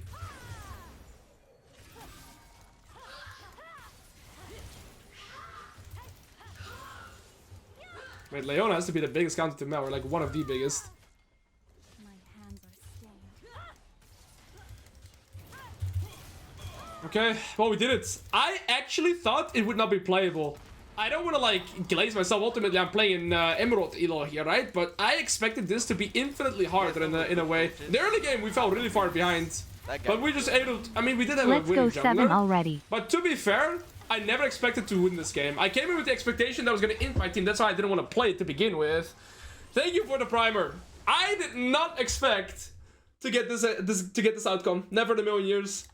Yeah, I couldn't make the last game a little bit educational, but hey, we made it work. So there's that. We made it work. And I'm happy we did. Holy shit, what a game. My brain is fried. Most damage, most gold. Big. Alright, Kayle, thank you again for the 15. Thank you guys for the subs. I'm gonna go now, and I'm gonna go and, what's it called? I gotta do a few small tests myself. I'm gonna upload some coachings. I got some small chores to do, and then I'll be working on updating my course and go to the gym. So I'm gonna be working on that. As a final note, I want to thank you all for all the subs, bits, donations, and hope you guys learned something new today. Where did you learn Dutch? In my hometown. I can't type exclamation mark YouTube or exclamation mark TLA, but if you want to check that out, you absolutely should for educational content. And yeah, on that note, who shall we bless with a raid?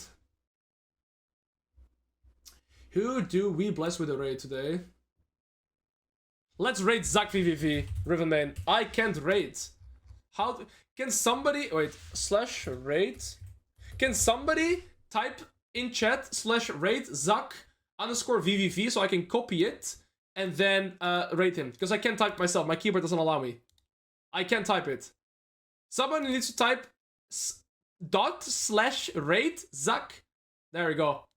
Okay, perfect. That works. Is that the correct one? No, that's not the correct one. That's not the correct one. Leave. That's not the correct one.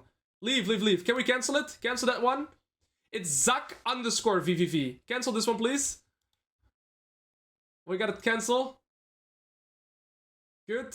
We go over to Zach _ VVV. Perfect. Alrighty, guys. I'm gonna wish you all an amazing remainder of your day. Thank you for coming by. Thank you for the subs, bits, donations. We'll be back tomorrow with a new keyboard, and we continue probably educational climb or a day of high elo content. I'm not sure yet. Again, thank you all for coming by. Wish you all an amazing remainder of your day, and see you all very soon, bros. Peace.